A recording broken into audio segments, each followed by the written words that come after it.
David De Angelis presents Working with the Law, Powerful Principles for Abundant Living by Raymond Holliwell. Digitally narrated using the voice of Edward Herman. This book is lovingly dedicated to all humanity and to you who have shared in any way to make it possible. Your love, helpfulness, support, encouragement, and inspiration are all bound within these covers. I am indebted. Preface. Students for many years have come to this school asking for a better understanding of God and desiring knowledge of the best way to get the most out of life. They have heard God spoken of as being afar off, when He is as close to us as the breath we breathe, closer than our hands and feet. They have heard Him spoken of as love, divine mind, divine intelligence, Jehovah, God, Lord, first cause, primal substance, and other names. Being of an analytical mind, I too have wanted to know the facts of a truth. If it is a truth, there are facts to be had, and they can prove themselves, not alone in spirit, but in a very practical way. It is my intention to present these lessons simply, without high-minded words or vague statements that sound pretty and promising. The terms above named are all synonymous. They mean one and the same thing, and I choose to use a simpler name that everyone will understand. I shall call God working in our lives law. Interpreting the law in several ways should bring it more clearly into our way of thinking. Then, as we strive to work with the law, we are living closer to God, and such living brings a better understanding. As you grow in knowledge and are able to form better opinions, do not hesitate to change your views. Remember, the wise man changes his mind, the fool never. There can be no progress without change, no growth without renewal. There must be a constant stream of new thought, better thought, and truer thought to ensure progression in life. As soon as you perceive the better, let go of the old, grasp the new. To continue to hold on to the old and inferior when the new and superior is at hand is to retard growth, and to this one cause may be traced many of the ills of man. Proceed to use your thinking faculty, and take care that it does not use you. Master your mind and guide it intelligently, that is, exercise discrimination in all your thinking. Learn to think as you ought to think. Give your mental life to the matters that are absolutely essential to your welfare, and the balance of your thought to themes of beauty, truth, and progress. In other words, live with the ideal, but do not neglect the practical. Aim to adjust the two, and to strive to be on the outside what you idealize on the inside. Your thoughts make you, and your ideals, principles, or ruling desires will determine your destiny. Learn to use your powers unless you wish to be used by them. Make a daily effort to use the knowledge you have gained. Try to improve upon all your opinions. Endeavor to obtain a truer and larger conception of each of your personal views. This process entails effort, but all such mental discipline is highly constructive. It leads to a steady increase of mind power, and it is the mind that matters most among life's actualities. You may occasionally blunder. We are all inclined to do this, more so in the earlier stages of our mental development. However, we learn by our mistakes, then by the constant use of our intelligence, we cause our faculties to grow so strong and alert that in time we are able to avoid further errors. Man's problems are mental in nature. They have no existence outside of themselves, and it has been discovered that nearly all will yield up their solutions when subjected to a broad and exact analysis. You can acquire this ability by studying the law of life and its modes of expression. Then, by constant effort, use your thinking faculty in constructive ways as you work with these laws. Have good and sound reasons for all the views you hold. As you try to find these, many of your old-time views will fall to pieces. Form clear and definite ideas regarding your convictions as to why you do as you do, and as to why you think as you think. Such practice is like conducting a mental house cleaning. The practice of clear thinking tends to clarify the mind, tones up the faculties, sharpens the perceptions, and gives one a stronger and better grasp of the basic essentials for a larger and richer life. Clear and exact thinking is a very great necessity. It is, in fact, a sure means to advancement on the material as well as on the spiritual planes. A line of distinction, however, should be drawn between mere surface thought, that is, ordinary, trivial, and commonplace thinking, and real thought, which is associated with the understanding of truth. The latter is deep thinking, which arouses dormant powers, quickens the perceptions, and leads to the enlargement of the understanding. The former is but a passing phase of mental activity, while the latter governs the life of man. The shallow surface thought that we give to the ordinary duties and small things of daily life is not the thought that reforms our character, develops our mind, or changes our destiny. It is the positive, deep, and penetrating thought that comes from profound and strong conviction, born of a higher perception and a clearer realization of the truth. The surface idea is not the real thought. The inner convictions which control one's aims, desires, and motives constitute the real thought of the individual and wholly determine the course of his life and personal destiny. Psychologists tell us that every individual is controlled by his convictions, whether he is aware of it or not. Such convictions largely determine the nature of his thinking. The inner thought coming from the heart represents the real motives and desires. These are the causes of action.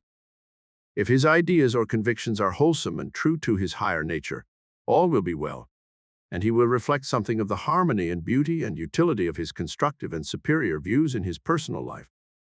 If his convictions or ideas are not wholesome and true, he will reflect something that is discordant, inharmonious, and evil. Always make it a point of moving forward in your mind, ever seeking to unfold your power of thought and to develop hidden possibilities. Learn to train the mind to clear and exact thinking. Your ability to do so will grow rapidly by regular exercise and discipline. No normal person wants to decrease in power and ability. Therefore, strive to cultivate your intelligence and to express better, bigger, and superior thought on all matters about which you may think. There is so much good in the world that it can outbalance the evil. Therefore, you can go on thinking more constructive and good thoughts every day about yourself, your fellow man, life, and all natural things, to the constant enrichment of your mind and the improvement of your whole being. You cannot get the most out of these lessons by reading them once or twice. They should be read often and studied with scrutiny. You will find with each reading something clearer than before. Raymond Holliwell. Foreword. I first met him in 1973 at a conference where he was a keynote speaker at the Banff Springs Hotel in Alberta, Canada. I was 23 years old. The first thing I noticed were his hands. As he spoke, at first I was mesmerized more by his hands than his words. These were hands not only large in size, but they literally seemed to have rays of light pouring forth into the room as he shared his message. As I began to turn my attention to what he was saying, I felt myself lifted, inspired, and wanting for myself whatever this man knew. He clearly possessed a deep confidence of knowing and an aura of power and well-being. His life demonstrated such a mastery of liberation and abundance that when he finished speaking, I dashed to be the first in line to speak to him. In this one conversation, I learned that he was president of a seminary where one could study the laws of life and be instructed in their application. 4 months later, I was living 6 blocks from the seminary and was registered for the fall semester. Raymond Holliwell was a student and master of the laws of living. He was informed by years of study and research in all the great religions and philosophies, as well as modern psychology and the new science. He authored many books, the cornerstone of which is his classic offering, Working with the Law. While his writing was done at a time before we had politically correct gender balancing in the words chosen, I had first-hand experience to know that Raymond Holliwell was deeply honoring of women as well as men. When he used the word man in his writing, he was speaking to every one of us. During the 2 years I studied, lived, and breathed the teachings of this man, I knew I was in the rarefied air of greatness. He not only spoke the words, he lived and demonstrated the mastery that comes only with an incorporation of the liberating truths of life that he had discovered and taught. When I graduated from the seminary 2 years later and moved back to Northwest to begin my own teaching, I felt saddened to leave. I wondered if ever again I would have the privilege of such closeness to one who not only knew, but was a living example. Ray Holliwell was so in harmony with the law of life that his life radiated mastery and abundance in all that matters. Just to be around him or have the honor of receiving his message was to be offered keys to the kingdom of one's deepest hopes and desires. He died in the early 1980s. A few years following his death, his seminary would close, and the church he built became another denomination. I grieved at what I thought of as a loss. In 1995, I answered the phone. A woman I knew casually asked if I would be willing to join her, and a man she knew, who was visiting my home city for breakfast. I told her how very busy my week was, and suggested maybe next time he came to town we could work it out. She asked again with a new insistence in her voice, and wanting to help her out, I reluctantly agreed. I would later find out that the man, with whom the breakfast was planned, had agreed to breakfast with the same reluctance, only wanting to help out the woman making the invitation. I went to the Greenwood Inn and sat down at the meeting. Within a few minutes, I felt a kind of exhilaration. A remembrance of how I had felt when I first met Raymond Holliwell began to dawn in my awareness. It was the knowing that I was in presence of the kind of greatness of being that one rarely, if ever, is gifted to experience. The man I was sitting with had spent his life studying the great laws of life and devoting his efforts to assisting others in incorporating the freedom, abundance, and well-being that is the natural result of living in harmony with these laws. As we discussed our individual exploration into these laws, he mentioned that he had often turned for inspiration to a great book of understanding, Working with the Law, by Raymond Holliwell. My jaw dropped and my heart opened. Clearly, the universe had more in mind for this meeting than a casual breakfast that would soon be forgotten.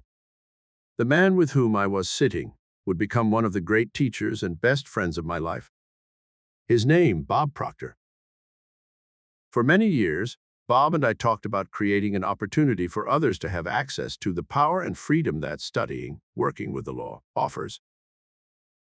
You are now holding that opportunity in your hands. Mary Manning Morrissey. Working the Law. The Lord God made the earth and the heavens and every plant of the field before it was in the earth, and every herb of the field before it grew. Genesis 2:4-5. The question uppermost in the world of thought today is whether a man has the capacity, equipment, and power to control his life, whether he can be what he wants to be, or whether he is a drop in the great ocean of life. Millions are affected by unemployment, poverty, and want. Can they help it? Where we have thousands of homes broken on the rocks of matrimony, can such a breach be repaired? Millions complain of sickness and disorder in countless forms. All this gives rise to the belief that we are victims of circumstance over which we have no control. Such belief makes of us fatalists and karmic addicts instead of masters and controllers of our destinies. A fatalistic belief is contagious, and when man submits to its influence, believing that the circumstances around him are stronger than the power within him, that man is defeated before the race is run. In the history of the race and the biography of man, there is a long list of evidences of man overcoming circumstances and meeting his problems of life. Evolution and anthropology alike furnish the truth that man is responsible for what he is. He has power to control his circumstances, and by using this power, he has created other circumstances more necessary in his upward climb.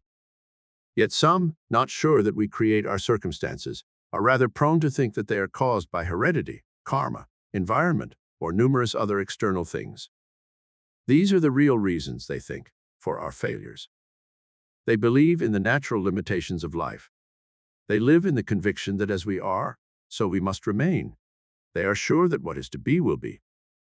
The scientist, on the other hand, searching into the mysteries of human life, reveals to us a wonderful world of power, possibility, and promise. He tells us that the mind is the creative cause of all that transpires in the life of man, that the personal conditions are the results of man's action, that all the actions of man are the direct outcome of his ideas, that we never make a move of any kind until we first form some image or plan in the mind. These plans or ideas are powerful, potent. They are the causes, good, bad, or indifferent, of the following effects: which in turn correspond to their natures. He tells us that these ideas liberate a tremendous energy. Hence, when we learn to employ our minds constructively, we use correctly these hidden powers, forces, and faculties. This, the scientist tells us, is the key to success in living life. There is a marvelous inner world that exists within man, and the revelation of such a world enables man to do, to attain, and to achieve anything he desires within the bounds or limits of nature. I believe the reason the famous English literary genius William Shakespeare is the leading dramatist of the world lies in this realm. The great Greek dramatists, with their noted insight, always saw the causes in some external fate or destiny that brought about the downfall of their characters, but Shakespeare saw something within the man as the cause of his failure or success. The fault, dear Brutus, is not in our stars, but in ourselves that we are underlings. We see Hamlet wrestling with his reluctant, indecisive soul. Macbeth is being pulled and driven by his ambition. Othello is torn and discomfited by his jealousy. Always the characters were battling with their inner selves, as though the dramatist were saying, "You are the master of your circumstance. Call forth your power, initiative, and ingenuity, and be the master. Fate is in your hands, determine it." If every man has the power and privilege to determine his fortune, what is that power? How can we recognize it? If all conditions are the result of our actions, and all actions are the outcome or the fruit of our ideas, then our ideas must determine the conditions in our daily lives. An idea is a thought or a group of thoughts. An idea is an image or a picture in the mind.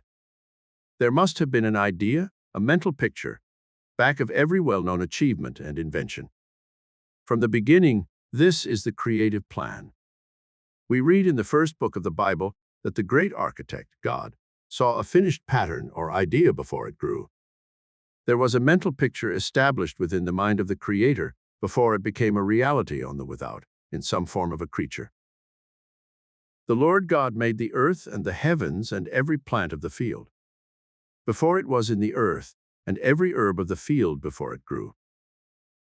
Every architect and builder follows the same plan, whether he is building or planning a house, a bridge, an institution, or his own life. Every man is his own designer and builder. Like the Creator, he makes his creations within before they materialize on the outside. All fears of sickness, poverty, and old age are impressions, ideas, and mental pictures, long before they become painful realities. Every idea and mental picture must produce after its own kind, whether the picture is good or bad. The law determines it so. The law does not question or challenge the kind of picture we give to it. It only knows that it must take what is offered or planted and then proceed to materialize it into a visible form. Some men can visualize great engineering achievements, yet they do not know that by the same method they can overcome their diseases and despairs and enjoy the health and happiness they long for. Mechanical engineering is the same as mental engineering. They are both dependent wholly upon a creative intelligence. Mental photography, like mechanical photography, produces exactly what it sees. A picture of a homely, unsightly person never turns out to look like a beauty pageant winner, nor does the little, short person look tall and large on a photograph. A picture of black will not be white. Neither can negative, destroying ideas produce constructive and positive results. If the ideas are negative, they will in turn create negative results. I knew a woman who once lived in a beautiful home in an exclusive suburban district with every comfort that wealth could supply to make her happy. This home was a large rambling house, facing a beautiful lake with green terraces sloping to its edge. Flower gardens, perfectly kept, were scattered freely along each path throughout the estate. She had many servants to help her, and from observation, her life was just about as complete as one might dream about. But with all this wealth and beauty, the woman was heard to remark to her friends that she hoped the day would come when she would be relieved of the big house and all its problems and could live in a trunk. She wanted a room to herself, for herself, and just large enough to move about without any extra space to dust and to keep clean. A few years elapsed. Her husband died and left the estate to her. She sold the home at a sacrifice.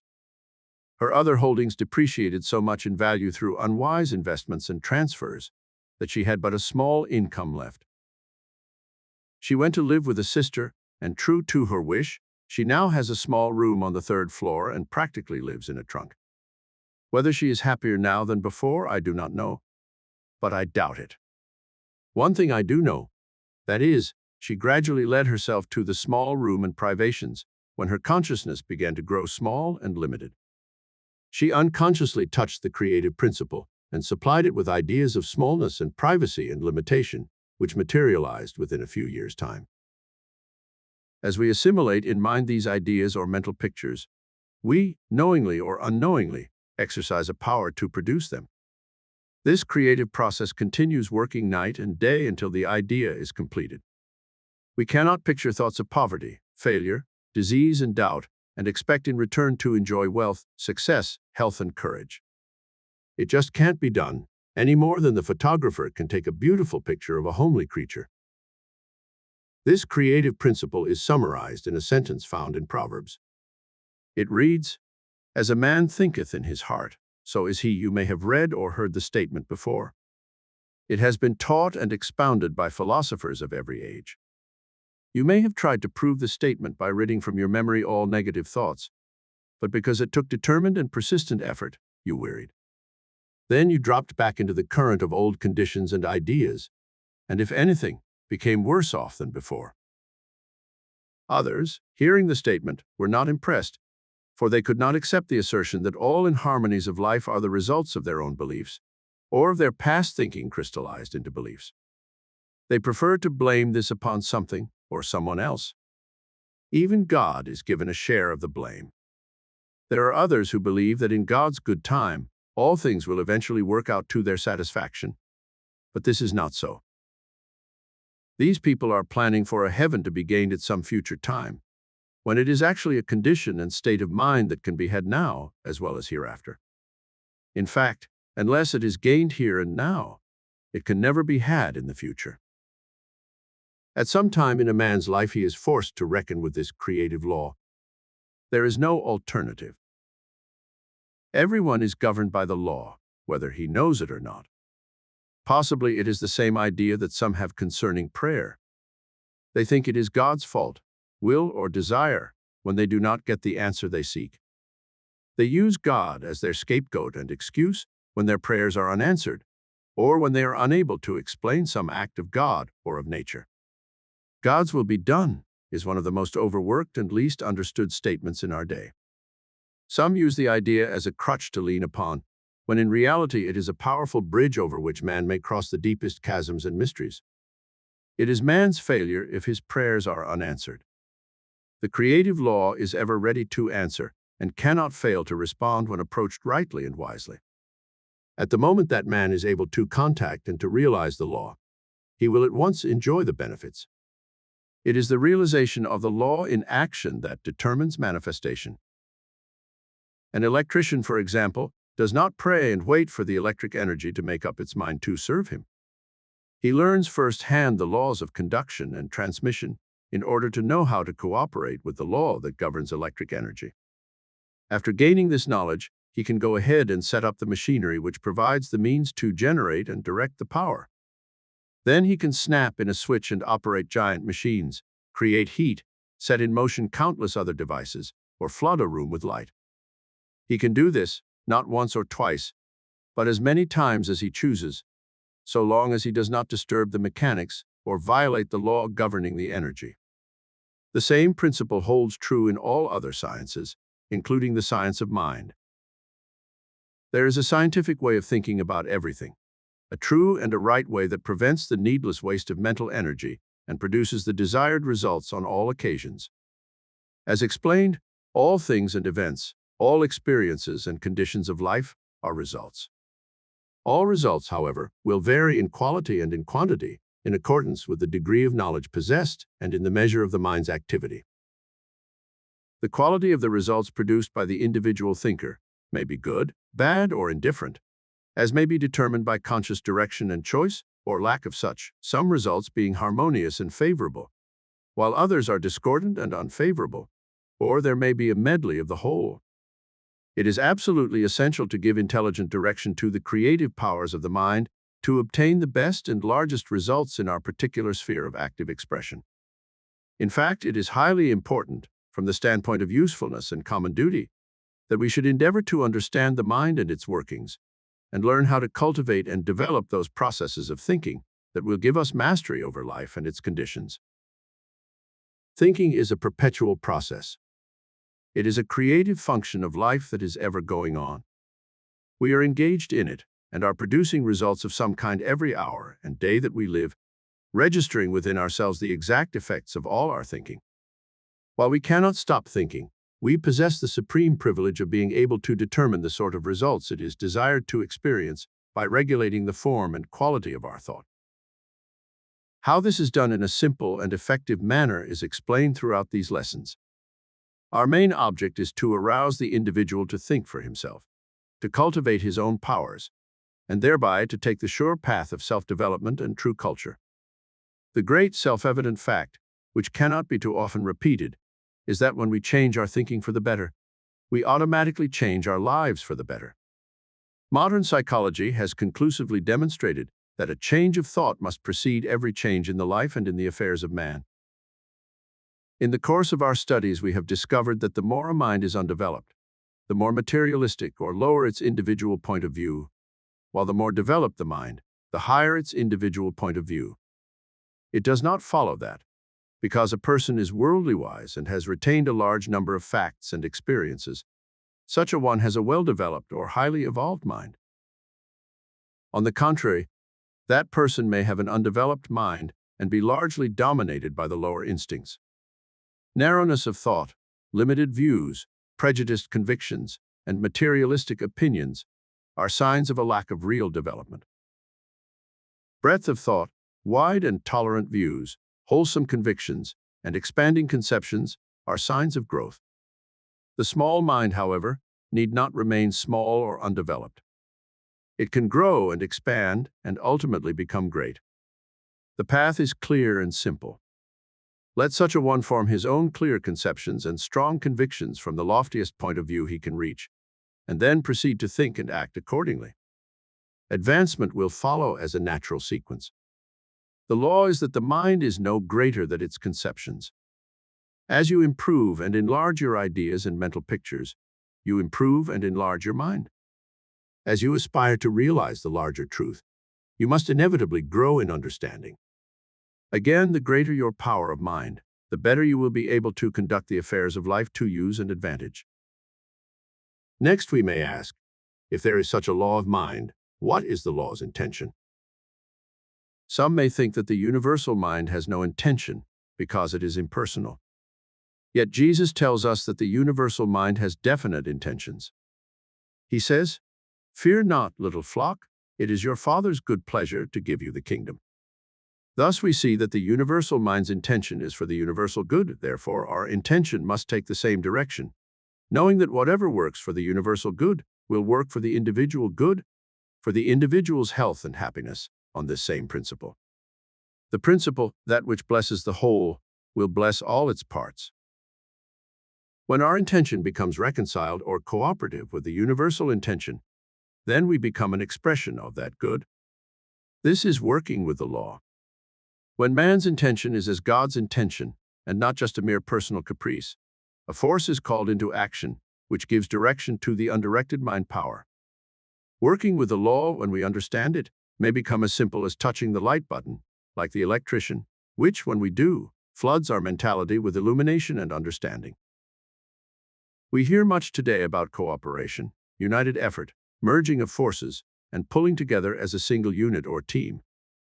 We know the advantage of teamwork in our games of sport and play. We learn from our games that no grandstand play or individual show-off is dependable. It is likewise true with the game of living life. No man can play the game alone. He must conform with the law, and it is better to cooperate with it than to be used blindly by it. Someone said, "Man with himself as a partner is a fool, but with God law is a majority." Thus, when man is able to combine or direct all his thoughts, ideas, and desires for good, he will be able to bring forth a continued stream of good. again referring to the Master and appreciating all the good work and miracles he accomplished, we see that he never took personal credit for the results. He knew the law, and by working with it, was able to perform miracles to the amazement of the unenlightened public. He said, "It is not me, but the Father law in me that doeth the work. Thus all things work together for them that love good, live the law, because the love of good unites itself with a stream of good, and not because good steps out of its way to show its gratitude." All failures in life are due to taking sides with the finite around us. All success in life is due to taking sides with the law within us. Thus, working with the law may be considered the same as taking the law into our minds and lives as a silent partner. We are then conscious of the source and creator of all power, and realize and receive the many benefits that surround us. You who are searching and grasping any and every idea that comes along, in the hope that it will be a shortcut method to solve the problems of life, you who condemn and blame every misunderstood person or thing for your failures and defeats, will never find a satisfying life that way. You will find only an existence, and at its best it will be variable and changing. Life, with all its attributes of good, is a something that doesn't just happen to touch a fortunate few. It is a something you must create. It is a something you must plan, mentally picture, and think about. You who are seeking love, fortune, happiness, and success must understand that it is not something you may find. You cannot buy it, nor borrow it from another. No one can give it to you. You must create it within yourself. Your desires and ideas are like seeds you plant in the soil, but these are planted in the soil of mind. After planting the thought seeds, you cultivate them, nurture them, and guard them well until the harvest time. Then you will reap all that you have sown, and abundantly. Of course, he who has the cleanest and most fertile garden will enjoy the best returns. We may realize from this lesson that we have the capacity, for we can think, and in our thinking, create desires and ideas. We have the equipment.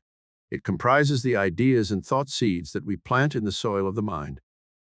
We have the power, for the universal power of mind is endowed within each and every one of us. All that we may ever desire to have and to be is ours for the asking as we correctly apply the law of life, the law of mind.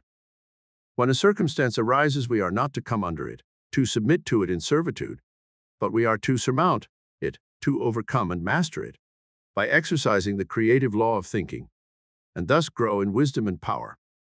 For, as Dr. John Murray so often said, we are according to our system of ideas. Law of thinking. As a man thinketh in his heart, so is he. Proverbs. To the average person, life is an enigma, a deep mystery, a complex, an incomprehensible problem, or appears so, but it is very simple if one holds the key. Mystery is only another name for ignorance. All things are mysteries when they are not understood, but when we understand life, it no longer appears mysterious. Man is a progressive being, a creature of constant growth, before whom lies an illimitable ocean of progress to be navigated and conquered only by development and culture of his inherent powers. The progress of the individual is largely determined by his ruling mental state, because the mind is the basic factor and governing power in the entire life of man. Attention should be given to the predominant mental state, for it will regulate the action and direction of all one's forces, faculties, and powers, the sum total of which will inevitably determine many particular experiences and the personal fate. The ruling state of mind is made up of various mental attitudes which the individual adopts toward things, events, and life in general. If his attitudes are broad in mind, optimistic in tone, and true to life, his predominant mental state will correspond and exhibit a highly constructive and progressive tendency.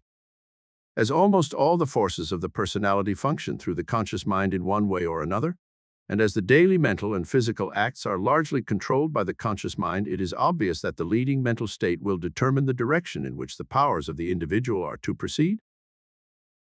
If his ruling mental state is upward bound, that is, aspiring, harmonious, and positive, all his forces will be directed into constructive channels, but if his state of mind is downward in tendency, that is, discordant and negative, then almost all his forces will be misdirected. It is evident, therefore, that of all the factors which regulate the life and experience of man, None perhaps exercise a greater influence than the ruling state of mind. Mental attitudes are the result of ideas, and these have their origin in points of view. Therefore, by seeking true and natural points of view, one may secure the best and most superior ideas, and these in turn will determine the predominating state of mind. We are prone to believe more than what we see. The evidences of the senses are the only facts that some accept. But now we shall realize more and more that it is what we believe that determines what we shall see. In other words, believing is seeing. More defeats and failures are due to mental blindness than to moral deviations. If one lived only by physical sight, his world would be very small. It is said of a bug that its world is only as large as the size of the leaf on which it lives, and many times it does not live long enough to consume the whole leaf. With man, if he lived according to the senses, the largest sense he possessed would be that of sight. Thus, our whole world would extend only as far as we could see. If we believed in the testimony of our eyes, we would accept many conditions that are not true. For example, if you look down a railroad track, you will observe that at a certain distance, the two tracks converge at one point. This is not true. Have you ever stood on the boardwalk and watched a ship slowly sink into the sea as it sailed away? That ship wasn't sinking. Our eyes tell us falsely. When you are worried over some obstacle or problem, just remind yourself that it may be purely an illusion of the senses, that it may not be true at all, according to the law. Did you know that you don't even see with your eyes? Your eyes are like a pair of windows. At the back of the window there is a reflector, and this reflector, in turn, forms an image of what you see and sets up a wave current. This wave current follows along thin wires called nerves. This relays the image back to the brain. Here at the brain, it is referred to the memory center. If the picture is a common one, our memory accepts it readily. But if we are looking upon some new picture, some new scene, our memory does not recognize it, and then we must repeat the picture over and over many times until it makes a lasting impression. Therefore, we do not see with our eyes, we see with our mind. Thought is a subtle element. Although it is invisible to the physical sight, it is an actual force or substance, as real as electricity, light, heat, water, or even stone. We are surrounded by a vast ocean of thought stuff through which our thoughts pass like currents of electricity, or tiny streaks of light or musical waves. You can flash your thoughts from pole to pole, completely around the world many times in less than a single second. Scientists tell us that thought is compared with the speed of light. They tell us our thoughts travel at the rate of 186,000 miles per second. Our thought travels 930,000 times faster than the sound of our voice. No other force or power in the universe yet known is as great or as quick. It is a proven fact, scientifically, that the mind is a battery of force, the greatest of any known element. It is an unlimited force. Your power to think is inexhaustible, yet there is not one in 1,000 who may be fully aware of the possibilities of his thought power. We are mere babes in handling it. As we grow in understanding and in the right use of thought, we will learn to banish our ills, to establish good in every form we may desire. It is our power to think that determines our state of living. As one is able to think, he generates a power that travels far and near, and this power sets up a radiation which becomes individual as he determines it. Our thoughts affect our welfare and often affect others we think of. The kind of thoughts we register on our memories or habitually think attracts the same kind of conditions. If we take the thought of success and keep it in mind, the thought elements will be attracted, for, like attracts like, we are mentally drawn to the universal thought currents of success, and these thought currents of success are existent all around us. We will psychically contact minds who think along the same lines, and later such minds will be brought into our lives. Therefore, successful-minded people help success come to them. That is how successful living is founded. The law of mind is in perpetual operation, and it works both ways. Persons who dwell on thoughts of failure or poverty will gravitate toward like conditions. They, in turn, will draw to them people who accept failure and poverty. On the other hand, we can think on positive conditions, on success and plenty, and in the same manner, enjoy full and plenty. What the mind holds within takes its form in the outer world. Some think that we must deal with two forces. That is, to attract the good, we must do away with the bad. But this is not true. For example, if we are cold, we do not work with cold and heat alike in order to get warm. We build a fire, and as we gather around that fire, we enjoy the heat that is extended from it and become warm. As we build up warmth, the cold disappears, for cold is the absence of heat. To be warm, we give our whole thought to those things which tend to create warmth. We ignore the cold in thinking of heat and bring forth heat. Prosperity and poverty are not two things. They are merely two sides of one and the same thing. They are but one power, rightly or wrongly used. We cannot think of plenty and then worry about the unfavorable conditions that may seem apparent. We think about plenty, and as we think of it, lack, its opposite, will become absorbed or disappear. All our thoughts must be directed to that one thing which we desire in order that our desire may be fulfilled. Our method is not manipulating two powers, not dealing with good and evil, right and wrong, prosperity and poverty. But as we follow the law of good and dwell upon that which is good, we shall bring to pass all good things. The mind force is creating continually like fertile soil. Nature does not differentiate between the seed of a weed and that of a flower. She produces and causes both seeds to grow. The same energy is used for both, and so it is with the mind. The mind creates either good or bad. Your ideas determine which is to be created. A farmer who lived in Nebraska and had come from a small farm in Pennsylvania years before never could adjust himself to using the binder, a machine that cut and bound grain. He had been accustomed to the old hand cradle and tied his grain by hand. Repeatedly he said to his friends, "That binder will get me yet." He was afraid every time he climbed upon its seat. One day while I was there, his horses ran away with him, and he was thrown over the reel into the machinery. Like Job, his fears came upon him. It took just a few years to bring into reality the fears that he subconsciously had entertained and accepted. Our fears can do so much to us that we should be most careful what we fear and worry about. Years ago, when the flu epidemic was raging throughout this country, and many were dying from the plague, a newspaper published an item of interest.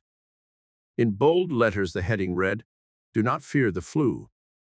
It was the caption of an article written by a local doctor who explained that fear was the greatest enemy of mankind, and that it would have a tendency to break down a person's mental resistance and make him more susceptible to the disease. The world is realizing more and more that we dare not entertain in our minds any fear, lest it come upon us.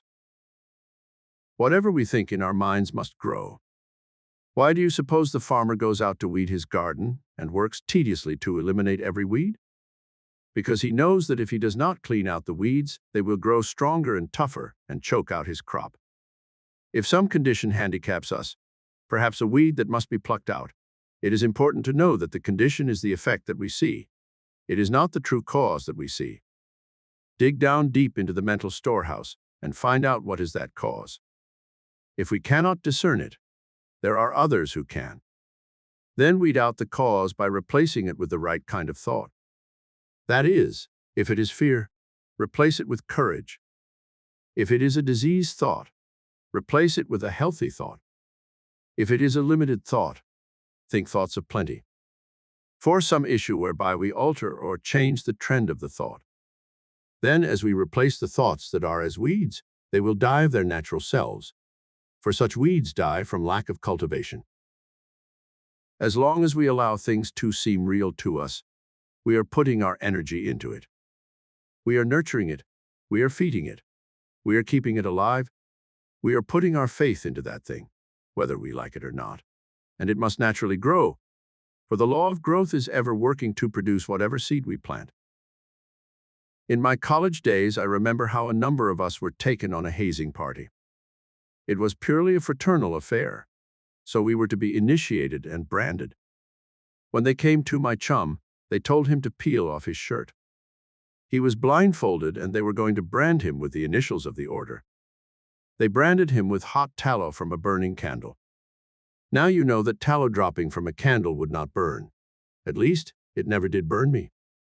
But my chum was so excited and nervous he thought they were really branding his back with a hot iron. After we returned to our rooms in the dormitory, I saw on his back a perfect letter, as though it had been burned with a hot iron. Man can impress his thought on formless substance and cause the thing he thinks about to be created. My chum believed he was being burned and thought it so intently that a welt rose on his flesh, which lasted for 2 days. Man is constantly thinking. He can change his thought, but he cannot stop thinking. This thinking power flows in and through him like the very air we breathe. Man's problem, then, is to direct his power of thinking into constructive channels of expression. It is a scientific fact that no power can act without producing some kind of an effect, and by merely thinking, we are continually producing effects. These effects register and record in daily life. When our thoughts are aimless and imperfect, we create for ourselves pain and confusion. This is misdirected energy. Now, electric energy, when it is misdirected and uncontrolled, develops lightning, a most destructive agent. Yet that same power of lightning can be harnessed to become a most obedient and useful servant for good. The first question in our self-development is, are we controlled by our thoughts, or are we controlling our thoughts? Are we using our thoughts for gain? Are our thoughts using us for a continued loss? Jesus said, "Seek ye first the kingdom of heaven, and all things will be added." He also said, "The kingdom is within you." Heaven is a state of mind. Therefore, heaven is an orderly, disciplined, constructive state of thinking. To gain all things, we must first gain a disciplined, orderly, constructive state of mind. Have you a disciplined mind? Have you any dominating appetite? Are you emotional? Do you vent your feelings through impatience, temper, malice, hate, pride, envy, conceit, lies, dishonesty, and the like? Any of the negations as named, if controlling your thoughts, will delay good from coming to you. Anything in life that dominates us makes us a servant to its dictates. All our weaknesses and our lacks are due to some compelling influence that blinds us and keeps from us what we naturally would receive if we were free in mind to receive them. Man, being a creature of nature, is endowed with the power to overcome all these mistakes, all these evil forces. That power is unfailing in its operation. When used properly, one can master any trial. Nature has no problems she cannot solve. She has no troubles she cannot remove. All her movements are governed by the law of order and discipline.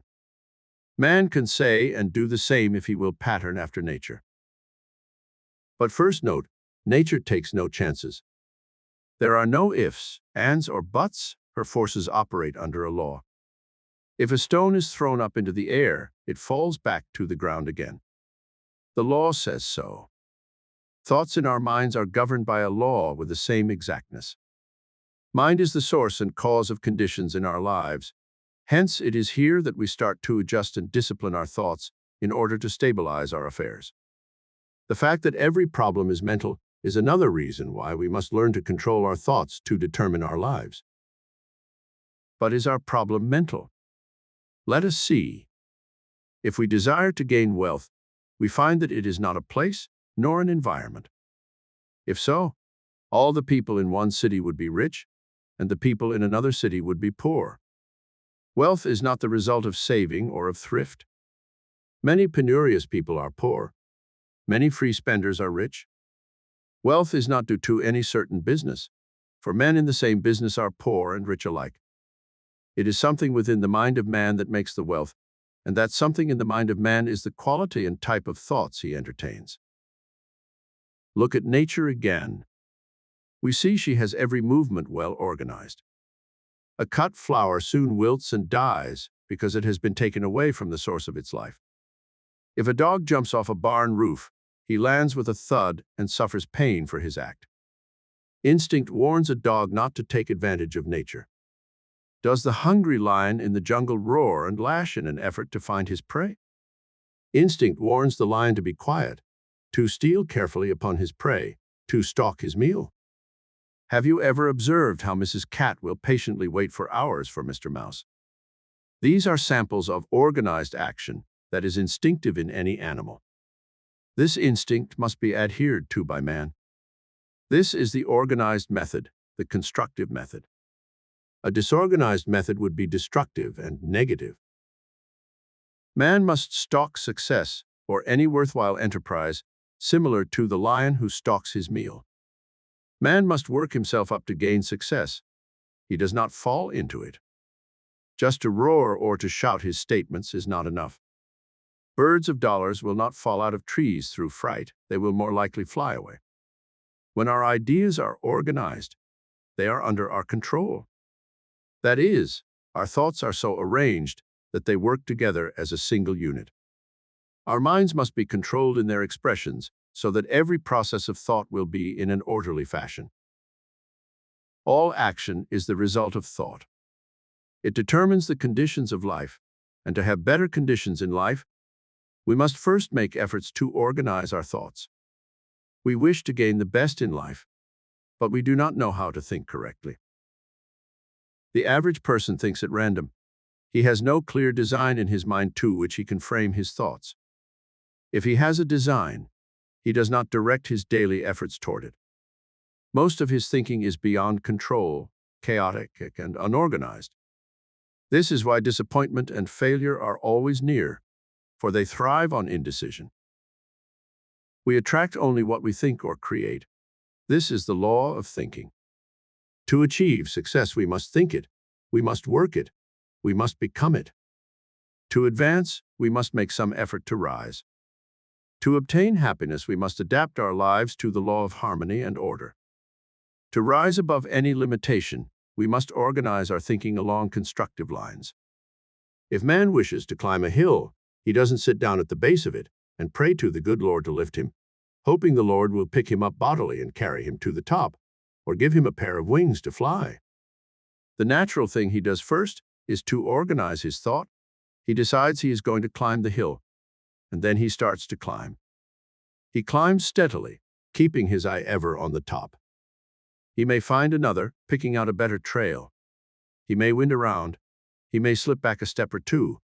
He may even fall. He may have to stop to rest to regain his strength. But as he keeps his thoughts collected and his desire intent upon reaching the top, he will eventually get there. A woman wanted to dispose of her home. She couldn't understand what was delaying her answer, for he had been praying, she said, for some time.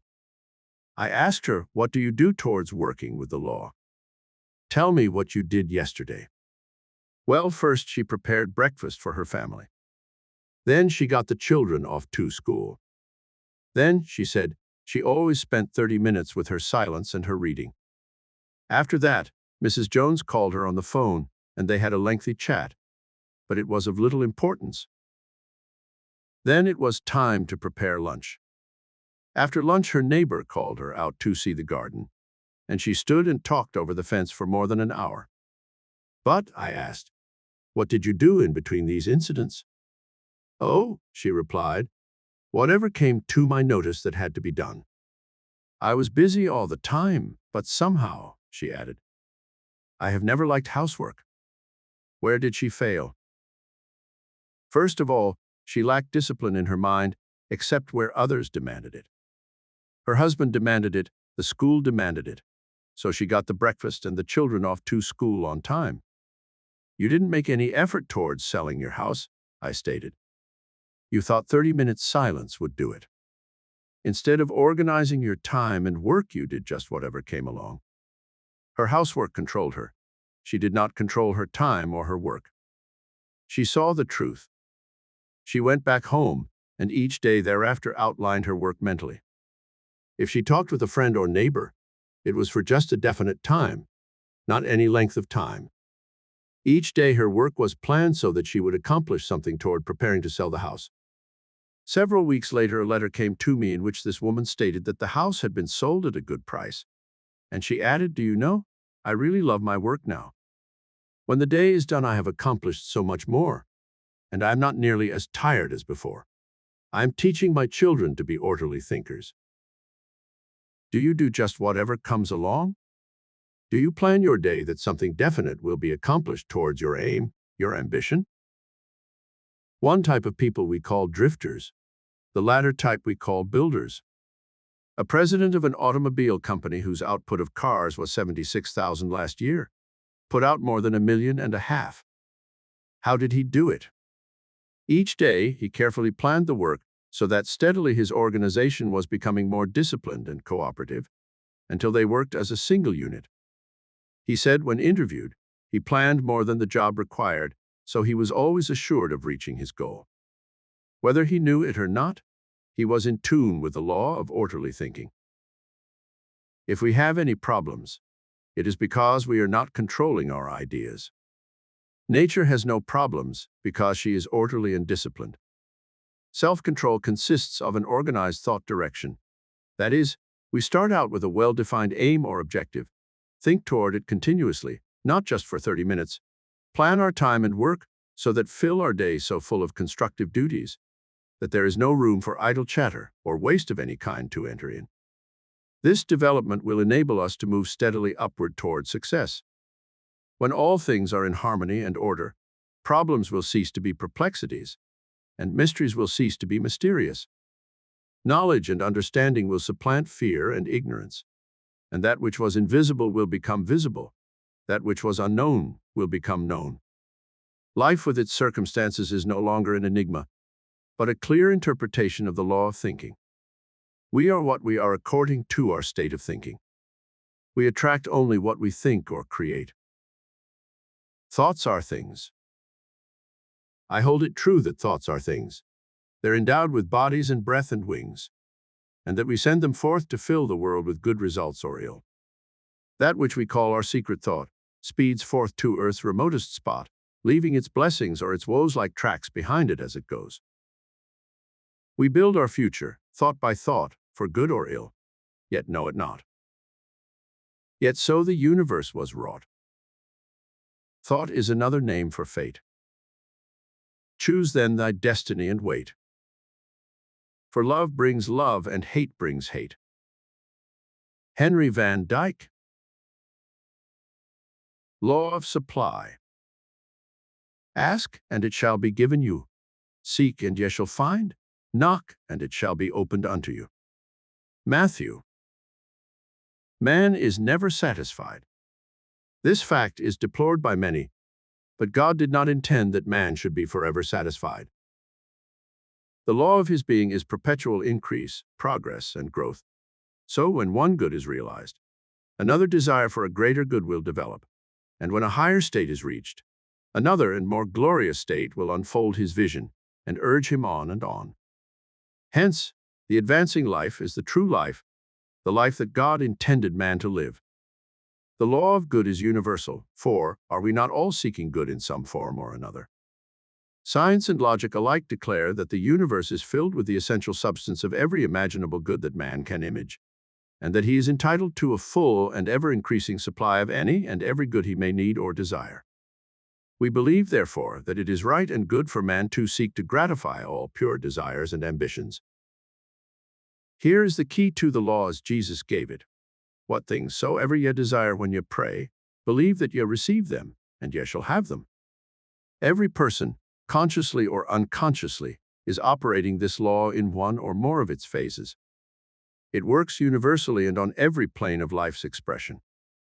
We are all daily drawing into our lives the things we most desire and expect, and whether we attract good things or bad things, the principle operated is the same. But as we want more of the good things in life and less of the bad, it will be necessary to understand the law more perfectly, and so be able to adapt our thinking to it in a more direct fashion. Thus we secure the greater benefits that accrue from a conscious, intelligent use of its power. We affirm repeatedly that God is our supply. And if we would think a moment and trace our supply back to its source, we would agree that the statement is true. The difficulty with some is that they can more easily look to creature for the source of their substance than to the Creator. We don't really believe that God is the source of our substance. We try to think it true and may theoretically accept it, yet there is an uncertainty. It is hard for some to believe in something they do not see. It is so much easier to believe in what we see. Now, if we can see plenty all about us, we are willing to believe it and enjoy it. But later, as we are able to believe in the abundance of good, we shall then see it and enjoy it. Thus, at the outset, the question is, which comes first, seeing or believing? As we study the facts, we shall learn that the latter comes first, and the law is founded on our belief, which in turn determines our sight. People at one time believed in magic. Once they thought material things could appear right out of the air from nothing and from nowhere. They also believed that things could be made to disappear into nothing. Science has long since refuted this idea and proven such magic to be impossible, except when it is done through some trick in chemistry, a sleight of hand, or an optical illusion. Nothing can ever become something, nor can something ever become nothing. Substance can be converted, transmuted, and changed in a million ways, but it can never be destroyed. For example, if we plant an acorn in the soil, it will sprout forth a tree. Each year the tree will bring forth leaves in the spring and shed them in the fall. The leaves drop to earth and become a part of the fertile soil. The tree lives for 100 years, dies, falls to the earth, and decays. This decomposed timber slowly becomes part of the earth and is hardened into peat and coal. The coal is mined and brought into the home as fuel. Here it is consumed with fire and burned into ashes, and the heat units thrown off are used to warm the home. The ashes are again cast upon the earth, supplying food to the soil, which finally nurtures another seed and causes it to sprout forth and become in time another great tree. Following the cycle of the substance of a tree, we find it changing form many times. We see it giving off gases, heat units, chemicals of many kinds, and yet, if it were possible to be measured accurately, we would find that not one tiny part has been lost. All the supply there ever was, still is, and ever shall be, for nothing can ever be wasted or lost. There can never be a shortage in supply. Because some people do not see an abundance around them and do not enjoy plenty, is evidence that they do not understand or do not apply the law.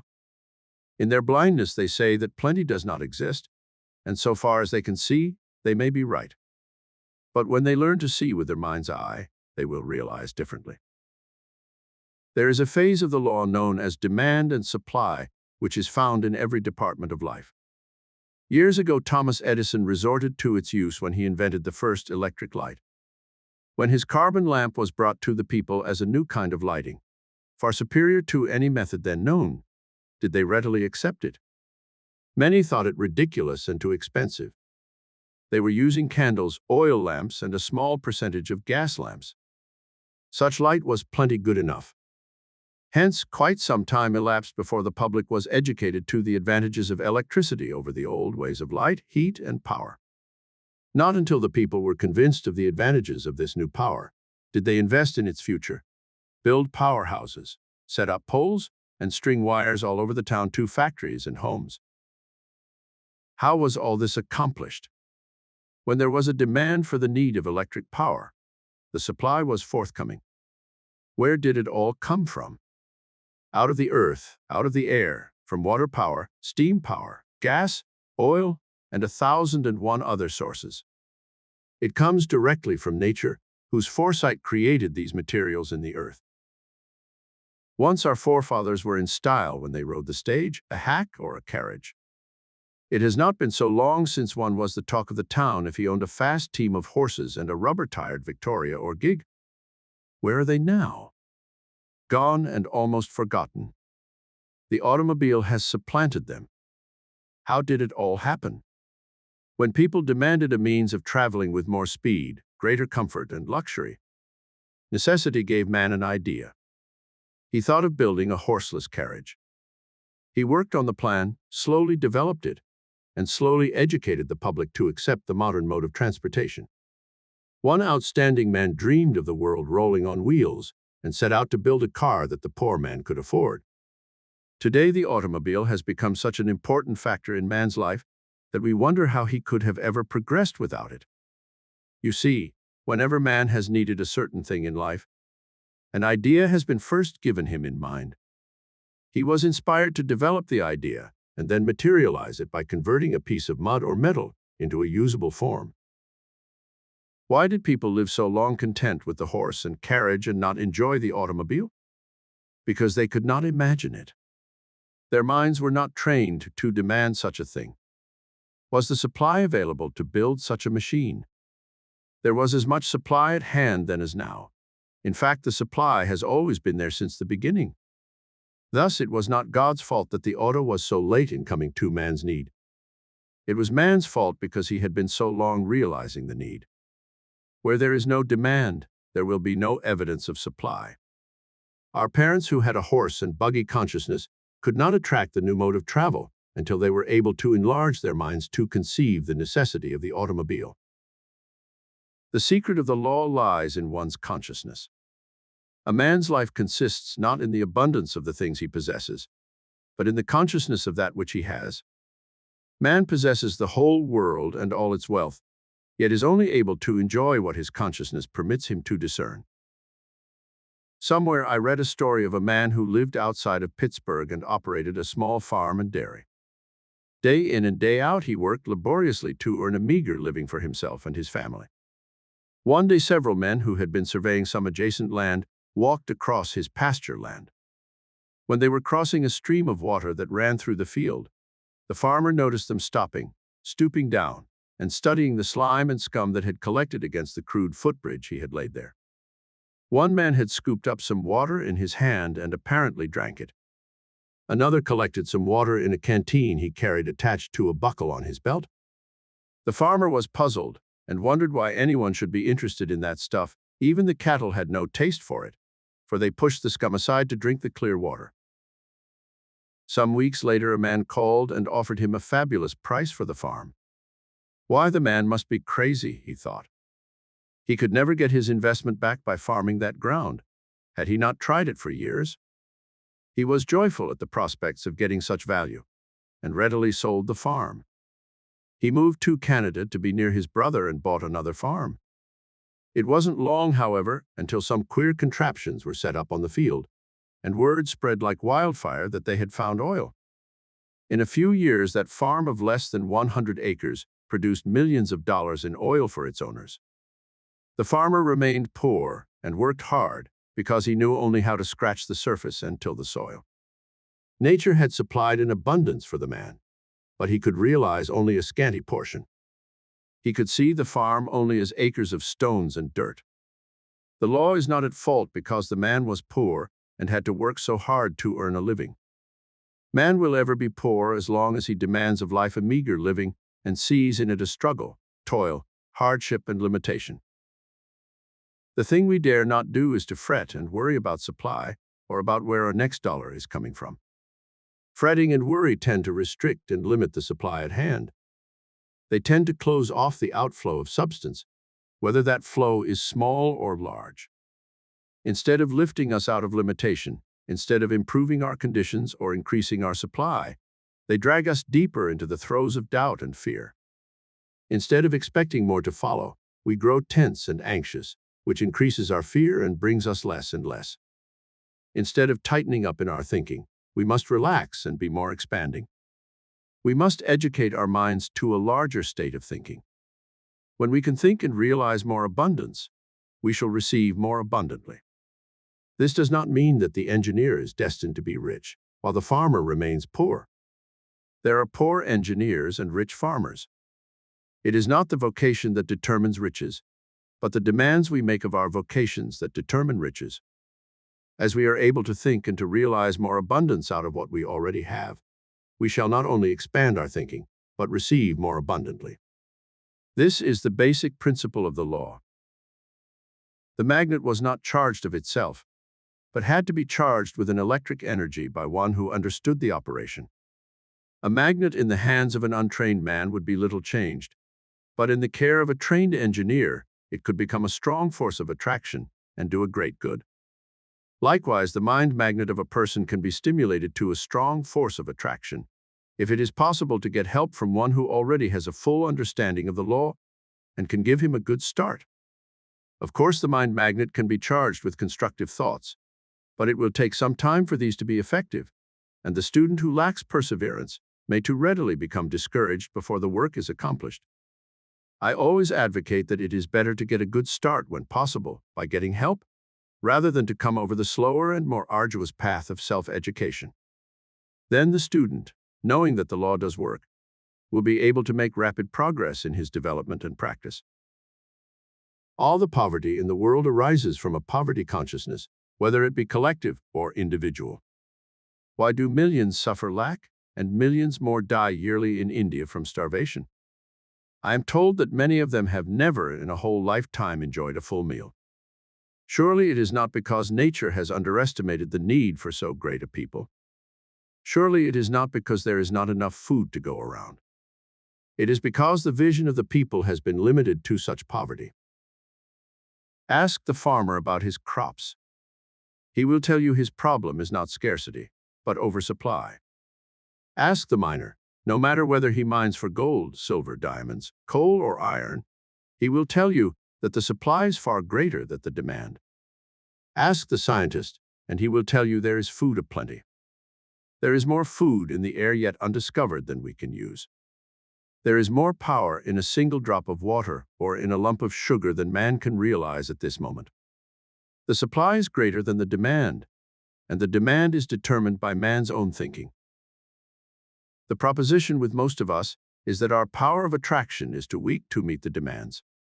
Our mind is like a magnet which draws unto itself its own like, type, and kind. A magnet can draw to itself in proportion to its power of magnetism that is generated or collected within itself. Our mental magnet is greatly reduced in strength by our worries and fears, and our inflow of good is slowly closed off. If our mental force becomes too weakened, we may even repel what little good that is trying to reach us. As we can charge a magnet with electric energy to build up its power of magnetism, so can our mind be charged with a mental energy that builds up a power of attraction. Like nature, we must follow a natural law. Nature never builds downhill, always up. To receive prosperity, we, like nature, cannot perform magic or miracles. We cannot make health or happiness or dollars out of nothing. Nature shows us how we can convert much or little of the available substance into a usable material. The available substance is our thought, and we charge our minds with constructive thoughts. Like nature, to accomplish good, our thoughts must always be building upward, must be constructive. If, for example, a drone bee in a hive has decided to lay down on its brothers and only do a half job, does Mother Nature agree and find a part-time work for the special bee? She does not. She impresses the other bees, who are working hard to collect the honey and fill the hive, to send their soldiers after the drone. It is politely marched outside and stung to death. Nature destroys a lazy bee. If thoughts enter our minds that are not full strength, are not wholly positive, like nature, we must comply with the law and destroy them. We dare not entertain a half-truth or a lazy thought without weakening our power of attraction and reception. Right here is an excellent place for us to begin with an inventory. We law should sieve our thoughts carefully to separate the strong thoughts from the drone thoughts. The drones must be cast out and destroyed by refusal to accept them any longer. Then we must carefully guard every thought so that another weak one cannot unconsciously or consciously slip through to play destruction with others that are trying to do good. A man came to me one day late in the fall and expressed his fears pertaining to his job. He had been employed for many years in a hotel that for the first time had felt the effects of a dull season. It was rumored, he said, that the management was going to close down the house and let out the employees until spring. He said, "I feel these folks know there will be a shutdown. They are in the office of the manager. What do you think I can do about it?" "There is only one thing you can do," I answered. "Go back to your work and realize the law. If the law determines your supply and position, then no one but the law can change it for you. If you will realize this and keep it constantly in mind, I shall help you keep the law at work. If the law has another position for you, there will be a door open before this one can close. Go back to your work and ignore the rumors. Let the others fear and fret, but don't let yourself come under their thought. To prove your faith or confidence in the law, prepare to enter another year's business on your books. Get ready to carry on and expect your work to increase and improve. He went back and did as he was told. When rumors grew to realities, he held firmly to the thoughts of increased work and business. Thus, he was retained during the slack times. He was kept in the office to handle the business, and because of the increased work and responsibility placed upon him, he was given an increase in salary. If he had been allowed to entertain the fears and thoughts of loss and lack, he would have suffered with the rest who were laid off. This is according to the law, and the law is no respecter of persons. If he had allowed his thoughts for good to become adulterated with thoughts of lack, he would have weakened his mental magnet. He could not have attracted any more than his mind was able to receive. It matters not how much we pray or how loud we pray. Our prayers can only be answered as we work the law. The law will serve us in proportion to how well we serve it. Robert Collier, in one of his books, tells of an incident that happened in Chicago. A young man, while in the elevator of a large business house, was asked the question, "What is your religion?" He promptly answered, to the surprise of others, that his religion was Sears, Roebuck and Company. That young man is one of the executives of the same company today. Why? He touched the law of supply in that he thought solely in terms of his interests. His firm's success was his success. His concerted interest enabled him to become a part of the firm. Today he has a tufted seat, a handsome office, and a fine salary. If your need is supply, then your religion is the same. Like the young man, your single thought must be abundance. As abundance and supply are one, then to use the law, you must think supply, talk supply, and live supply with every thought. Keep your thoughts so occupied with ideas of plenty that any and all the drone thoughts of lack or loss will be destroyed. Remember not to confuse money with supply.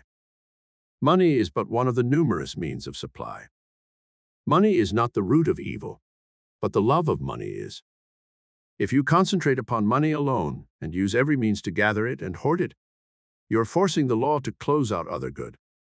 If you concentrate on a part and not the whole, you get only a small part. If you concentrate on the whole, you enjoy all its parts.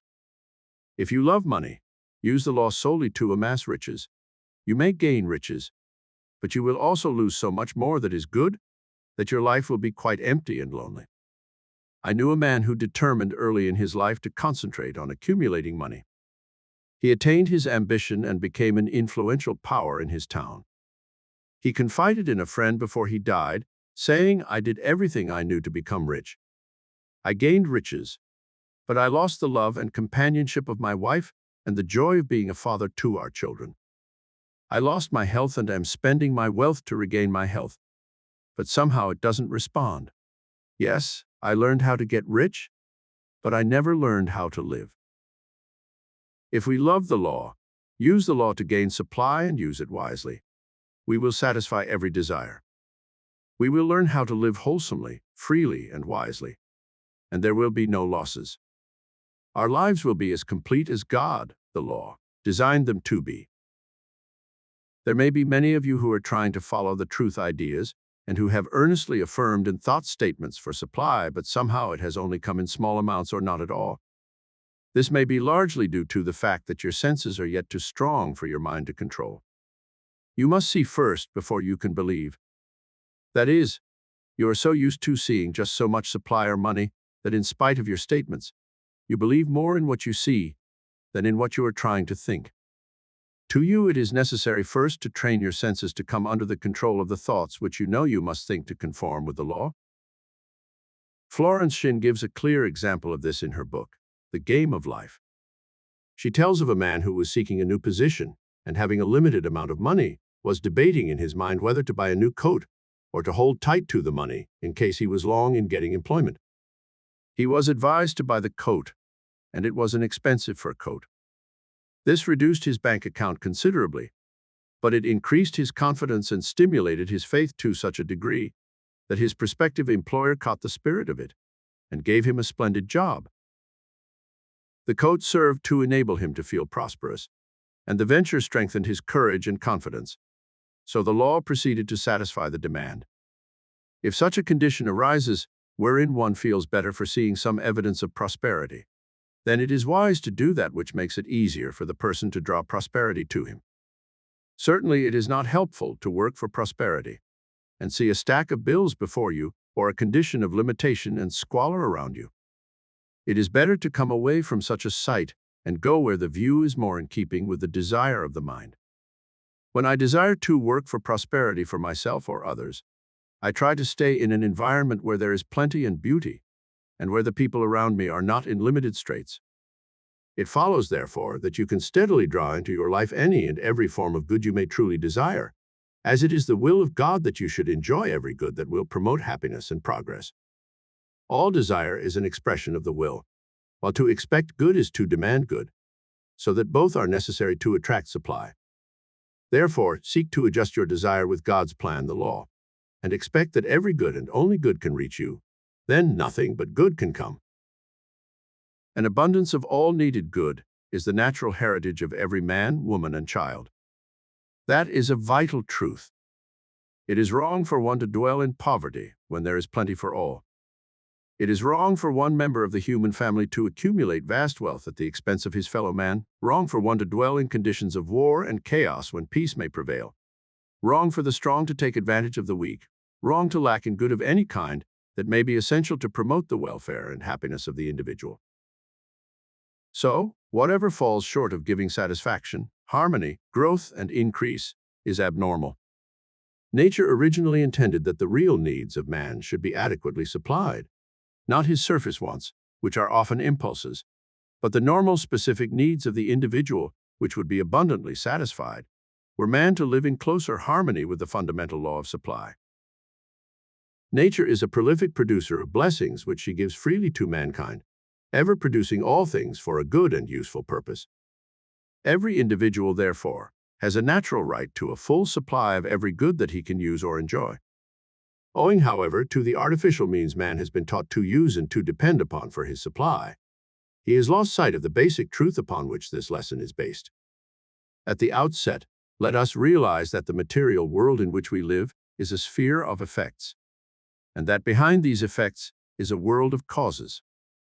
Then recognize that when you desire any particular effect, it is because that specific good is already in existence in the sphere of causes. Then recognize that when you desire any particular effect, this desire is an appearance of an underlying cause. This is the principle upon which our definition of the law of supply is based, and when you learn how to operate it in the proper manner, you will be able to draw into your life more and more of the good in whatever form you may need or desire. Everywhere in the world is an omnipotent principle of good. We touch it in countless ways. Each thought of good is a seed for the production of good. You are entitled to all the good you can appropriate and use, and the more good you realize and enjoy, the more you live in true accord with the purpose of this ever-present spirit of goodness. Learn to understand how to tap the source of all supply, for there is no limit to the good that may be developed and enjoyed in your life. In truth, man embodies every law of nature relating to his highest welfare and orderly growth. He is not, therefore, separated from any good thing he may need to enhance his happiness or further his progress. But whether he shall lack or possess that which he needs or requires will be largely determined by the use he makes of his present endowment of intelligence and power. The more man grows in true knowledge, and the more he uses his powers in constructive ways, the more good he will create in the circle of his expression, in his own little world. The Promised Land. No more shall I look to the far skies for my Father's loving aid, since here upon earth his treasure lies, and here is his kingdom laid. No more through the mist of things unknown I'll search for the Promised Land. For time is the footstool of his throne, and I am within his hand. The wealth that is more than finest gold is here, if I shall but ask, and wisdom unguessed and power untold are here for every task. The gates of heaven are before my eyes. Their key is within my hand. No more shall I look to the far skies, for here is the Promised Land. Alva Romanes. Law of Attraction. To desire is to expect. To expect is to achieve. The underlying law that regulates supply in the world of effects has two important phases. One is desire, and the other expectation. These mental attitudes represent lines of attractive force, the former being the positive phase of the law, and the latter the negative phase, while phases must be complied with to obtain the best and greatest results. The first phase of desire embraces a positive process of attraction, that is, when an individual earnestly desires a thing, he sets up a line of force that connects him with the invisible side of the good desired. Should he weaken or change in his desire, that particular line of force is disconnected or misses its goal. But if he remains constant in his desire or ambition, the good demanded is sooner or later realized in part or in entirety. The principle involved is that you cannot long or yearn for anything unless it already exists, if not in form, then in substance. And desire is the motive power for calling it forth into visible appearance or physical effect. It is no use to desire a thing unless you expect to get it, either in part or in full. Desire without expectation is idle wishing or dreaming. You simply waste much valuable mental energy in doing this. Desire will put you in touch with the inner world of causes and connect you by invisible means with the substance of the thing desired. Then, continuous expectation is necessary to bring it into a reality in your life. Much like the pull of gravitation in the physical realm, expectation is a drawing force of the mind which acts in the invisible realm. We all know that many persons desire good things which they never expect nor make any real effort to grasp. They start out well and may get halfway, but not any further. When they learn to comply with the other half of the process involved and learn to expect what they desire, most of their dreams or wishes will steadily materialize. Again, we meet people who expect things they do not want, but which often come. This proves that expectation is a powerful attractive force. Never expect a thing you do not want, and never desire a thing you do not expect. When you expect something you do not want, you attract the undesirable, and when you desire a thing that is not expected, you simply dissipate valuable mental force. On the other hand, when you constantly expect that which you persistently desire, your ability to attract becomes irresistible. Desire connects you with the thing desired, and expectation draws it into your life. This is the law. Should you be oppressed by poverty, hardship, limitation, or lack of any kind, begin now to operate this law of mind and gradually command more and more of the good in the form of better things and improved conditions. It is your right to be happy and free. We should seek, therefore, to learn more of the unseen laws of mental creation and the marvelous possibilities dormant within our beings. Nature does not deprive us of any good and desirable thing, but has provided us with the mental equipment and inner power to acquire and enjoy all the essential good to ensure a happy and worthwhile existence. Application is the test of adequacy, as knowledge is of little or no value unless it can be used to practical ends.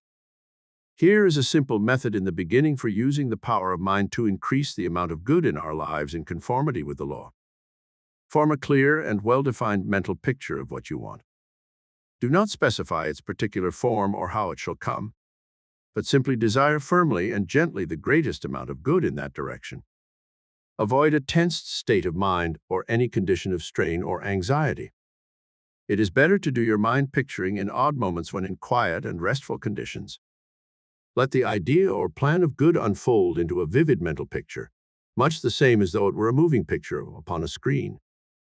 Do not force the thought, as pressure causes congestion and confusion. The calmer and more peaceful you are, the better the results. The main thing is to hold the thought. Then proceed to nourish your desire or want with a calm, confident conviction that what you seek will come. As you persist in this state of mind, the good desired will tend to gravitate towards you. It may come almost at once, as in respect to little things of less consequence, like an invitation, a book, or meeting a friend on the street, or it may come by degrees over a period of time, according to the clearness and strength of your demand and the particular form of good desired.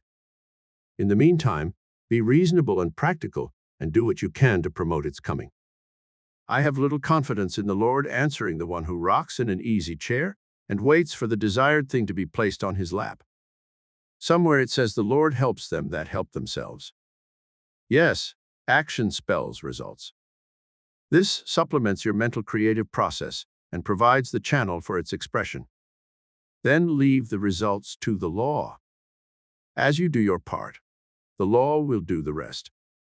How well or how accurately you cooperate with the law determines the duration of time apparently required to bring forth your supply. Time is a period created by man. Nature knows no time and always responds in the present, in the now. In some instances, results that seem almost magical will appear. Often where there has been a deep, longing desire for a particular good with no expectation of its realization, the addition of action will finish the process with the happiest results. In fact, you are always on the right side of the law when you combine the two essentials of desire and expectation. You operate a hidden intelligence that puts you in touch with the actual ways and means of materializing your desires. The principle underlying this process of attraction is as sound and as demonstrable as any principle in the science of mathematics. We all employ it every day, more or less, but usually unconsciously, and therefore imperfectly. Finally, do not desire or demand what rightfully belongs to another, in the sense that such a one would suffer by deprivation. Only desire that which will round out your life to make it fuller and happier, and also that which will enable you to help others into better and happier conditions. Aim to be normal in your demands, and use the intelligence with which God has endowed you in discriminating between rational and irrational demands. The innate desire of your being is for harmony, satisfaction, and plenty. These conditions will be obtained more and more in your life as you live in accordance with the law, and constantly expect a continuous increase of good as an evidence of your growing faith in the wisdom and all-sufficiency of the great source of all good. The mind is a magnet and attracts whatever corresponds to its ruling state. Whatever we image in mind, whatever we expect and think about, will tend to bring into our lives the things and conditions that are in harmony therewith. Science has convincingly proven the existence and constant operation of the law of mental attraction. For this reason, everyone should be doubly careful about how and what he thinks. Our predominant mental attitude is the primary cause of most everything that comes into our lives, and the sooner we realize this truth, the sooner we shall begin to improve our lives and progress. We must seek to become imbued with the desire to advance, and give the law a chance to help us. Everything will then work toward our aid. Obstacles will strengthen our resolve to win. Discouragement from others will only serve to strengthen and to arouse us to a stronger activity. We will see more clearly and understand more fully that every difficulty is an opportunity to advance, every stumbling block is a stepping stone to success. Our so-called burdens will lose their heaviness because the spirit within us is unconquerable, and when invoked by desire and aspiration, will unfailingly come forth in greater power and richer intelligence. This will guide our thoughts and actions into those pathways that lead to the heights of conquest. The law of mental attraction acts along the same lines as the law of gravity. It is as definite and as accurate. You have heard the law expressed in such statements as, birds of a feather flock together, or like attracts like, or things equal to the same thing are equal to each other. The thoughts and the actions of people draw to them people of their own type and kind. It is difficult to tell one just where he may fail to attract his needs, as no two people think alike, and therefore no two people make the same mistakes. However, I shall name and explain the 3 steps one can use to build up realities. By following closely these suggestions, he can note where he may have failed. Interest. The first step to take is called interest. Interest is paying special attention to some object or thing. It is being definitely concerned about someone or something. Interest is tending to see in the outer world what is already existent in one's mind. Things you think of that give you joy, pleasure, wisdom, and satisfaction are interests. I recall one woman telling me that she invariably could see cripples in a crowd quicker than anyone else. They seemed to draw her attention to them and excite her sympathy. It was because she had once been injured and was wheeled about for several months packed in a cast, and the memory of the experience was fresh in her mind and created the interest. Our interests are largely individual because we do not think alike. One person may find interest in some things that another would fail to see. Recently, my wife and I went out exploring along a dried-up riverbed on the desert. She was especially interested in collecting bright stones containing gold, silver, copper, and iron that are commonly found in this country. I, in turn, was looking for gourds that I knew would grow wild, where there had been moisture. I was interested in gathering the kind that the native Indians used in their hogans, and particularly the kind they selected for their ceremonial dances. There we were together, she walking about picking up these rare stones, and I looking around for the vines that held the gourds. I didn't even see the stones, and I am sure she didn't see many of the gourds. Both walking together, yet we were seeing differently because we were looking for different things. We see in life that which interests us the most, and pass blindly by that which is of little or no interest. It is here in this simple practice that many of us may be making our mistakes. We may be so interested in things that are not prosperous, joyful, and healthy, that we pass by the very things we desire most and overlook the means of our health and prosperity. With our interest so engrossed in seeing the lesser, either through habit or ignorance, we fail to attract the greater things that are all around us. A young man came to me one day asking what he could do to increase his income. He was dissatisfied with a meager earning. I learned that he was an electrician. His work occupied several hours a day. He liked his home, enjoyed his garden, his newspapers, and occasionally stepped out socially. I thought he was getting well paid for his efforts and told him so. I added that if he wanted more earnings, he would need to stimulate his interests and be deserving of it. God feeds the birds and supplies an abundance of food, but he does not put the worms into the bird's mouth. The bird must at least go out and search for the food. So it is with all of us. We must do something about it more than wishing or praying. He decided then that he would increase his capacity as an electrician. So he went to a class at night school and laid aside his newspapers for books and other material. He became interested in radio and was enthusiastic about its possibilities. This interest drew him into new circles and landed him a position with a growing radio company. In a very short time, he had found a new pleasure and tripled his meager earnings. No one is to be blamed for the dissatisfied life, but the man himself, because he failed to expand his interests with his desires. It is so easy for people to allow themselves to get into a rut, and it is always a mental rut before it becomes a material one. People drift along unknowingly, unconsciously, and aimlessly into unhappiness and blindness. A very lovely person came to me with a problem, the like of which has caused many a woman to give up and lose the very thing she wants most. This woman had a nice home, a well-providing husband, many servants, and 2 fine sons to be proud of. But with all that, she was most unhappy. When her boys were growing up, she devoted all her time to their training and care. Now they had married and were making their own homes. While she was so tied at home, her husband was becoming a successful man, and this took him out to his clubs and made new friends of other women as well as men. He was quite occupied with his interests. He came home at nights, but most of his weekends were spent elsewhere. Here she was with a big house and servants, plenty of money, but no love or happiness. She realized the breach was widening, and knowing that soon her husband would want a divorce, she was forced to seek a way out. After a lengthy analysis, I learned that she had a spark of interest left in art and literature, so recommended that she take a trip abroad for the summer to see new sights and to plan a busy winter with new studies. She returned feeling refreshed and anxious to begin the work. She joined a literary club and liked it. Gradually, she worked into some small dramatic parts until one day her interest burst out into a flaming desire to go further with the work. Home, servants, loneliness, all receded with the new ambition. In short, she advanced into radio work and has been very successful. Her sons are proud of her achievement. Her husband has become almost jealous with his attentions, and her happiness is supreme. You see, one must keep up some interest.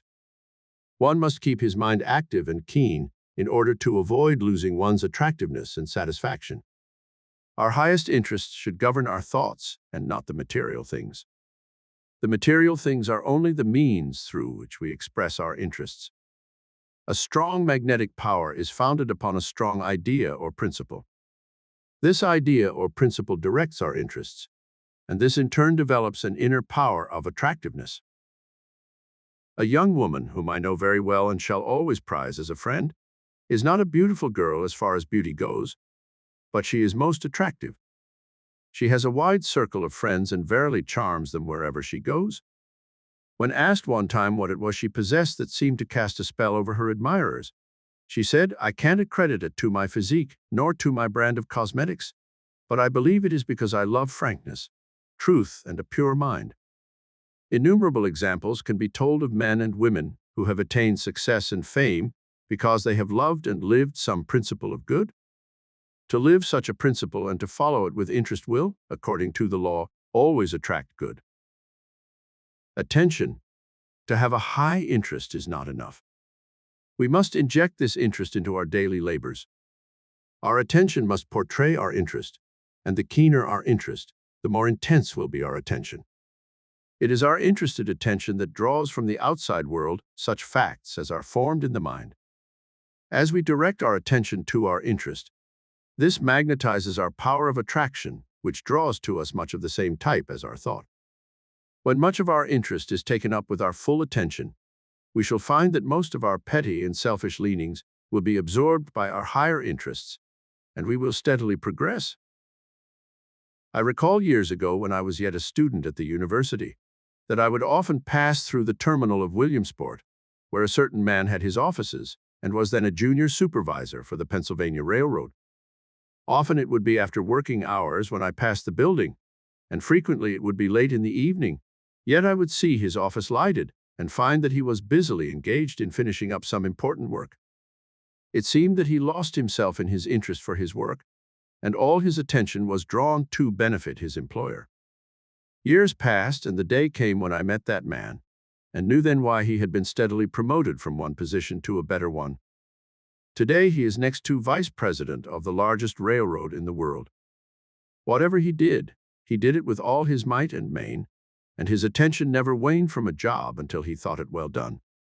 I learned from him that he did not wonder when he would get his next raise in pay or change in position. He just worked, he said, and the advancement came without worrying about it. I believe another young man expressed this law in action years ago when they thought it was impractical idealism. He said, "For whosoever will save his life will lose it. Whosoever shall compel thee to go a mile, go with him twain. Whosoever will find himself great must render great service. Whosoever will find himself at the top must lose himself at the bottom." The big salaries are paid to those who travel the undemanded extra mile. The man whose attention becomes lost in his interests will grow to worthwhile accomplishments. Emerson said, "See how the mass of men worry themselves into nameless graves, while here and there a great unselfish soul forgets himself into immortality." Yes, you say, I know of men who have had such advantages and opportunities to forge ahead, but they didn't succeed as your friend. They had influence and money and brains, but somehow they did not reach the top. Granted that they had all the material and physical advantages that any average man might need to skyrocket to the pinnacle of success, yet they lacked something within themselves. The source and cause of all successes lies hidden deep within the mind, and one must give one's attention and interest first to principle and then to fact. What do I mean? If you believe in honesty, then you support the principle of honesty with all your attention. You direct this attention to do and think all things in an honest manner. If you should have an opportunity to cheat or steal from another, you adhere to your principle and refuse to take advantage of what may seem a trivial thing. They always seem trivial in the beginning, but that is only the beginning. Such trivials grow with a cancerous rapidity. You rarely see the surface record for remaining loyal to your standard, but in time you will not only see but feel its satisfaction. As you watch closely your dealings and force every issue to comply with your principle, you are charging your mind with honesty, and it becomes magnetic to attract honest endeavor and permanent success. Next, take truth and follow it along until you have worked it the same way. There are so many ways that truth may be challenged that you need not expect to accomplish your work in a week or two. It becomes a growth. After a time, you will find your interest and attention so taken up with truth in all its forms that you will no longer attract deceit or dishonesty to you or in your affairs. I remember a statement I heard when I was young in this work. The owner of a store spoke of a little lady who often came in to buy cards and gifts for her family. It had been suggested that she pass off some inferior articles on the little lady. But the woman replied, "Oh no, she is too honest to be cheated." I wondered then why she had made the remark, but I understand it now. Such can be said of all of us when we earn what that little lady had earned. A president of an Eastern college came into our chapel one day while Mrs. Holliwell was at the bookcases. He said he had read a few of the books that were on display in the window and was especially impressed by one book called The Game of Life and How to Play It by Florence Shinn. He thought the title very attractive and of interest to anyone. "Do you know," he said, "I learned to look upon life as a game, and I started out as a poor boy with few advantages. But I played the game. I did not have the help that so many of these books may offer. I succeeded, and now I am telling thousands of boys and girls how I played the game. I built my success on 3 common principles: truth, honesty, and sobriety. I measured my living with these standards, and I have won a happy life." Set up a standard or a measurement for yourself if you have not already done so. Take one thing or one thought at a time and build upon it. As you strive to give your attention to some constructive interest, you will cease giving so much attention to a lesser one. You do not have to work over the things as some folks may do. They go about treating against dishonesty and the like when they should adjust their minds to be free from thinking and fearing dishonesty. The law requires us to make the correction within ourselves, and if we do our work there, it will proceed to work for us outwardly. It is our thought which stimulates interest and directs our attention. Therefore, let us not wander away from the source and cause of attracting the things we do not want. Expectation. The last step we take is expectation. This is an active form of attention. It is attention with intensity. It may be likened to the actions of a cat that waits patiently at the mouse hole. The cat expects to catch its prize at any moment. He expects to get the mouse because he believes he will get it eventually.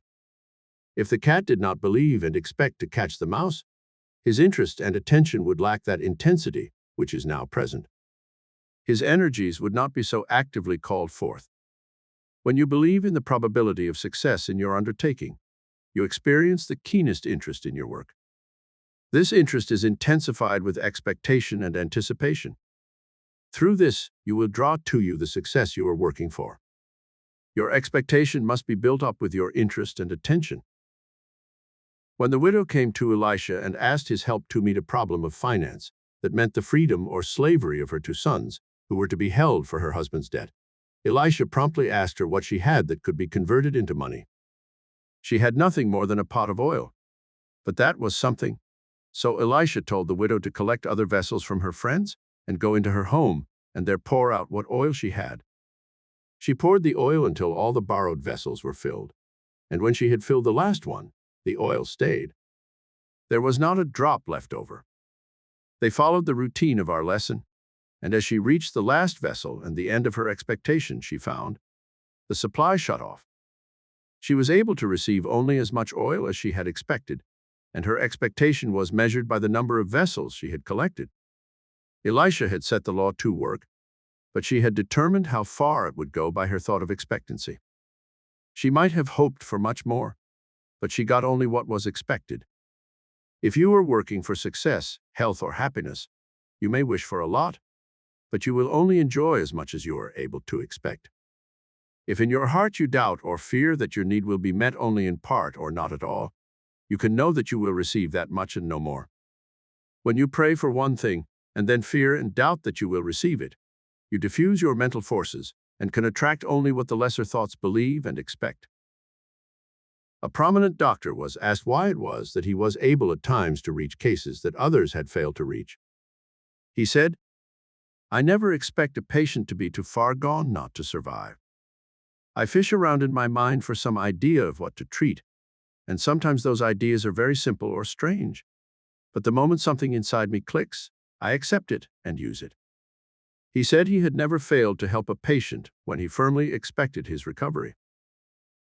When we charge our thoughts so firmly with the idea that there are no failures, then we expect success. Our mind becomes strengthened with our conviction and, like a magnet, draws to us through the principle upheld whatever desire is uppermost at the time. To desire is to expect, and to expect is to achieve. Law of receiving. Give and it shall be given unto you, good measure running over. Luke 6:38. Understanding reduces the greatest to simplicity, and lack of it causes the least to take on the magnitude of complexity.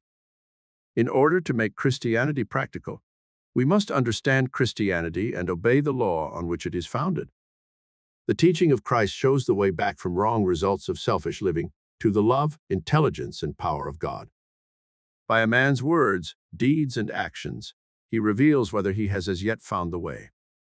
God exists in man as man's highest concept of perfection, and comes forth through man's faith and works as a redeeming love, intelligence, and power. He who seeks a greater life, with getting as his objective, does not seek life in trueness of spirit.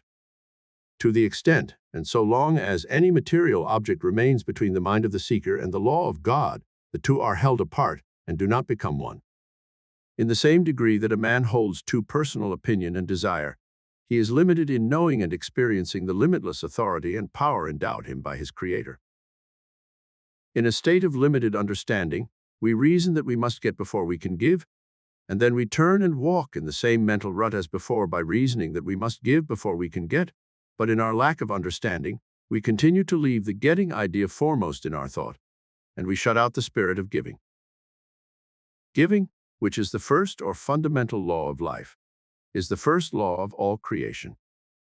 The attitude of getting is the law of life in a congested state or in repressed action. As long as getting dominates a mind, that mind is in a paralyzed condition, being limited in its action in accord with the fundamental law of creation. The radio has aided greatly in explaining the process of the law of giving and receiving, or prayer and blessing. The principles involved are very similar. In fact, they are the same, except that one is mechanical and the other mental. When the operator projects a program, he stirs up a vibration in the air that goes forth to accomplish what it will. He has nothing more to do with it after it has been projected.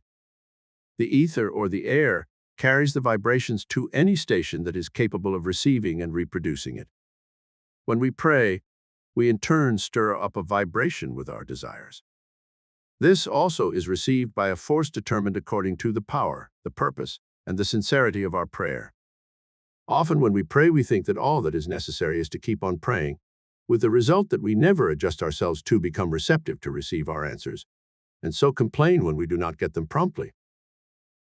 A dreamer or a wisher is one who is continually praying, sending out his ideas, his desires, and is so busy dreaming that he gets all his enjoyment out of his dreams. He doesn't know or realize that to release his dream and allow it to go forth to accomplish what it will in time return to him for good. After you form a definite, clear outline of your desire, then release your thought Godward. Let it go, like throwing a ball out with no string or rubber attached to bring it back to you. Man's extremity is God's opportunity is true, for when man reaches his limit, he hopelessly stops his efforts. When he relaxes from his strain, the law has a chance to reply to his desires, and things begin to change for him. Have you not seen this work in trivial things, such as books or clothing or invitations, or a desire to see a certain friend? Possibly at some time you sent out a thought or a desire, and then forgot completely about it. The next thing you knew, you had that book presented to you. You received the invitation, or you were walking down the street and bumped right into the friend you so desired to meet. Yet, somehow, when it comes to more important things, to larger things, we fail to release our desires and prayers as readily, and anxiety and tension holds everything fast. Nothing worthwhile is accomplished. The mind is like a sponge. We squeeze it hard with our anxious thoughts, but not until we can release the pressure and allow the sponge to take its normal shape can it become absorbent and receptive again. Once we have expressed our needs through prayer or otherwise, some believe that is all we must do. On the contrary, we are working with a law that is definite and active, and this is only the beginning of our work. The principle of life upon which this law is based is clearly written. It reads, "Give and it shall be given unto you, good measure, pressed down, shaken together, running over." Giving always precedes and predetermines the reception, whether you are giving your thought, your word, your service, or your deed. Some folks may consider this law as a two-way law. That is, half the time you should be busy giving, and the other half of your time you should be receiving. It is like the proposition of heat and cold. They are two sides to the same law. That is, if we concentrate upon cold and hope and pray to get heat, we are likely to freeze to death. What we must do is to give all our thought and effort toward building a fire or seeking that which will create heat to warm us.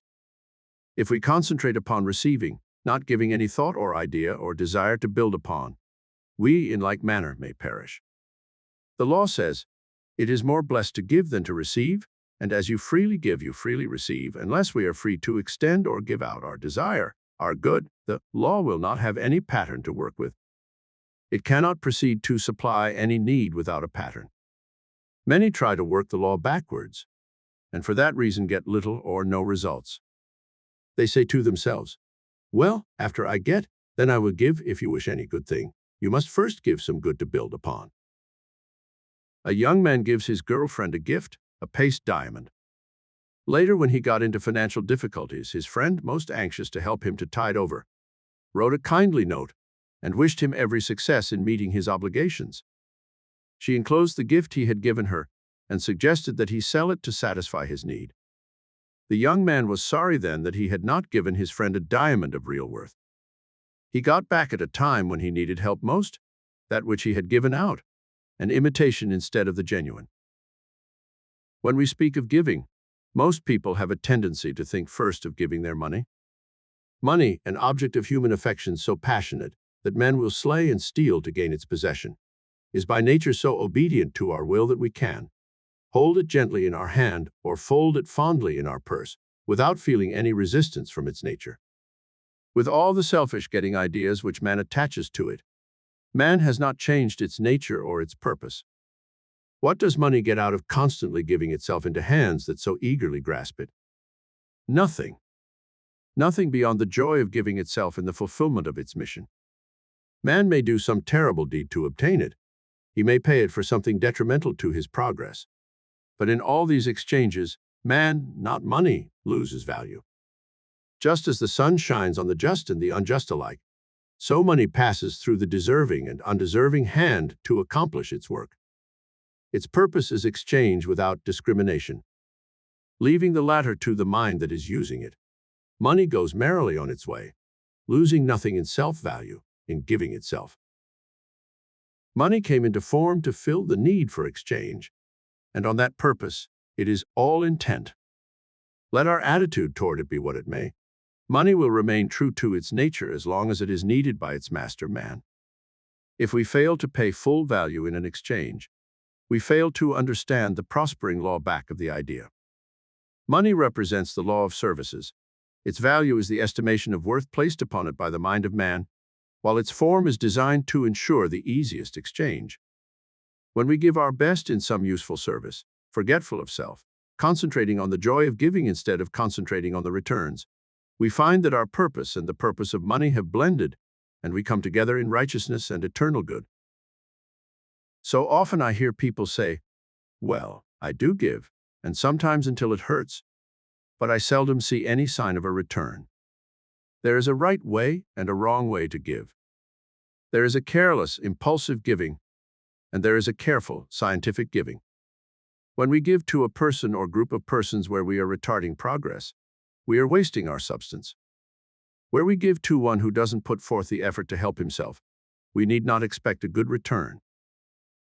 Nature does not support a parasite or a loafer, but she gives her energy to the ones who are struggling forward. She lets the parasite and the loafer see that she will help if they put forth the effort to help themselves. But with us, if we support a loafer in what he is in, how can we expect any good returns? Rather, the loafer becomes arrogant and demanding for more and more relief until we wonder where and when it will end. A woman once gave her daughter, when she married, a home fully furnished, and set the son-in-law in a good business. The business from year to year was always needing more funds to carry it over, and she continued giving her money to him until it was almost exhausted. When she had gotten down to a small income and living in one room, she wanted to know why she was not blessed for her generosity. She gave as she thought best, but it paid in losses and bitter words. The son-in-law demanded more help until she had no more to give. Then she was unwelcome in their home and invited to leave. Her mistake was in her judgment. She was as much at fault as the dependent son, for she was part of the cause of his failure. I directed her to stay away from the young couple and let them sink or swim by themselves. I was sure they would find themselves. She followed my advice, and within a year, the young man had put his business on a paying basis. For the first time, it was operating at a profit. The home life was restored to a normal state, and all were happier because their efforts were being directed into right channels. The young man was proud of his efforts that enabled him to make good on his own merit. A practical interpretation of the law is, when you see someone making an effort to help himself, that is the time to assist him, but do not give of your substance to the one who will not help himself, or at least try. The latter type will not only misuse your gift, but will abuse you if and when you cease giving. Jesus gave his substance always where it would do the most good. He fed the multitude because they were seeking good, not because they were begging food. Nowhere do we find him giving as much as a thought to anyone, except those who desired to improve and grow. He cautioned others about unwise giving. Do not throw your pearls before swine lest they trample them under their feet and turn and rend you. He meant simply, do not give your substance to anyone who cannot appreciate it or improve with it. It is as foolish as giving a child a loaded gun and expecting him to realize the danger as you do. Sooner or later, the child, through lack of appreciation, will either hurt someone or get hurt, to the sorrow of all concerned. You cannot build something on nothing and expect something in return. If, in your giving, there is no principle of good in some measure, no matter how small, to add to, then you are casting your pearls away. You are wasting your substance. Many have found tithing a successful form of giving, but the questioning mind wonders, why would tithing be more potent than any other form of giving? It is more potent because you touch the law of giving and receiving in a definite, orderly, or systematic way of giving. You establish a methodical plan of giving, which creates a steady flow of reciprocal good to be received. When one's method of giving is sporadic or occasional, one's reception of good is irregular and uncertain. Scientists analyze it. They say that tithing gives man a self-reliance, a confidence which enables him to build up a positive mental attitude, which attracts success. Others say that a tither already has considerable confidence to take the chance to spend his money that way. This makes him a positive type and attracts only positive and goodly conditions. Then there are others who take a spiritual view toward tithing and assume that God is their partner, and they are paying only on a tenth of their receipts as his share. Then, too, some make the mistake in tithing when they give for selfish gain or when they make a bargain of it. Remember, it is not the money you give. It is the idea back of the giving that is so vital. If you give money and the idea is wholly one of bargaining, your mind is not free, therefore. Your results cannot be free and full-flowing. Tithing, no matter what one may think about it, if one thinks at all, has a tendency to bring man into line with the law of giving, and his results will be in proportion to the honesty, sincerity, and spirit of his gift. Jesus praised and blessed the widow who gave her all her mite into the church coffer, but criticized the rich man offering his bags of gold. Why do you suppose he took exception in this case to praise the lowly gift of the widow? He knew the law of giving was in action. It was the spirit of her gift that prompted his blessing. When John D. Rockefeller was a poor boy, he was able to apply the law early in his life.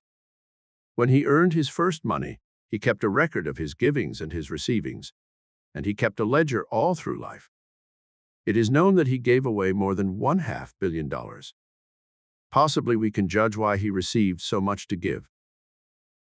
But after we give, that is not all we must do. Our next step is to prepare to receive the response or results of our giving and to receive, as the law states, good measure, pressed down, shaken together, and running over. This is the most interesting part, because our preparation shows our active faith. Instead of rocking and waiting, we are preparing and working. This, in turn, enlarges our view. It stimulates our interest, it disperses our doubt and fear, and energizes our power of reception. This was clearly illustrated by Elijah the prophet, when the 3 kings came to him and asked him to pray for them, that they would be victorious in battle, and that they might have rain to supply their soldiers and animals. Elijah told the kings to go back to their camps and prepare for the morrow. Prepare to receive the water they asked for by digging ditches.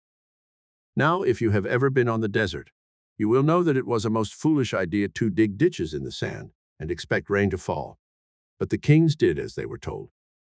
They prepared for the rain by digging the ditches, and clouds gathered, and rain fell, and the ditches were filled. The men and their beasts were satisfied. Their thirst was quenched, and going into battle strengthened, they were victorious. Elijah, knowing the law, instructed them to prepare and made the way easy for them to receive. The key to the law, then, is we are continually drawing into life what we give and expect. Whether we attract good or bad, it is governed by this same principle. You have probably made the remark, "Oh, yes, it is just as I expected," and especially when some unpleasant condition or circumstance arose. You invited the condition just because you gave out the thought of expecting it. You can also expect good to appear on the same principle, and you can help it to come to pass by the method of your preparation. Many failures in demonstrations are because we do not force our expectations to keep apace with our desires. Very often we desire one thing and expect in our hearts another, which creates confusion. The Master said, "A house divided against itself cannot stand." When a mind is confused, there is no cooperation, nor is there united force to attract the strength it requires. Positive mental radiations will drive away all clouds of doubt and fear with confident expectation that all things will work all right. You operate a law that can and will put matters right. There is a power within, greater by far than any difficulty that you can ever meet. That power will never fail to see you through. You may ask, can I desire things not ready for me to have? Can I ask too much of the law? Does the law withhold things from me which are not for my good? True desire represents the urge of life, seeking a fuller expression, and is kept alive by continuous expectation of its fulfillment. It brings to us ways and means for its manifestations. The principle explains, no desire is felt until the supply is ready to appear. No mind can be conscious of a need or of a desire unless the possibility of its fulfillment exists. Your prayer, your desire, and your inner urge are like a magnet, and the stronger they are, the stronger the power of your magnet and the greater its attraction. You cannot ask too much of the law, for it is unlimited and the supply is inexhaustible. You can get only what you can conceive, what you can understand. You can get only the equivalent to what you give. The law does not withhold any more than mathematics withholds its numbers. You may receive some things that appear not good, but yet good may come through them like mistakes in mathematics. Whereas you make many mistakes, the mistakes enable you by their correction to better know the law. After you have made one or several corrections, you will never again repeat the same mistake. So in that way the law has served you well and has supplied you with a greater knowledge. The Lord loveth a cheerful giver. The law serveth a free and willing giver. Whatever you give, give it with a free and willing spirit. Give it out with no obligations or dictations attached. Then it will come back to you unburdened with obligations or restrictions of any form. He who gives much receives much. To give your best is to receive the best in ratio to the degree of your giving. The reason why so many people receive little is because they give out so little. They are poverty-stricken because they refuse to give. Whatever the nature of your possessions, give and give abundantly. You are to give of your life, interest, energy, thought, ability, love, appreciation, and helpfulness. In giving of your life, thought, and love, in doing gladly and well whatever you may be called upon to do, you express your best, and the more you give, the more you receive. This does not mean that you are to give to the selfish and thoughtless, but to so order your life as to make a full and proper use of your energies, faculties, and talents in useful living. If today your abilities are small and your powers insignificant, begin now to make a more thorough use of them, and they will grow. Recall the story of the master and his servants, to whom he gave each a talent, some 2, some 3, and others more, and from whom he expected a harvest according to their respective endowments. There was greater joy in heaven over him, who had but 1 talent, and used it well, than over him, who had many talents but failed to employ them in useful service. Hence the servant with 1 talent took the higher place. In other words, the individual who makes full use of what he has shall be blessed with more and more. For in what measure ye mete, it shall be measured unto thee again. That is the path of increase. That is the secret of the law of receiving. If the business world accepts the giving of service as the basis of success and progress, can we not accept the same truth in our business of living life? This is not a religious plea. This is good logic or plain common sense. For if the law works in one department, it surely will work in every department wherever we choose to apply it. Whatever you desire in the way of health, success, happiness, riches, or power, start toward it. Start it on its way by this procedure. The law works. The results are sure because a natural principle is involved. You may proceed without doubt or fear to desire and to expect all the good you can realize, use, and enjoy. When the mind of man becomes unselfish to the point of yielding to the law, man has been born anew, for his attitude toward the law himself and his fellow men has changed, and his affairs take on the character of his newness of thought. Giving. To get he had tried, yet his store was still meager. To a wise man he cried, in a voice keen and eager, "Pray tell me how I may successfully live." And the wise man replied, "To get you must give." As to giving, he said, "What have I to give? I've scarce enough bread, and of course one must live. But I would partake of life's bountiful store." Came the wise man's response, "Then you must give more." The lesson he learned, to get, was forgotten. Toward mankind he turned with a love new begotten.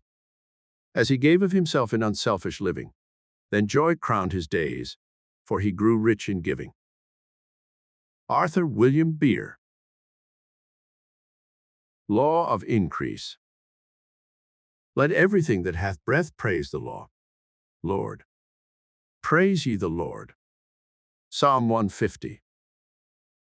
Without exception, I believe everyone has read or heard the delightful story of Aladdin and his magic lamp, how a poor boy had stumbled upon the little genie who led him to find a dusty old lamp. It was a magic lamp, and when he rubbed it briskly, a little man appeared out of a cloud before him and asked to fill his wishes. We, as children, have always dreamed of fairies and of the beautiful things in life that we wished we might have. Yet many of our dreams remained as such because we could do nothing about them. In truth, we may not believe in fairies, but we know there is a principle equivalent to the magic lamp. No, it is not something material that we can carry about and rub at will to find a little genie to do our bidding. It is an understanding which enables us to use the law more clearly, and in using it, we stimulate our good and bring about much for our pleasure and happiness that seems like magic or miracles. This understanding is the act of praising God, the law, for that which we desire, and invariably the fulfillment of that desire is speeded up to almost magic proportion. This method is, of course, not new. It has been used throughout the Bible from beginning to end. Praise has ever been a common method used to employ the attention, favor, and blessing of God, however one believed in it. In early history, we learn that the people would bring their sacrifices and place them on the altar to gain the favor of Jehovah. Following this act, they would render their praise in song and ceremony, believing that by so doing they would be favored. Their prayers would be granted. Read the Song of Moses and note its structure. Read of the fall of Jericho and note the process used by the people, who marched about the city walls until they crumbled and fell, and who became conquerors. Read the last Psalm of David, and in doing so remember that it has been used by the Hebrews for ages and has proven most effective throughout the centuries. The singing of songs or the blowing of trumpets does not bring the results you pray for, nor do you suddenly gain favor with God because of it. The effect of your efforts does not influence God in any sense, but it does influence you. It enables you to be lifted up and unconsciously touch the law and gain its blessing. What has been an unconscious act or an accidental method can become a known fact and a regular means of stimulating your good. If one learns the simple method of praise, that alone will stimulate and increase his good. Jesus once said, "If one has faith as a grain of mustard seed, he can move mountains. If one can realize the power of praise, he can do the same." Praise is complementary to faith. Whereas faith is wisdom and understanding, praise is the application of that understanding. Faith is the boiler that holds a substance of power, whereas praise is the fuel that generates that power into an active force. If you must constantly watch your boiler and care especially for the fuel that charges it, in order to get the most out of it, then the fuel is a very important part of the machinery. In like manner, faith without praise is but a cold boiler, an inert mass of machinery. It may be nice to look at or to talk about, but of no value more than that until it is put in motion and produces. Praise is a stimulant of the mind. It quickens prayer. It magnetizes all the good around you. It transforms that good into usable, visible substance. A woman was crying bitterly and praying tearfully to God for her release. The master, hearing her, silenced her and asked, "Is your God a God of tears, of grief and anguish and pain?" "Ah, no. God is a giver of joy and peace and happiness and love. You want peace and joy, yet you pray to your Father with tears. If you want black, do you ask for white? If you ask for a fish, do you expect a serpent? If you ask for bread, do you expect a stone? You can only get what you expect, for the unchanging law is ever working to supply you. Prayer should not be one of supplication, pleading, begging, entreating, a sad state. It should be one of claiming, declaring, decreeing, praising, and a joyful thanksgiving. Praise is an avenue of prayer through which the spirit law expresses itself. Praise is a broad highway, while all other forms are only feeding arteries. Through this inherent law, when man praises, he opens himself upward to God. He lifts his consciousness to a higher realm and becomes, till the greater channel to receive the good that is ever waiting to come to him. Praise opens a little door in his mind that enables him to draw closer to God and to be attuned to the divine forces within and about him. Praise is the shortest route to complete any demonstration and the quickest way to enjoy effectual prayer. Praise expands and opens the mind upward, while its opposite, condemnation, contracts and restricts. The whole creation responds to praise and is glad. You may have noted how a trainer, after each performance of his charges, would give them a satisfied pat or some morsel of food they especially liked. That man was wise in using the law in bringing out the best work from his charges, and thereby giving the best performance. You have noticed perhaps how children will glow with gladness and joy when they receive commendation and praise. Those who have trouble with their servants or helpers can learn much by using this method, and will find a great difference in the quality and quantity of work produced. You have experienced at some time, I am sure, this law in your affairs. Have you ever had someone to condemn or criticize your efforts when you were trying to please? Did you not feel like folding up within yourself? Perhaps you even felt like quitting the job and letting someone else worry about it. Least of all, such an experience suppressed your interest and zeal, and you did not desire to do better. That is how one reacts when the law is reversed.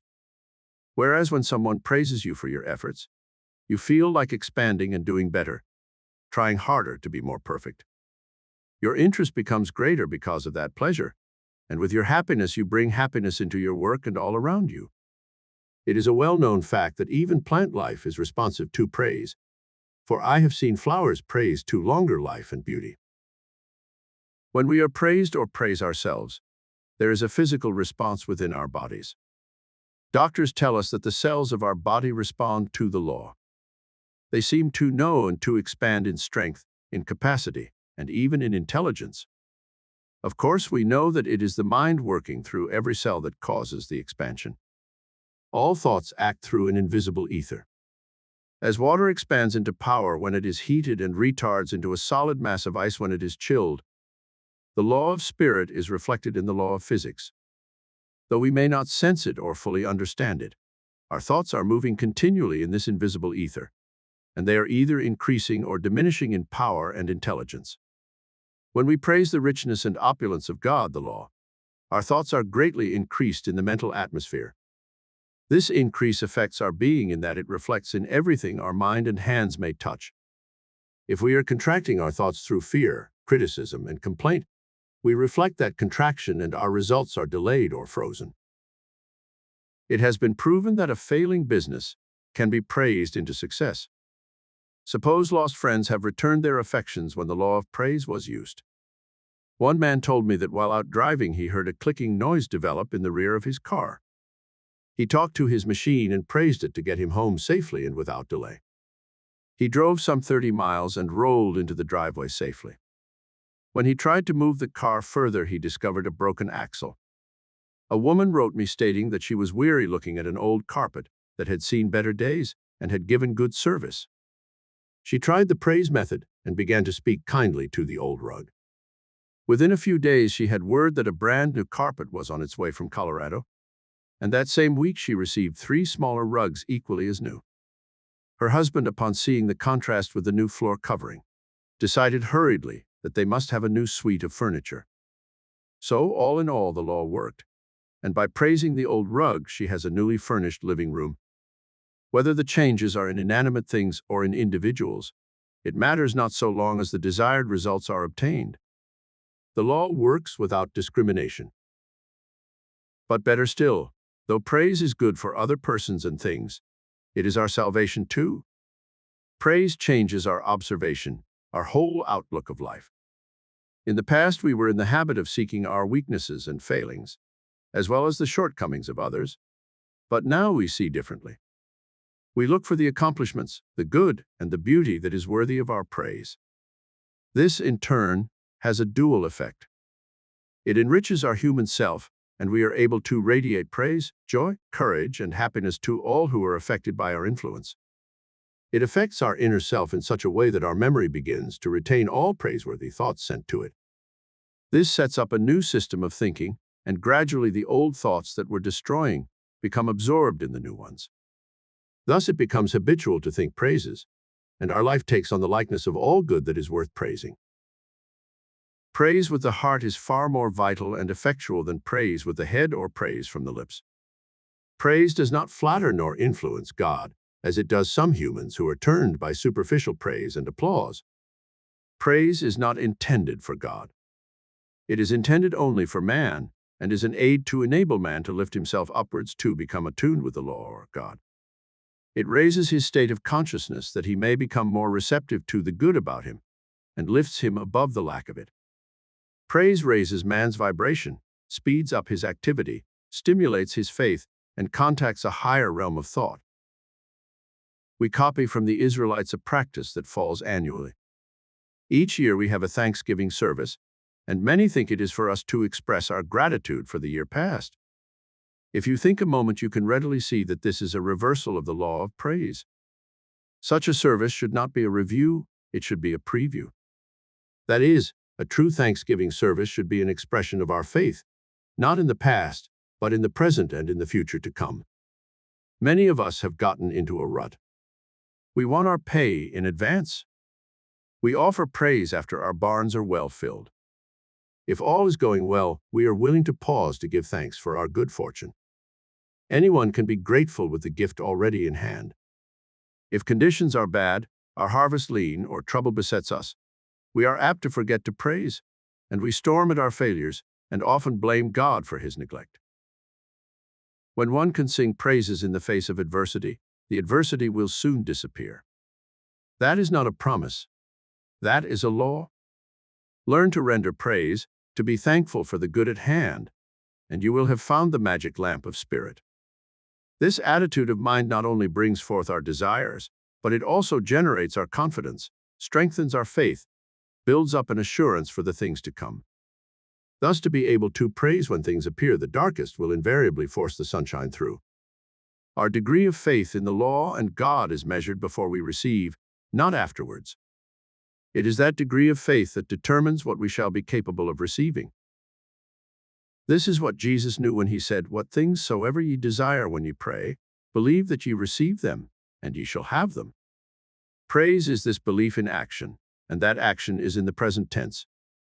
It is in the now. Samples of his work show us how he approached his problems. In one case, he turned to the patient and asked, "Do you believe?"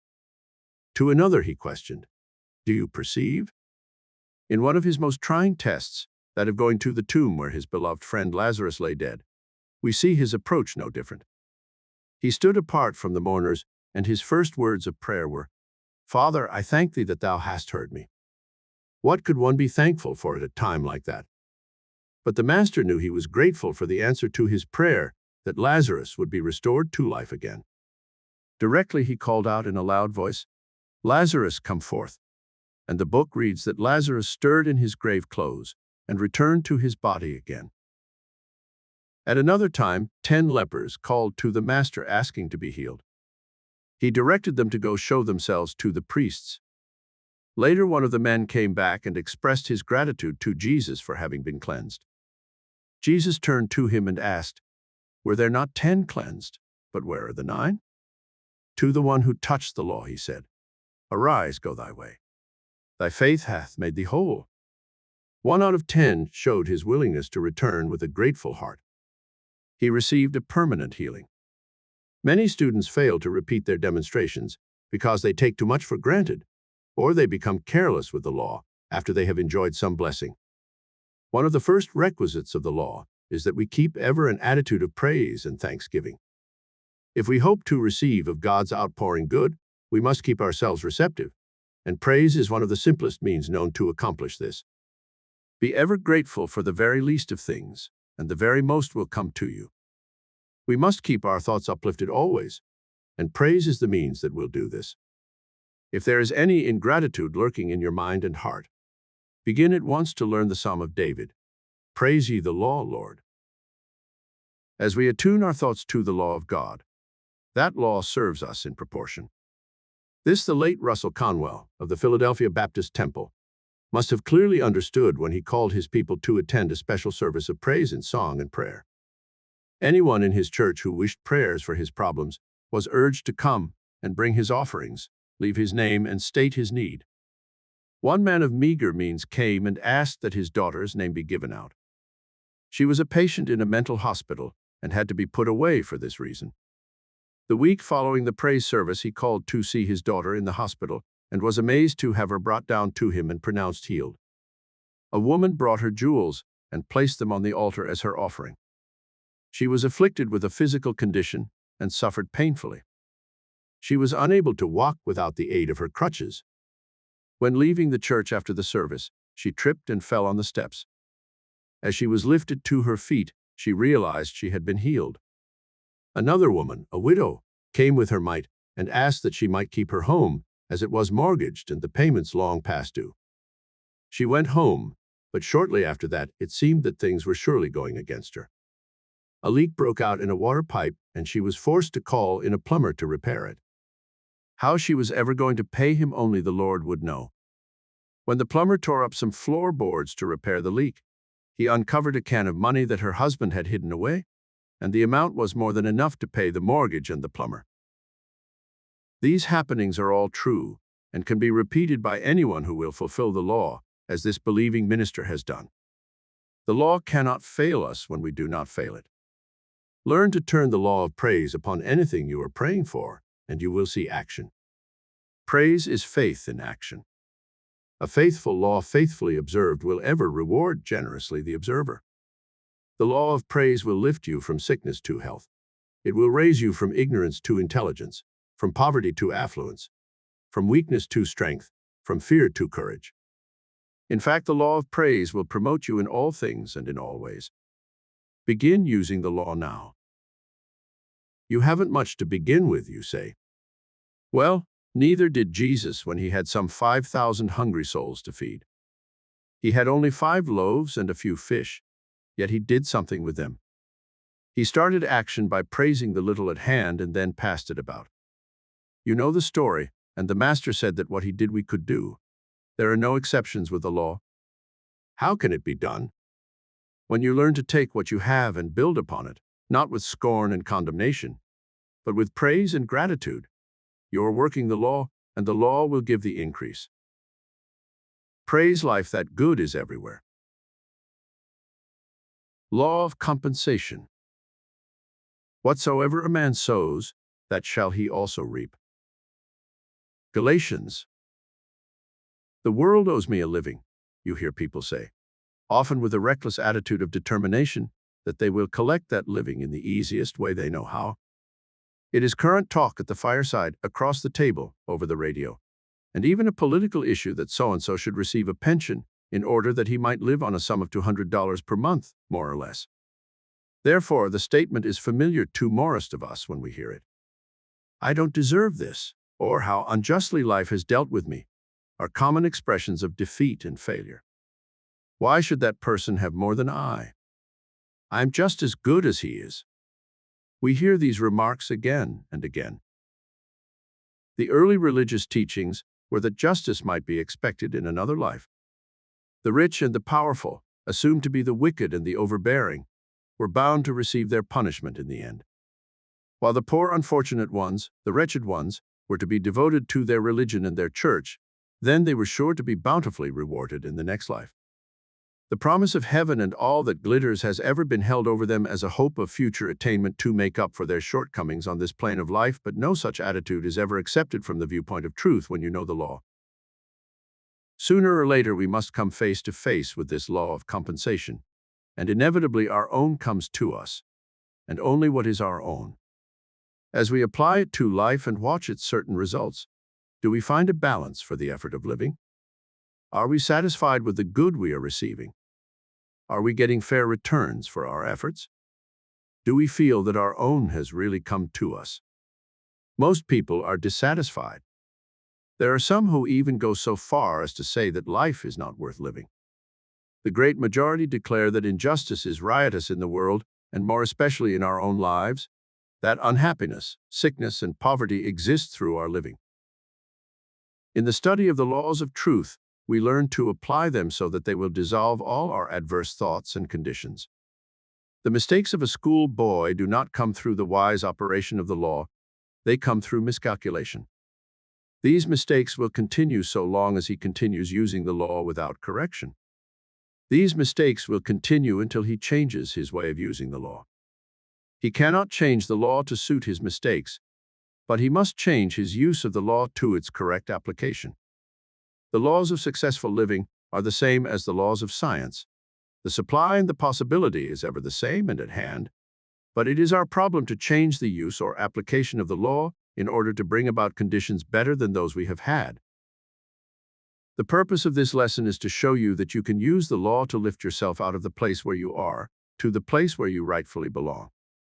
Your right place is where you can enjoy success and plenty. This is natural, as the law intended. Your failure to realize these things is a miscalculation, a mistake. The law does not need to change.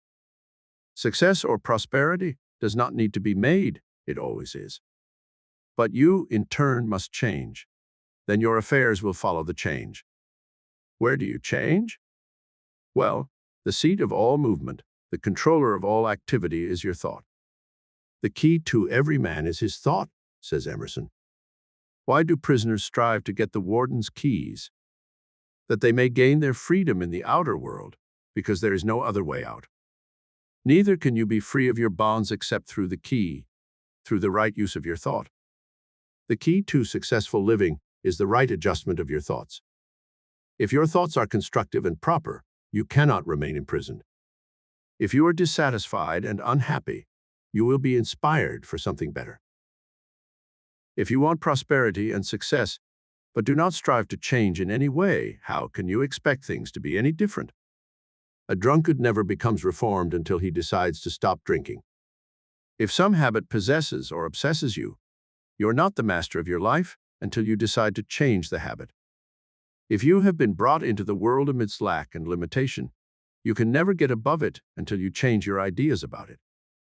There are many, many people who live and die and never know anything different from what has been handed down to them. Once you have changed your vision, you will change conditions. Only when we cease to recognize a condition do we cease to attract it. The only way we can cease to recognize things is to change our minds about them. Have you visited several homes and found them all different in some respect?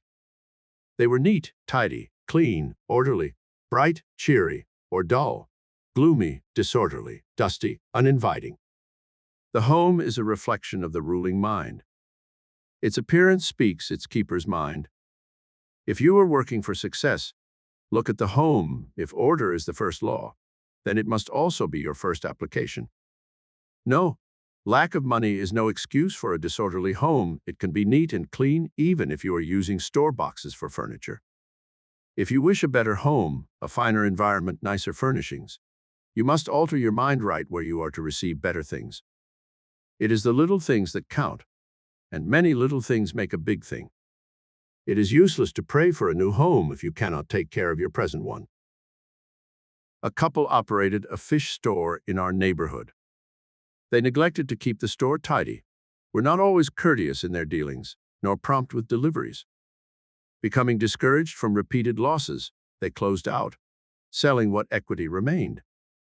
The couple who bought the failing business and the fixtures moved in, rolled up their sleeves, scrubbed the room clean, and dressed it up with tile boards, making it appear attractive and prosperous. They attracted business at once, established a name for quality food, cleanliness, and courtesy.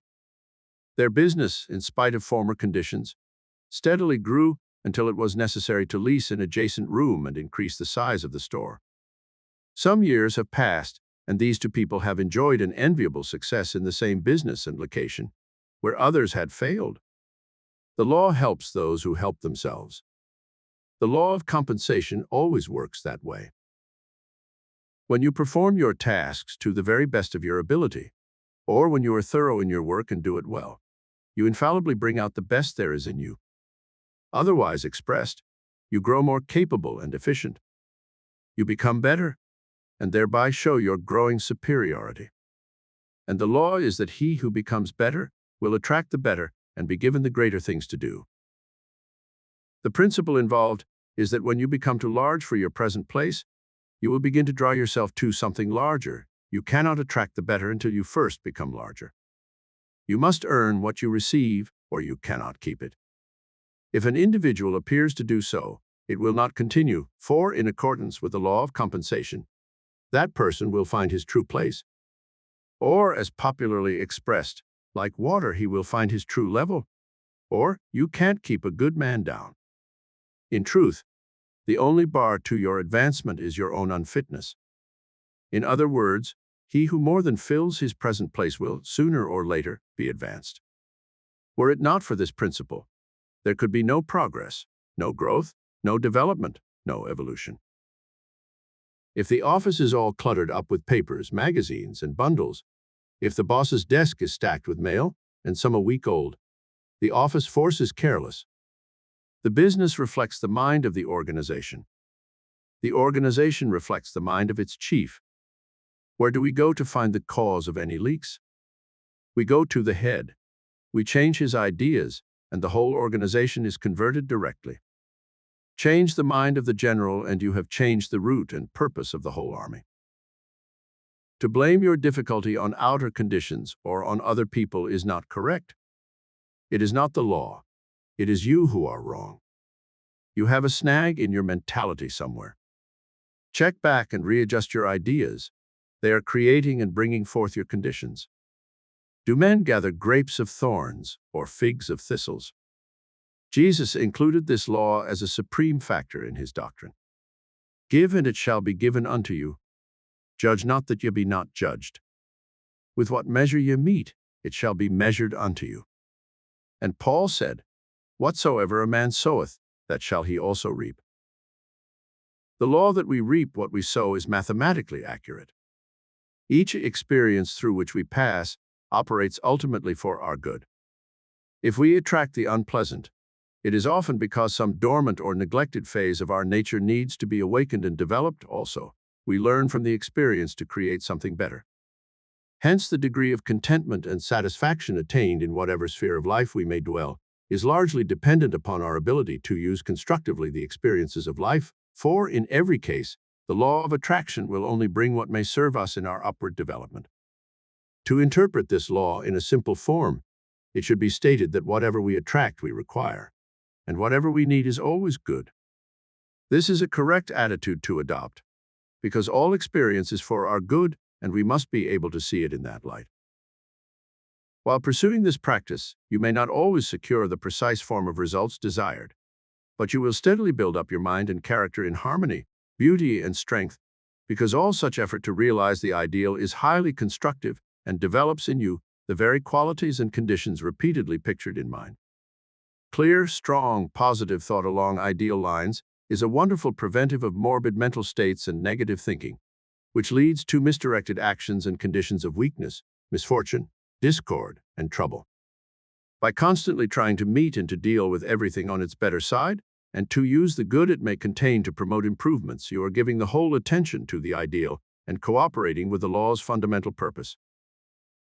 Crowd out all inferior thoughts by superior thoughts, evil thoughts by good thoughts, ugly thoughts by beautiful thoughts, distressing thoughts by pleasant thoughts, and you will begin to overcome the growth of all negative and confused states of wrong and discord. In other words, learn to think constructively of all persons, all things, all events, and all circumstances. Appraise them from the ideal point of view. As you do this, you will gradually transform your whole existence for the better. These are the means whereby you may steadily promote your welfare and advancement. As you train yourself to mentally look for the good, you will move towards the good.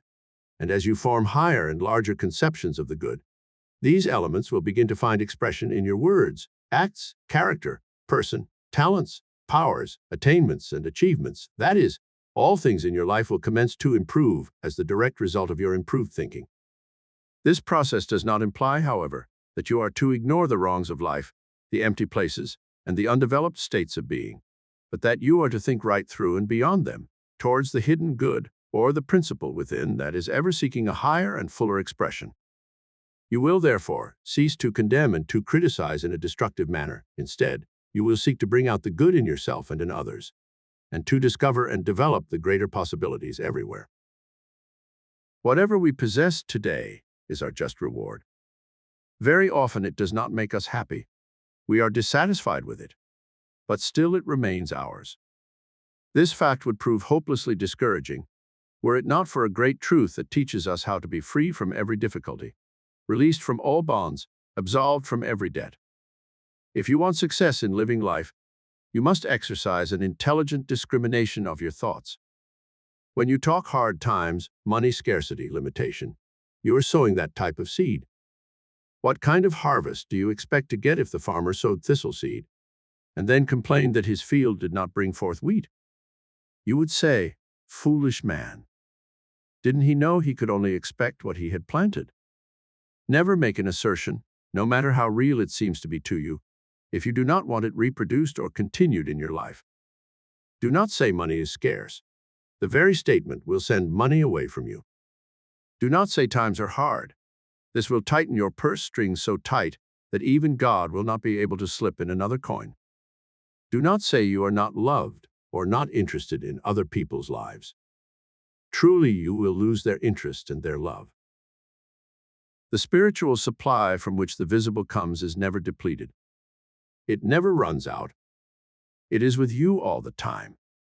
It will yield according to your demand upon it. It is not affected by your ignorant or blind talk of lack or loss. Only you are the one affected, and you control your demonstration with your thought. The unfailing resource is willing to give. It has no choice in the matter. If you continue to pour out your thoughts into this substance, this will prosper you. Turn the energy of your mind upon ideas of plenty, love, happiness, joy, health, and they in turn will appear. If you want a better home, make the one you have as nice as you can. If you want new furnishings, new clothing, don't condemn or belittle what you have, but enjoy them to the fullest. If you want a position or a new one, get yourself in readiness to fill that position or improve the one where you are. Hence, your failure to meet your demands of life is not a failure of the material, it is but a failure within yourself of the lack of understanding or the lack of application. No matter what your problem is, the law can work it out. But you must adjust your thinking to work with the law. Do not expect that in just a few moments or a few applications, you will realize a full consciousness of plenty. A builder does not erect a beautiful spire or dome to $1 million cathedral without foundation. He must first have support to hold that spire aloft. He builds walls and cross braces to hold each wall, and each wall is built slowly and perfectly, stone by stone. You must realize that by working and proving the law, you do so step by step, with each step bringing you closer to your goal. In Philadelphia, a man boasted that he was a success. He rose above his competitors. He drove them off the street, some of them out of business. He founded his business upon competition, but I learned only recently that his business had dwindled down to the place where he was forced to close out and move to a smaller town. The law of compensation works slowly but surely. One cannot build upon the substance or the virtue that another has created. You can only build on that which you create. Competition in business is a rivalry or strife for two or more people. Fearing there is not enough for all, they fight with one another to get all they can. Don't fear your neighbor is getting more out of life than you are. Don't try to compete with anyone or anything. It has been said that competition is the spirit of business, but I do not think that competition in the form of rivalry and strife, of arguing and fighting and lying about each other and each other's business, is the right spirit. I know it is not. Rather than call competition the spirit of business, let us call it compensation. Compensation means equal returns for that which is given. It means a balance of that quality or service that is extended to another.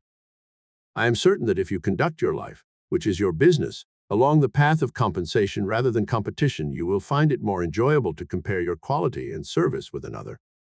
The better your service, the greater the reward, the more business you will attract. If you follow this law, you will find that it is the golden rule in any life or in any business. You will be certain to succeed, no matter if there are other so-called competitors seeking business in the same block. If you are not succeeding, if you lack any good thing, look more closely to the cause. It is not outside, it is somewhere within. See where you fail to use the law correctly, or where you fail in your consciousness to think rightly. There are 3 points common in everyday life where one may fall into a snare and a delusion. First of all, do you expect something for nothing? Does it make you feel good, pleased, when you get something without paying for it? If so, you are violating the law. Your returns will always be unsatisfactory. No matter where you go, be willing to pay your way. Have you known some people who hang back when you go out for an evening's entertainment? They stand back and let the other fellow pay for the show. People like that lose hundreds of dollars when they try to save themselves a paltry 50 cents. The quality of thought they entertain repels many dollars they rightly could attract. If you knowingly cheat another one of $1, it may cost you many dollars for the mistake. Second, do you hunt for things that are called cheap? Are you a bargain hunter? Cheap thoughts can only bring cheap returns. You who wait for bargain days will always have to take bargains. But remember, there are no bargains in life. If you have gained monetarily, you may have lost in other ways. You place yourself in a vibration that lowers your present state. It forces you below your proper level. It limits your thought to a state where you support underselling, cutting, bankruptcy, and dishonesty on the part of the seller. He must lie or deceive or cheat somehow about the price of the bargain or some other article, because he is in business to make a fair profit. Thus, you become a party to the violation and come under its penalty. Third, do you begrudge spending money? Do you hate to pay your bills? Release your money cheerfully, even if it be the last dollar you have. Decide what your need is. If it is of more value than the dollar in your purse, then spend the dollar cheerfully. In this way, you comply with the law. Often when we get to a low level, we begin to tighten up on our purse strings. We begin to hold back. This is like closing the faucet, limiting the supply from pouring into you. I remember a man telling of a time when he had an urgent need for $1,000.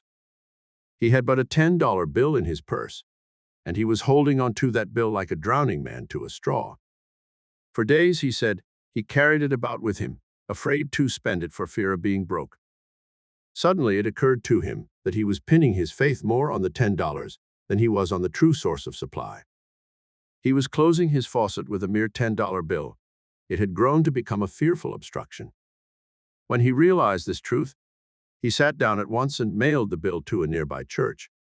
And following the release of the bill, supply began to flow into him.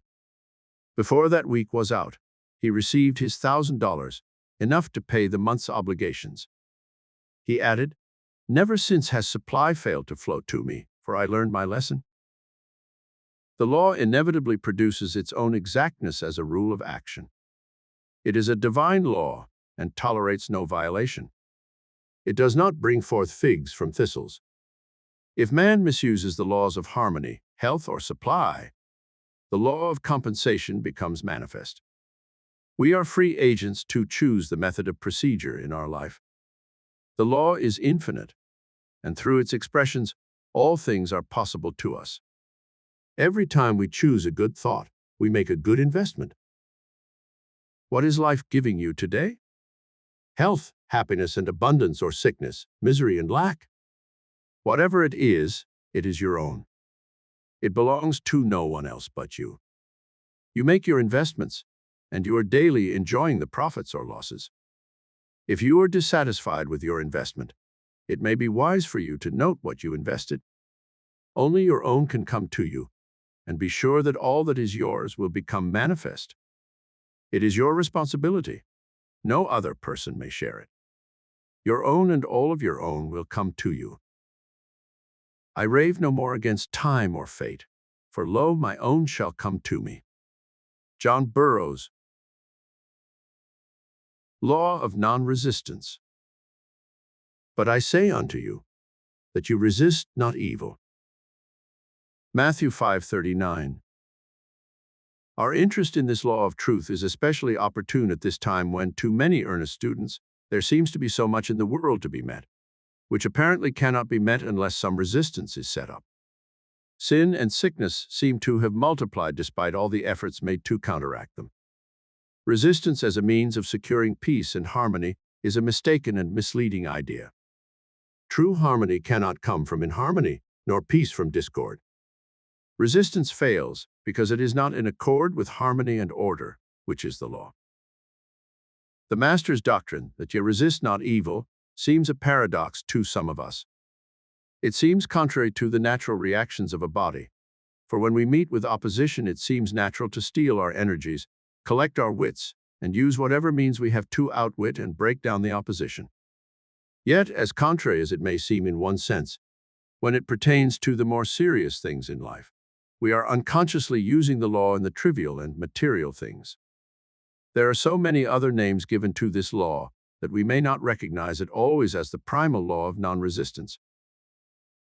For example, in our business world, we hear about the psychology of salesmanship, service, credit, free deliveries, expert advisors, and every other aid conceivable that will help us find the right pots and pans for the kitchen, the proper style and color of a crib for the nursery, the chair for the fireplace, and the accessories that are so necessary to show off the living room effectively.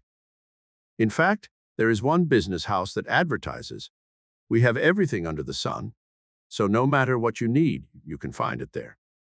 This is good business, you say, and the department heads know business is good as long as they use this law. Why do you suppose they keep the doors wide open in the stores where you shop? Certainly it is not to let fresh air in. It is to let prosperity come into them without even having to swing open the doors. Have you ever noticed the number of people who walk through an open door in comparison to the number who open a door? Have you ever wondered why stores like the 5 and 10 or the 25 cents $2 stores prefer to use the basement instead of a second floor? It is easier for people to walk downstairs than to climb up. Of course, they eventually walk up the steps when they come out, but it is the first thought of the people that directs them to go down. You will note that this psychology is used freely in any large business. They often employ men and women to study ways and means to interest and attract customers. They study the law of non-resistance and the simple ways it can be used upon the public. A salesman will study the ways and means of selling an article. He will approach a customer and present his product in a careful manner. He will bring out comparison with other similar products. He will praise his product and show all of its good points, trying all the while to avert any objection or argument in the customer's mind. In this manner, he builds up a positive sales talk and leads his customer to a positive acceptance. He will get the customer to say yes to so many things that before the customer is aware of his action, he is signing a check or a contract. The whole of salesmanship is built on the law of non-resistance. Successful business houses everywhere are using it. Department stores are the outgrowth of its use. When our grandparents went shopping with their baskets, there were many shops visited before they finished. Today we can use the phone and order our list of supplies, very likely from one store. Mail order houses are dependent upon this method. It is in this way that they make it easy for prosperity to come to them.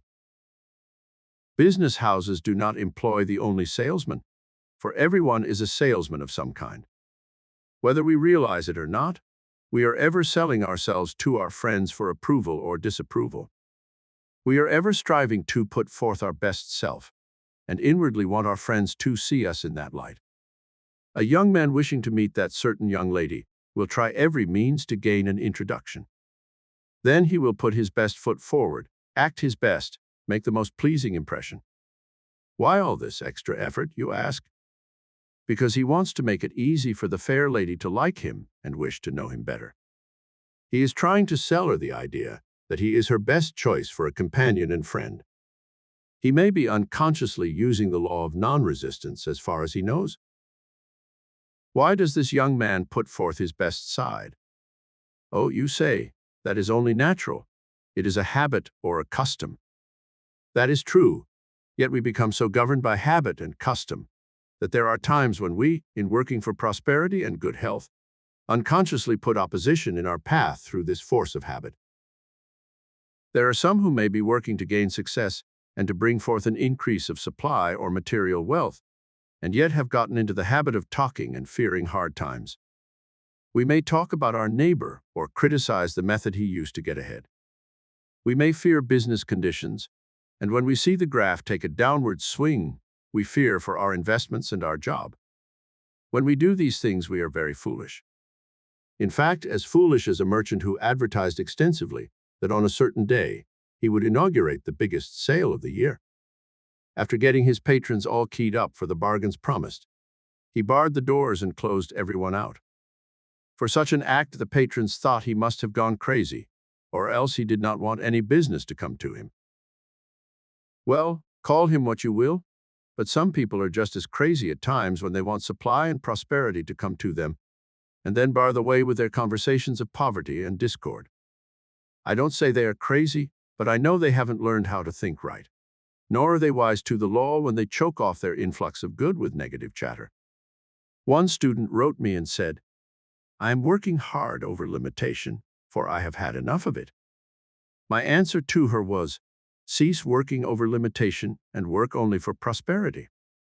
The law does not require us to work over or against the things we do not want, but it does require us to work with and for that which we do want. We dare not give our time, thought, and energy to that which is opposed to what we want.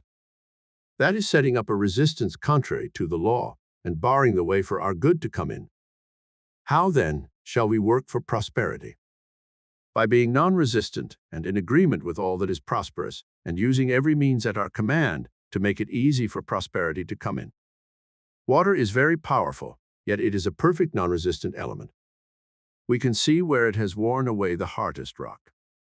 We have seen it sweep everything before its torrential outburst. Bridges, buildings, trees, nothing can withstand its force.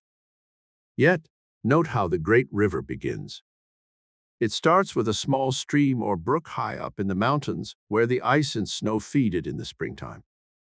Note also that it is a very crooked little stream, nothing like the great river it finally flows into. You see the little stream of water run into a huge boulder, a fallen tree, or debris made up of bushes, decayed leaves, and the like. Does the little stream stop with the obstacle and wait for its force to build up so that it can push the opposition from its path? No, the little stream is not interested so much in the boulder or tree as it is in hurrying along and reaching a larger stream, a river, and then the mighty ocean. It does not waste any time with the obstacle, but quietly works its way around the interference and hurries on. It is urged to meet a river and then to be a part of the mighty ocean. Thus we see that little stream wind its way round and round many crooks and turns, but every turn takes it nearer its goal. Some people, unwise to nature's method, set up a different one. When they meet an obstacle, they stop their progress to collect their forces and put up a fight to remove it. This resistance they set up causes friction. Friction causes an irritation and an inflammation. For this reason, many people's lives are hard and exacting. The waste of human energy is appalling. People in every walk of life are breaking down and wearing out like obsolete machinery. Remember, it is not the movement of a machine that wears it beyond use and service. It is friction. Friction is opposition and resistance. If we go through life fighting, opposing, resisting, arguing, we are bound to meet with many obstacles and likely become so occupied fighting them that we lose sight of our real objective.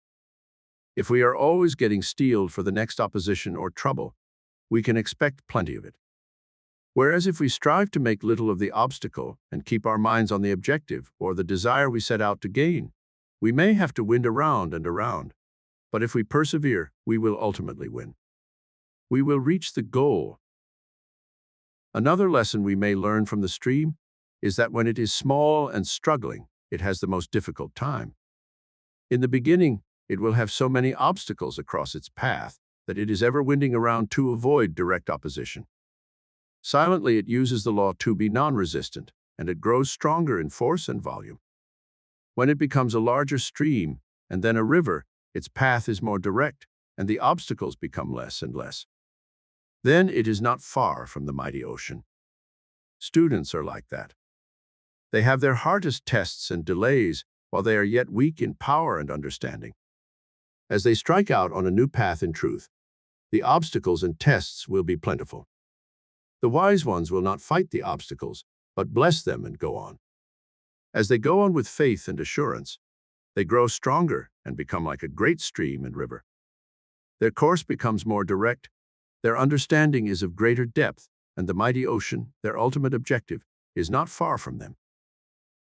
A woman recently asked for help to meet her problem. She explained that her home was mortgaged and it was near time for her to make a payment, but the funds were lacking. She had converted her home into a rooming house, hoping to get money enough to live on. But there was the difficulty. She could not keep her roomers because they were so quarrelsome and critical. The house was always in an uproar, no one was content, and she was ill in mind from the strain and anxiety. It was explained that she must use the law. She must not oppose the good, but strive to work with it. With all the friction and confusion in the home, she must go back and use the law of non-resistance.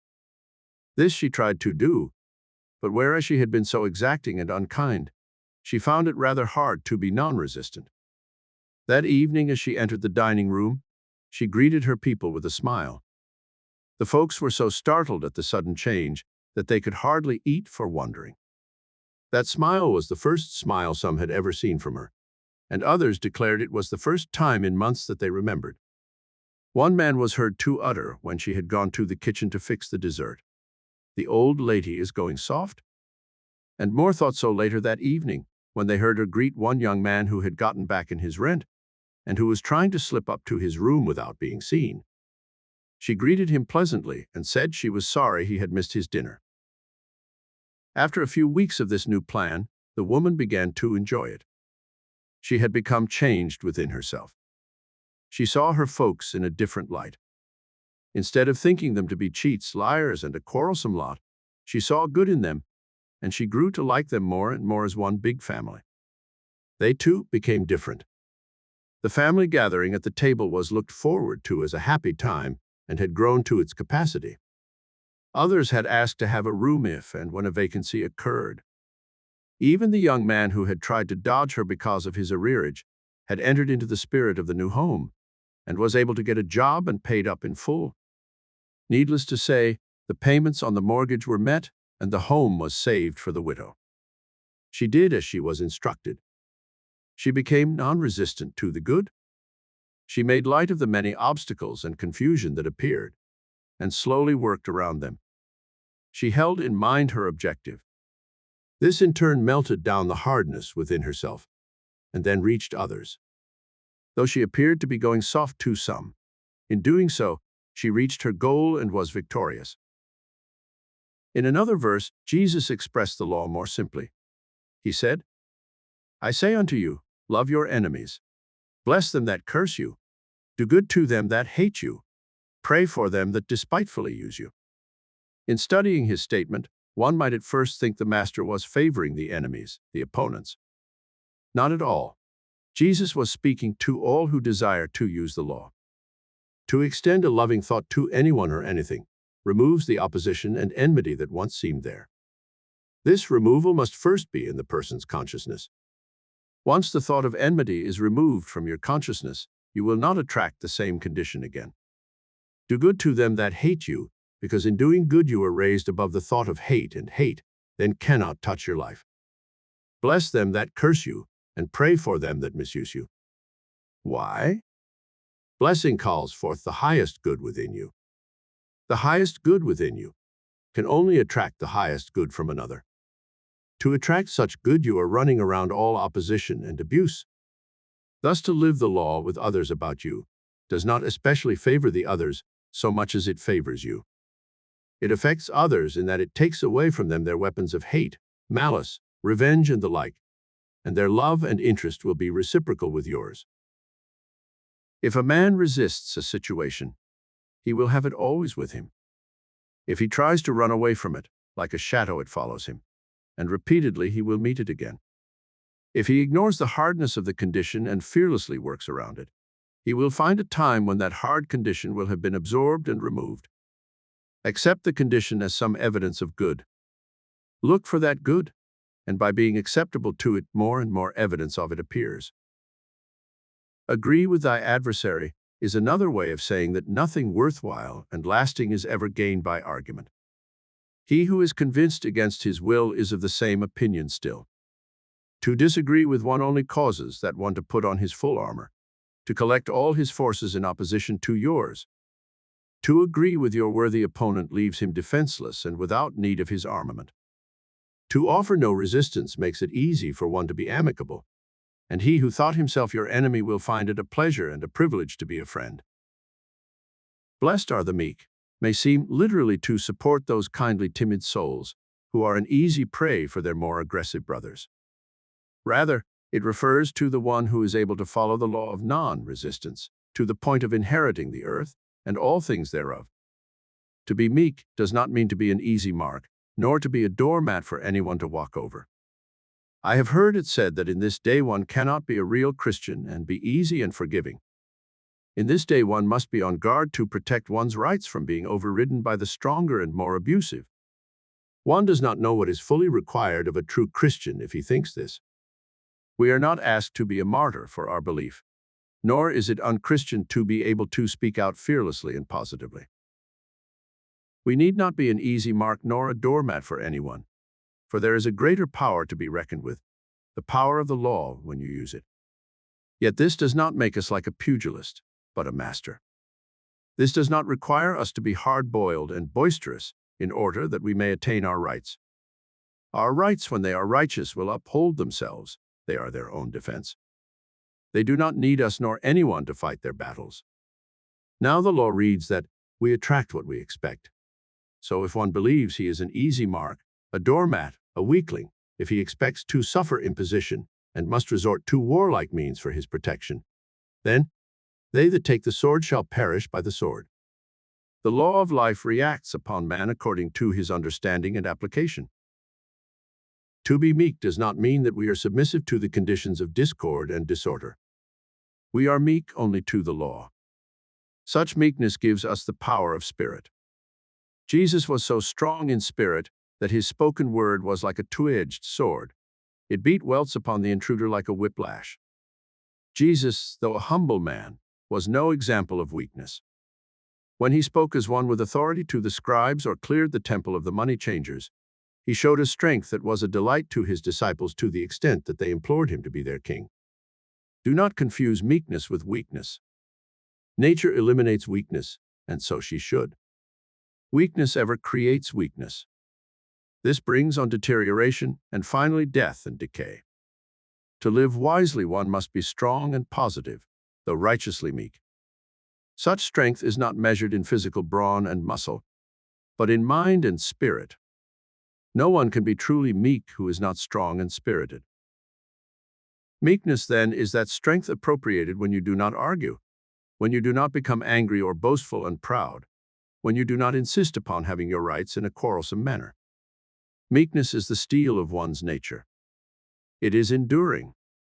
Meekness is the strength by which you win an argument by refusing to argue.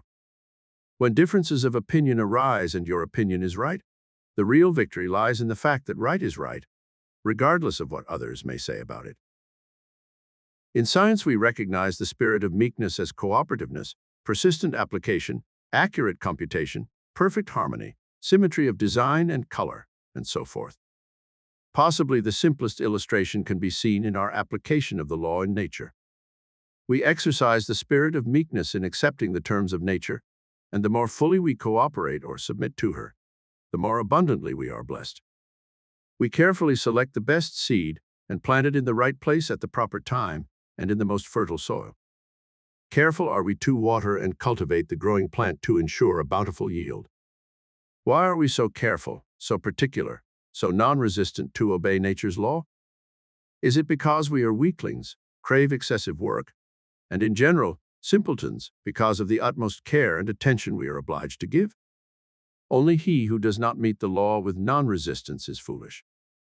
With whatever degree the wise one meets the law with meekness, non-resistance, so will he be benefited. Thus, as man applies the spirit of meekness to the principles of his daily life, not to the conditions, so will he be proportionately blessed. When perplexed, remember the little stream of water and how determined it is to reach the mighty ocean. Be that determined to reach and realize all the good that is awaiting you. Why delay its benefits by putting obstacles into your stream of prosperity? Let us come over the path of non-resistance. Every worried thought, every fear, doubt, complaint, argument, and angry thought are but so many boulders, large and small, that you cast into your stream. These tend to change your course and to lengthen the time for your goal to be reached. Unite your forces for good with the good that is seeking you. Remove and dissolve every obstacle by blessing it and being willing to understand it. Mark it no longer a stumbling block, but a stepping stone leading to your highest good. Law of forgiveness. Forgive, and you shall be forgiven. Luke 6:37. There are crucial things in life that call for great human qualities. Our present fear is that man will not be big enough to meet the demands of the day. A lack of large character equipment is a real peril at all times. It is here and now that the world needs the help of a master such as Jesus the Christ. Jesus taught bigness of character to his followers. With such bigness within himself, he was more than a preacher. He was a teacher supreme. He not only pointed the way, but he went forward and showed the way. In the hours of great stress, he showed himself mightier than Pilate, the governor of all Judea, or Caiaphas, the high priest and head of the church, or any and all of the accusing scribes and Pharisees. It is true that for a moment they had power over his body and tried him and condemned him to be crucified, the maximum sentence that could be given anyone, but through it all his mind and spirit commanded them. They dragged him through the streets bound as a prisoner. They nailed him to a cross on the hill of Calvary. But he, looking down upon them and seeing their smallness of mind, cried out, "Father, forgive them, for they know not what they do." A man who is great enough to forgive is always greater than the forgiven. He is superior. He is greater than his adversary. Peter the disciple was greatly perplexed one time while listening to one of the many lessons of the Master. He raised the question which is the basis of this lesson. Turning to Jesus, he asked, "Lord, how often shall my brother sin against me and I forgive him? Until 7 times?" Now this was a generous gesture on his part, for the Jewish law which he had known allowed a man to be forgiven 3 times. This was more than twice the grace that the law allowed, So Peter must have felt the Lord would be pleased with his extension of forgiveness. But he found himself more perplexed when Jesus answered, "I say not unto thee until 7 times, but until 70 times 7. Such a period would be indefinitely. So by that answer there are no limits or restrictions to the Spirit graces. The quality of forgiveness must be as limitless as faith, hope, and love. The teachings of Jesus in reference to man's power to forgive sins are, I believe, among the least understood of all the commands. As a rule, there is a separation made between sin and its many effects.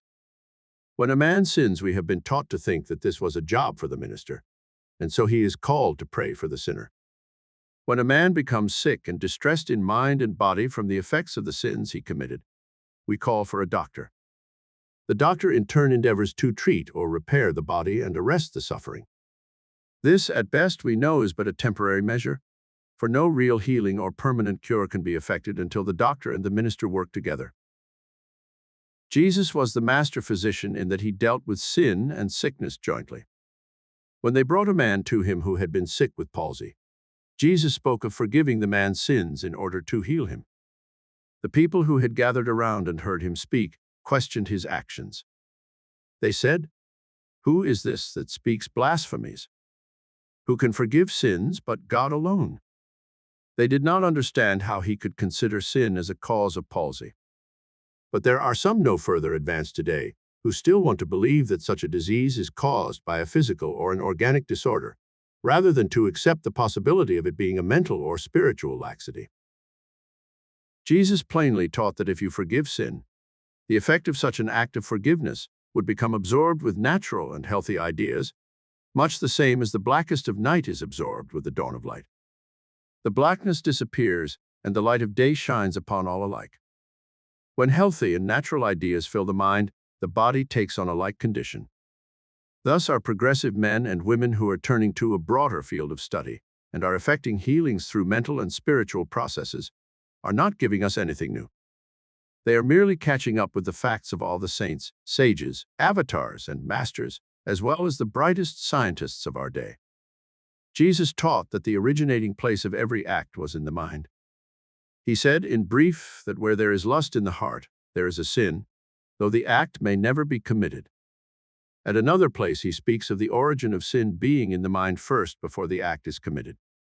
For from within, he said, out of the heart of man proceed evil thoughts, adulteries, murders, thefts, deceit, blasphemy, pride, foolishness. All these evil things come from within, and they defile the man. Scientists accept the truth that the body of man is moved by the mind, that all its functioning is governed by a ruling thought, whether that thought is subjective or objective, whether it is conscious or unconscious.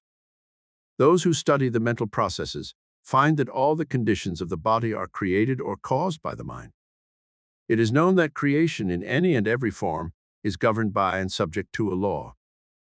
Hence, when one misuses, inverts, or violates a law, this mistake is called a sin. A sin is a mistake, a misunderstanding, and a misjudgment. A mistake is falling short of or disobeying the law, whether that law be mechanical or spiritual. Correction is the only method of adjustment or of appeasing the law. Thus, repentance and forgiveness are the only means available to alter and correct the mistake. They are the only means of liberating man from suffering the painful consequences of a mistake. They are the only means that will enable him to become in accord or in harmony with the law.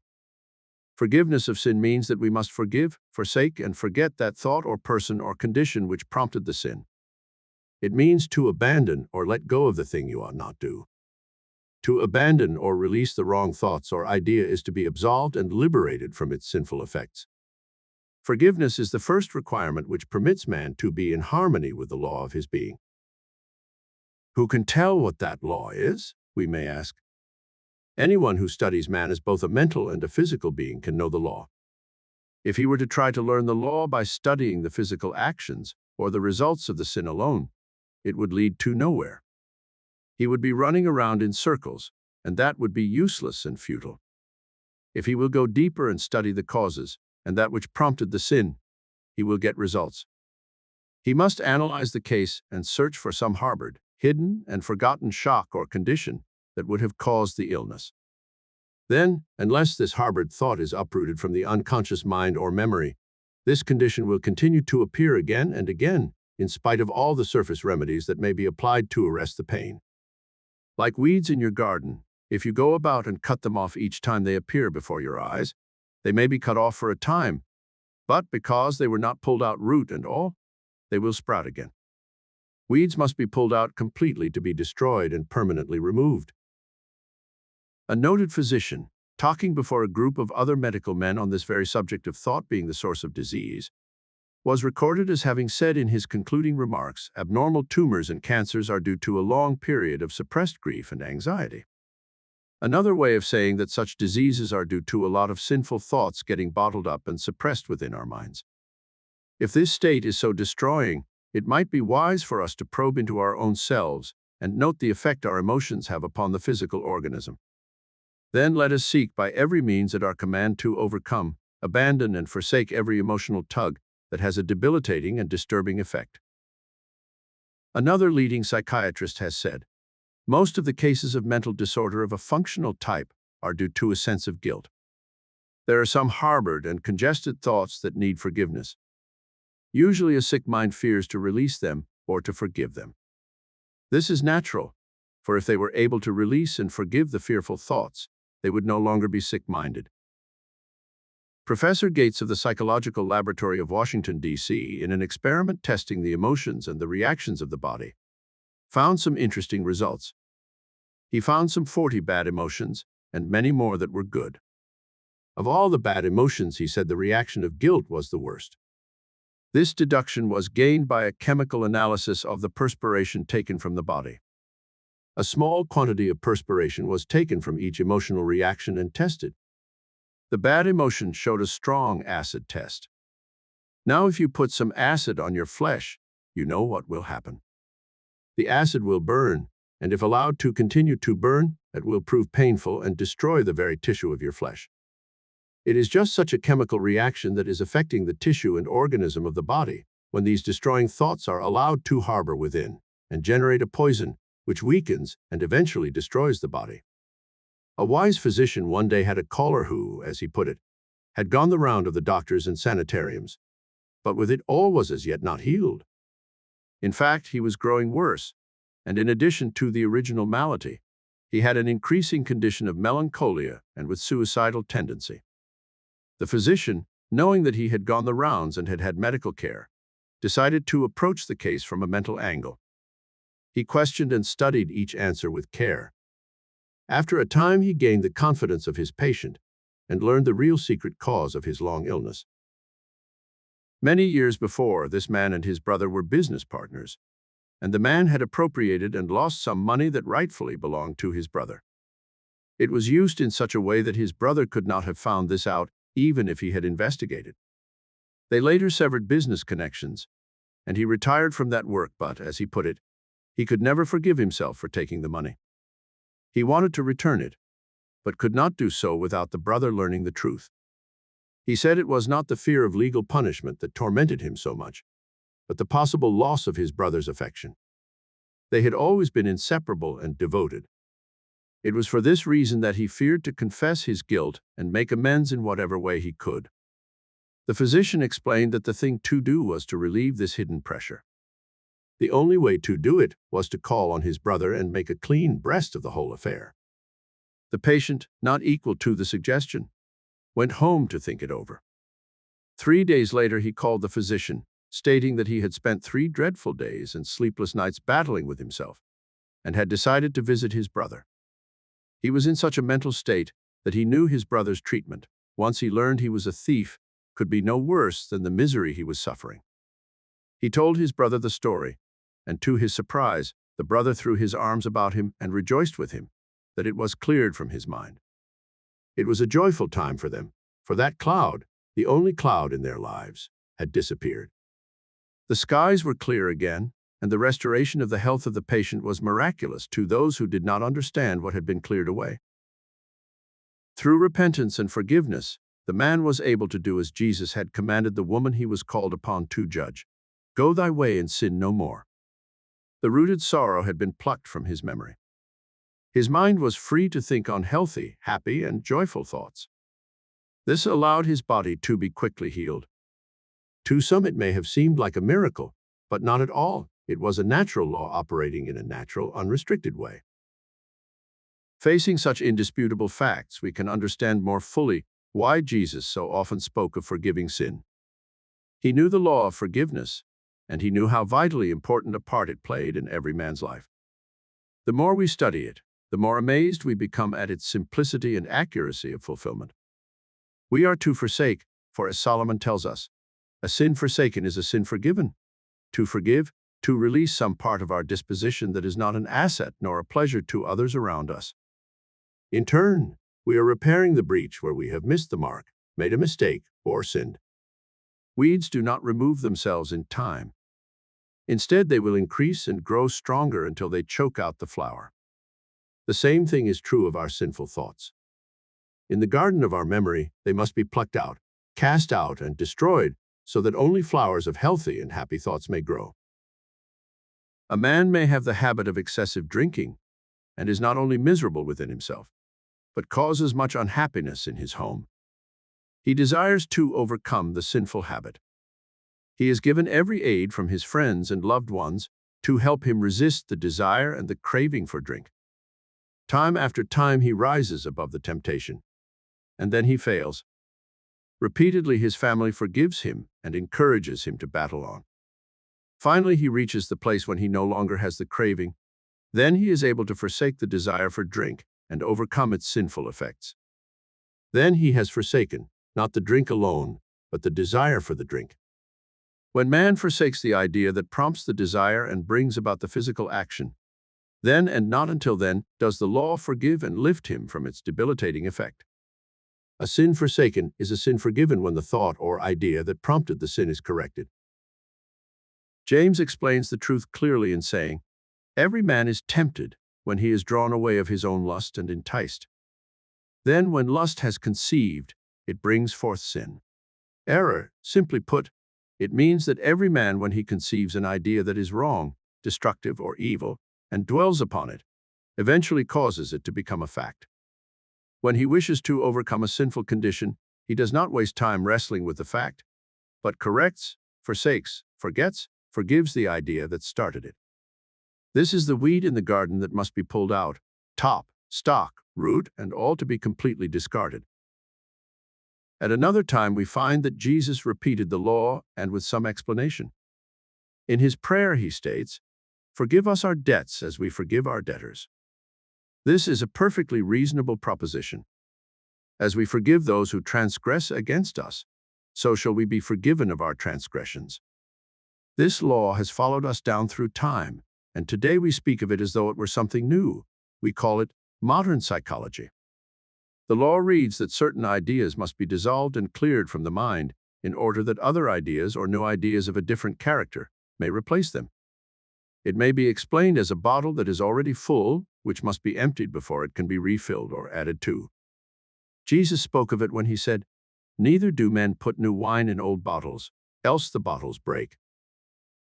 For example, if you hold in your mind that someone has wronged you or has treated you unjustly, you cannot be free from your wrongdoings or injustice so long as you hold that thought in your consciousness. Often people complain that they do not understand clearly or get the illumination of spirit as others have testified. You need only to search your memory to find the cause. If you do not get the understanding you expect, first search your mind for lurking, unforgiving thoughts that have been tucked away from your notice. Is your thought realm filled with resentment that you may hold against some person or condition? Have you a feeling that you have been slighted by this person or that one? The law reads, "If ye forgive not their trespasses, neither will your Father forgive your trespasses." We make the conditions for ourselves as we meet the demands of the law. Some people ask if we believe in canceling monetary obligations of those who owe us, or, literally, should we cancel the debts of our debtors? There were a number of people in the past months who have made the front page in the newspaper because they wrote off their books with receipts in full to all who owed them. Did this eliminate the debts? Well, the debtors were loud in their praises for such a generous soul, but they came right back to do more business with the grocer or the butcher. and asked them to charge it. In other words, they were glad to be relieved of the debt charged against them, but they knew no different than to return and open a new account. The answer is that so long as we believe in the necessity and reality of debt, such debt will continue to endure. So long as we believe in debts, we shall get into debt and continue to collect all the burdens and headaches that come with them. He who does not in his own thought release all men who owe him stands liable himself to fall into debt. If we send receipted bills to all who owe us, would that relieve us from the burden of debt? No, the signing of the receipts does not erase the idea of debt from our minds. First, we must erase from our minds the thought that anyone can owe us anything. This then will bring us into a clear atmosphere in which we sow seeds or ideas of abundance for those who are indebted to us. In this way, the debtors will find their minds more fertile soil to bring forth thoughts of abundance. When they catch the spirit of the free-flowing thought of plenty, they will be happy to pay their debts, and all that is justly ours will come to us cheerfully.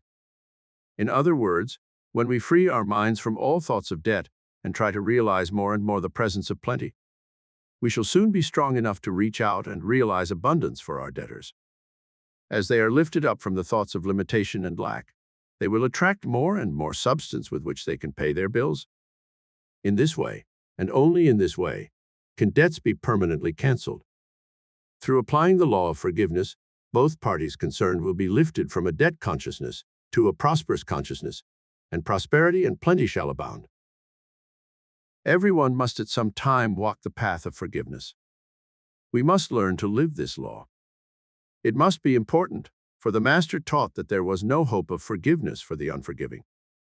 Only as we forgive are we forgiven. We must put forth the first effort. Our willingness must open the way for our forgiveness. We dare not ask more of the law than we are able to extend to ourselves or to our brothers.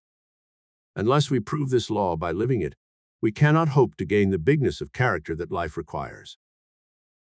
As we ponder over this whole thought, we may wonder if the Master was looking forward to the essential part forgiveness must play in the order of the world events of today. The truth runs deep into everyday life. When we recall the rivalries that prevail in almost every shop and office, when we see the jealousies that divide the neighborhood, when we observe and feel the envies both scholastic and professional, when we have strife and discord in our own homes, we see the solemn, though simple teachings of forgiveness strike deeply into your life and mine. If we cannot forgive, we may know we have a small soul untouched by the teachings of the Master. These are our daily tests, for it is in the school of forgiveness that the lessons of life are learned. Forgive. That slight misdeed of yesterday, why should it march today? The thing he said, the thing you did, have long since passed away. For yesterday was but a trial, today you will succeed. And from mistakes of yesterday will come some noble deed. Forgive yourself for thoughtlessness, do not condemn the past. For it is gone with its mistakes. Their memory cannot last. Forget the failures and misdeeds, from such experience rise. Why should you let your head be bowed? Lift up your heart and eyes. Selected. Law of sacrifice. Strait is the gate, and narrow is the way, which leads unto life, and few there be that finds it. Matthew 7:14. Every man should have an ideal or a hero. If there is one who has none and desires none, do not trust him too far. A man who has no ideals does not wish to be any greater than he is, and will in time prove a detriment to others. Abraham Lincoln is the ideal hero for the American youth, and that applies to any youth from 6 to 60 or over. Lincoln came from the lowliest and poorest of stock, and yet rose to the highest office in the land that we as a people can bestow. There is hardly a boy or a man today who cannot say that he has as many or more natural gifts and opportunities than Lincoln had. He was plain and honest and determined to get along in his world. He had many faults like all of us. He would rather rest his lanky body in some comfortable position and proceed to tell yarns than to do any work. He was neither as polite nor as polished as his wife wanted him to be. He had but a few dollars in his pocket when he moved into the White House as our president. But money does not make a man. Polished manners do not make him. Even education does not make great a man whose soul is small. Abe's soul began to grow from the seed of thought that was placed in his mind when yet a small lad by his mother, who made it a point to teach him what she could when she was able. One day Mrs. Lincoln became very ill, and knowing that she was dying, called her family around her bedside. Then placing her feeble hand upon little Abe's head, she said to them, "Be good to one another." She expressed the hope that they live as she had taught them, loving their kindred and worshiping God. She had done her work and, stoop-shouldered, thin-breasted, sad, at times most miserable, without prospect of better conditions on earth, she passed away. She may have dreamed, but little realized the grand future that lay in store for the ragged, hapless boy who stood at her side. Though Abe was quite young at her passing, he never forgot his mother. She taught him a lesson that he carried with him through life. She taught him that the beginning of wisdom is not imposed by discipline, but the beginning of wisdom is first the desire for discipline, the love of it, the voluntary choice of it. Thus he learned that discipline is the high road that leads to everything that makes life worth living.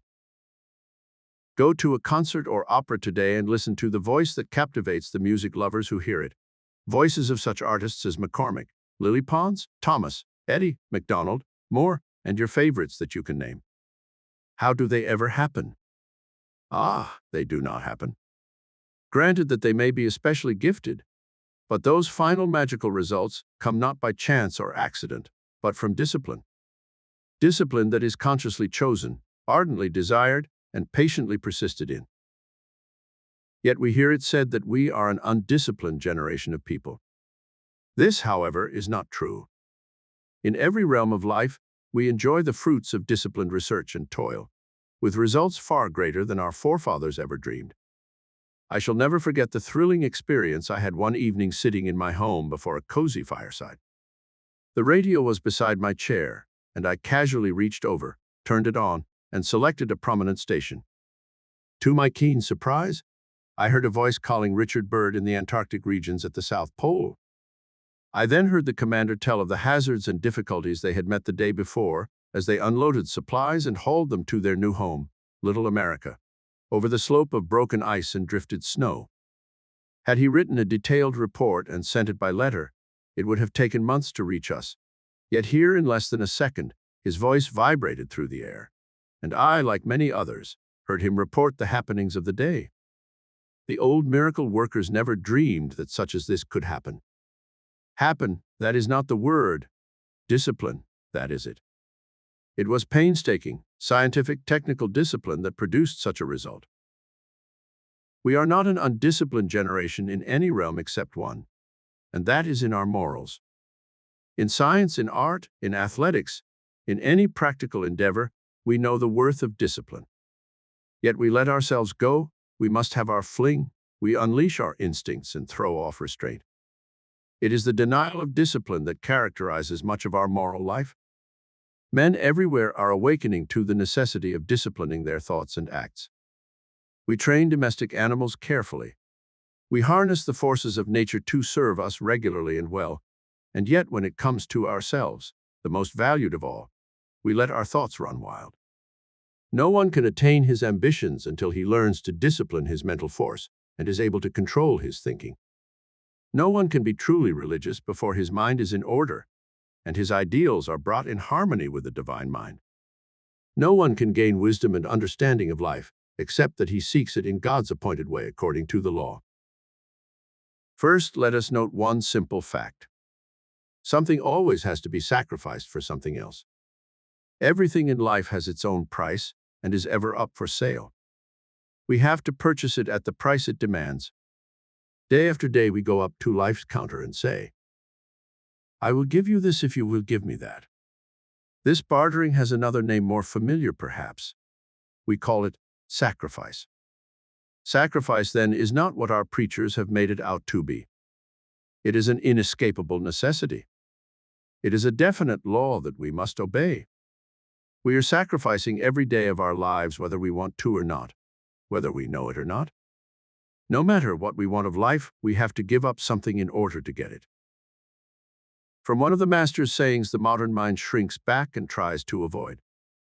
Strait is the gate, and narrow is the way which leads unto life, and few there are that finds it. How we dislike to hear such words. We are through with narrowness, we say. We are more liberal today. We want the broad open ways. We claim our freedom and declare there is no need for us to be so narrow. We will not go through the small and narrow way. Yet there are few statements that Jesus uttered that are more accurate and complete than that one. No man will ever find the richness of life in any realm by loose and casual wandering. Always he will have to go down a narrow way and through a strait gate called discipline. Go hear Chrysler play his violin and listen to music that is almost divine. Watch the skilled surgeon at his delicate task of repairing a broken body, that it may hold its life a little longer for the soul to grow stronger. Consider the scientist in his laboratory with his scientific formulas. Remember George Eliot saying that she was a young woman when she began Romola, but an old one when she finished it.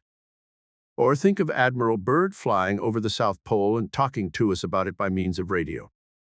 Are such experiences life? Indeed they are. Liberated life of an attained achievement, the most satisfying sort of living man can ever know. But strait is the gate and narrow is the way of discipline that leads to such a life. When this law of sacrifice is carried over into the moral realm, it is commonly presented one-sided. We are taught that if we want to live a good life, we have to give up so many pleasures. How familiar that sounds to some of us. The result is that we rebel. And when we think of sacrifice, we think of the ones who have had to give up so much pleasure for goodness. Who are some of the great sacrificers in history? Well, there was Socrates who drank the hemlock. There was Jesus who was crucified on the cross. There was Paul who was beheaded. There was Peter who was crucified upside down. There was Luther and Wesley and Calvin, all religionists. There were Livingstone, Nightingale, and scores of others.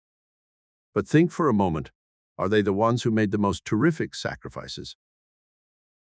We speak of the supreme sacrifice of Jesus upon the cross. We read of the martyrdom of Saints Peter, Paul, and John. But what about Judas Iscariot? Think of what he had a chance to become. Think of the companionship he once possessed and the place he might have occupied. Think of what he threw away. Think of what he got for it. I say to you, the cross was not a sacrifice to be compared with what Judas paid. For but 30 pieces of silver and utter disgrace, he cast aside the richest opportunity of any man in all history. A youth who had disdained discipline, had cast aside restraint, and had his fling wrote as he sat behind prison bars. 1,000 times I have paid in full for those few hours. This young man and his nephew, a few years his junior, had attended a revival meeting in a town not far from me, and on their way home they argued the question the minister had talked about at the meeting. The argument grew into angry words, and when they reached home, this anger had been fanned to a murderous heat. The younger man went to his room and got a gun and shot at the uncle. The uncle in turn wrestled for the gun and turned it upon the youth and killed him. I say this is costly living. We should take this earnestly unto ourselves and realize how the word sacrifice touches every one of us. A man called at my office seeking help in a very serious problem. He had a fine home, a lovely, devoted wife, and 2 splendid children. It is true that the wife had taken up much of her time with the children, and the husband was going out to his club and social affairs alone. He had met another woman and thought he was in love with her. This was his problem. What about the family and the home? There is only one answer, and it is not for me or any mortal to decide. The law will determine it for you. You cannot have a lovely home, a devoted family, and enjoy loose living. If you will not sacrifice or give up the loose living for the lovely home, you will be forced to sacrifice a lovely home and loved ones for loose living. You cannot enjoy the satisfactions and pleasures of a true friendship and indulge in a bad temper. If you will not sacrifice your temper for friendships, you will sacrifice your friendships for a bad temper. One cannot have a sterling character that friends will respect and trust and resort to crooked practices. If he will not give up his crooked ways for trustworthiness, he will have to sacrifice his trustworthiness for crookedness. You may ever be sure of this. No matter how far you may go before the rope gets tight, no matter how wild or how lax you may live. Even though you think you are getting away with it and do, you cannot fool the law. Something always has to be paid for something else. All fine living, all success and happiness is like fine art. You must choose the spiritual beauty to be created and desired, then go the straight and narrow way to gain it. 4. The beginning of wisdom is first the desire of discipline. Some say then, if you want to enjoy the pleasures of life, this means that your freedom is impossible. It means, on the contrary, that you, who think this, have not found what real freedom is. This reminds me of a drunkard who was giving a stump lecture to the amusement of a few on the subject of freedom. He declared he wanted his freedom, and that he had a right to drink all the liquor he wanted, and no government could stop him. He was having his freedom, and yet he was so drunk he did not know what he was saying or doing. Freedom is not living an obsessed, undisciplined life. Freedom is in being able to control your life and in making it what you want it to be. If you wish to become a skilled athlete, an efficient teacher, an expert lawyer, or a beautiful singer, the beginning of such success is first the desire for discipline of your time and thought. If you want that rich, radiant, and worthwhile specialty in living life, the rule is just the same. An undisciplined life is an insane life.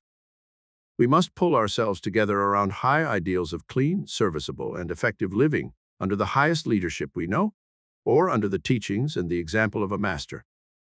The highest example of a master is the Christ.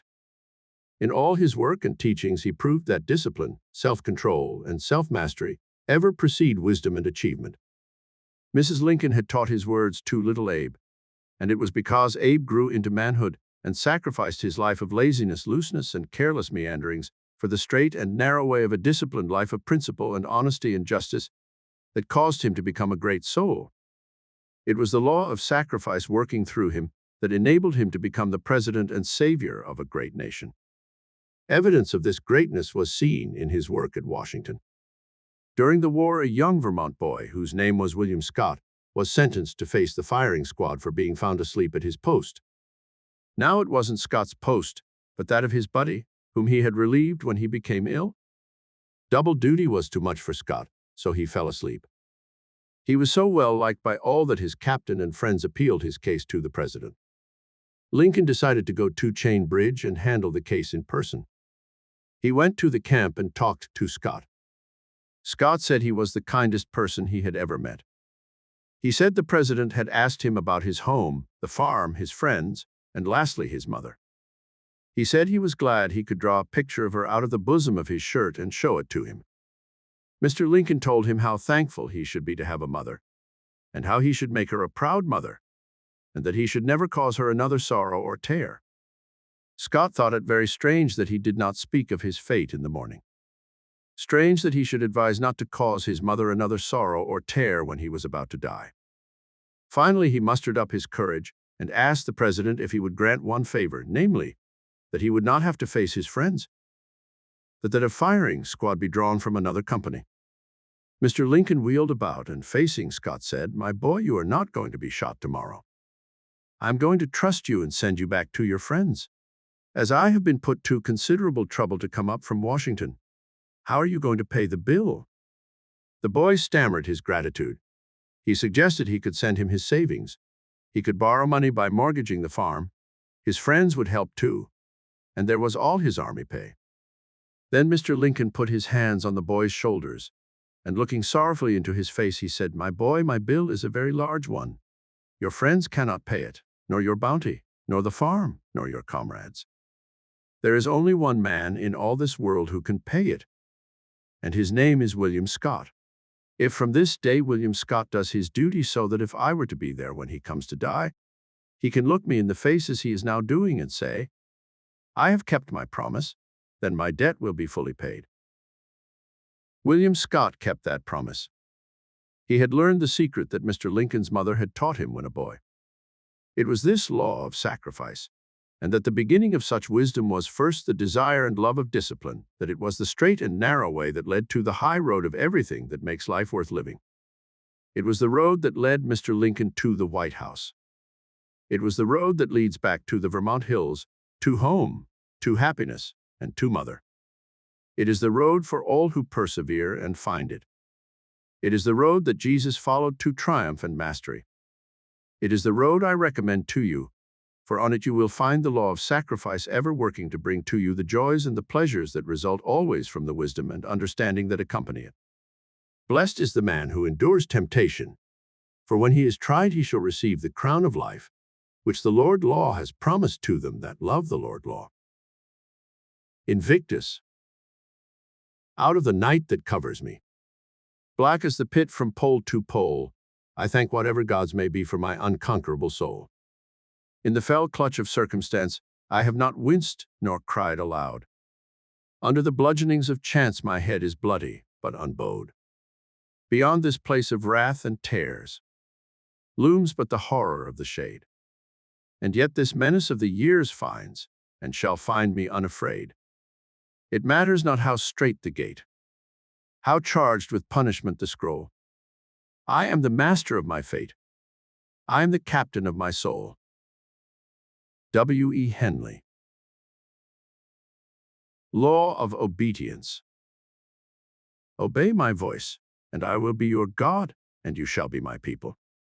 Jeremiah 7:23.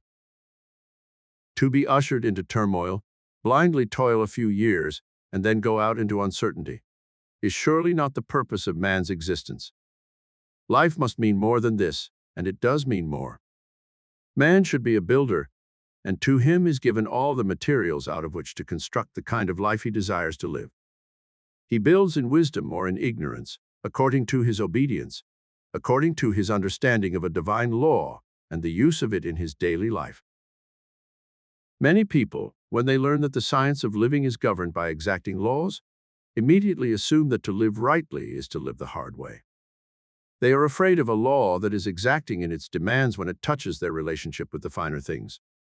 Yet these same people would not be willing that the laws which govern human society should be modified in any way.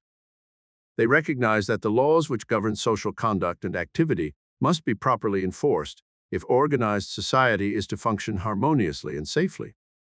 In other words, they recognize that government is for the good of mankind, and that without it human life and welfare would be in continual jeopardy. If this is true of human government and established by constitution and law, it is even more true of divine government. And the more exacting the law, the more certain the safety, prosperity, and happiness of him who fulfills the law's demands. In the realm of science, no laws are more exacting than those which govern the science of mathematics.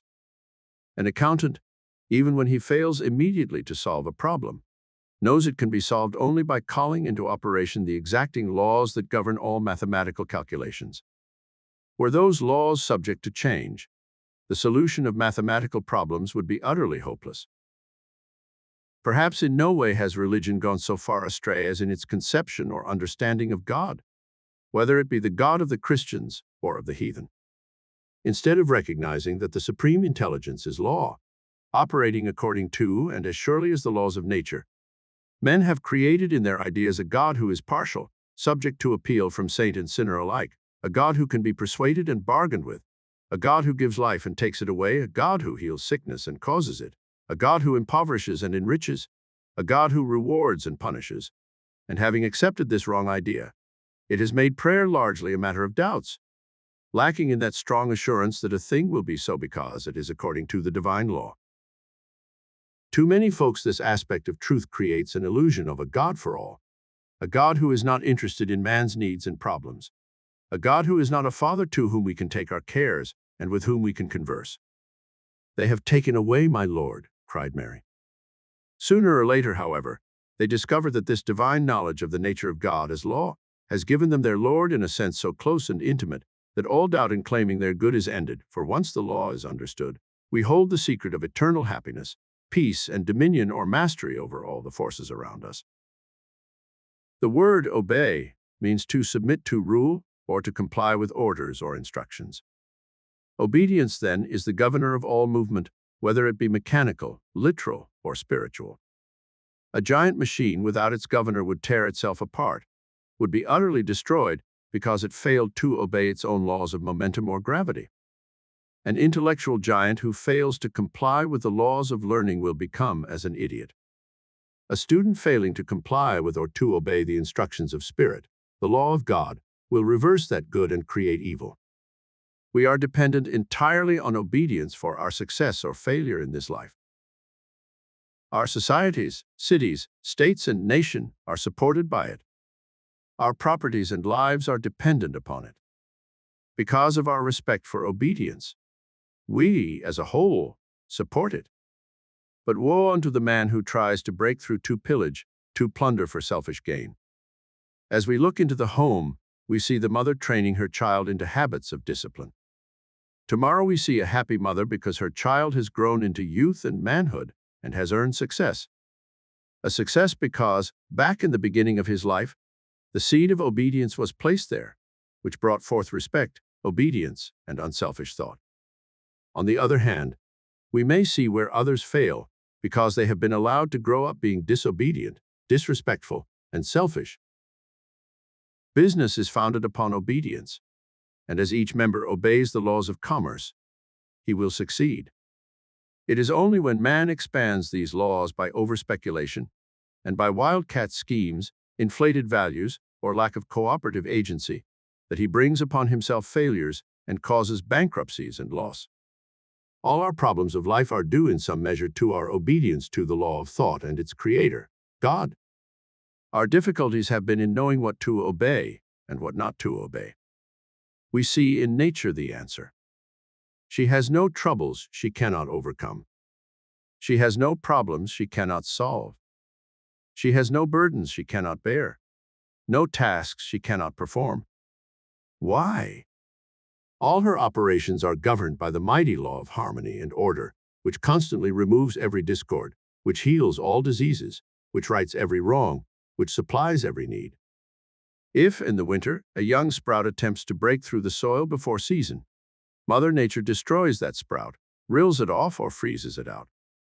Yet, at the same time, the very snow and ice that freeze the little unruly sprout serve as a blanket of warmth and protection to the other seedlings complying with her laws. When man wishes to use nature in his work, such as farming or gardening, he must know how to comply with nature's law. In turn, as he obeys her laws, he derives the best results, and in the end, he will enjoy the greatest harvest. He who obeys the laws of nature and acts as her obedient servant later becomes the master and reaps a full harvest. Every student who obeys the law and is a true servant of good will become a greater soul and will reap the power to control his every condition and enjoy blessings galore. This is what the Master tried to tell us when he said, "He that is greatest among you shall be your servant. Whosoever shall exalt himself shall be humbled. Whosoever shall humble himself shall be exalted." Yet this does not picture for us a weakling, one who gives way to the stronger or is easily brushed aside by the more aggressive. For Paul says, "When I am weak, I am strong," meaning, of course, that when he is weak to obey the law of good, he is strong and spirited. Our mistakes are largely due to the fact that we have obeyed more readily the laws of earth than the laws of spirit. We have subjected our ideas to the outward appearances of things, rather than to the inner truths as the law teaches them. Peter and the apostles said to those who gathered about them in the marketplace, "We must obey God rather than man. We must obey the law of good rather than the law of man." They knew that an individual is only as he thinks he is, and if he obeys the promptings of the Spirit or the urge of his senses, his results will be accordingly. Paul says, "Know ye not to whom ye yield yourselves servants to obey? His servants ye are to whom ye obey, whether of sin unto death or obedience unto righteousness." If we are to obey the Spirit within us rather than the conditions about us, then the law requires us to first think things into existence from the within, before we shall see them on the without. Most of our experiences are the outgrowth of our own created activities. These created activities are first to be bound in thought that we think in our minds. The law reads, "As ye sow, so shall ye reap," which is mathematically accurate and true. If you plant a turnip seed, nature does not produce potatoes. If you plant a corn seed, nature does not make a mistake and bring forth a giant oak tree. On the same reasoning, if you plant thoughts of worry, the law you obey will give you something to worry about. It will produce more and more circumstances to increase your worries. If you think of disease and lack, you will receive exactly what you are expecting. Whatever law you obey will in turn serve you.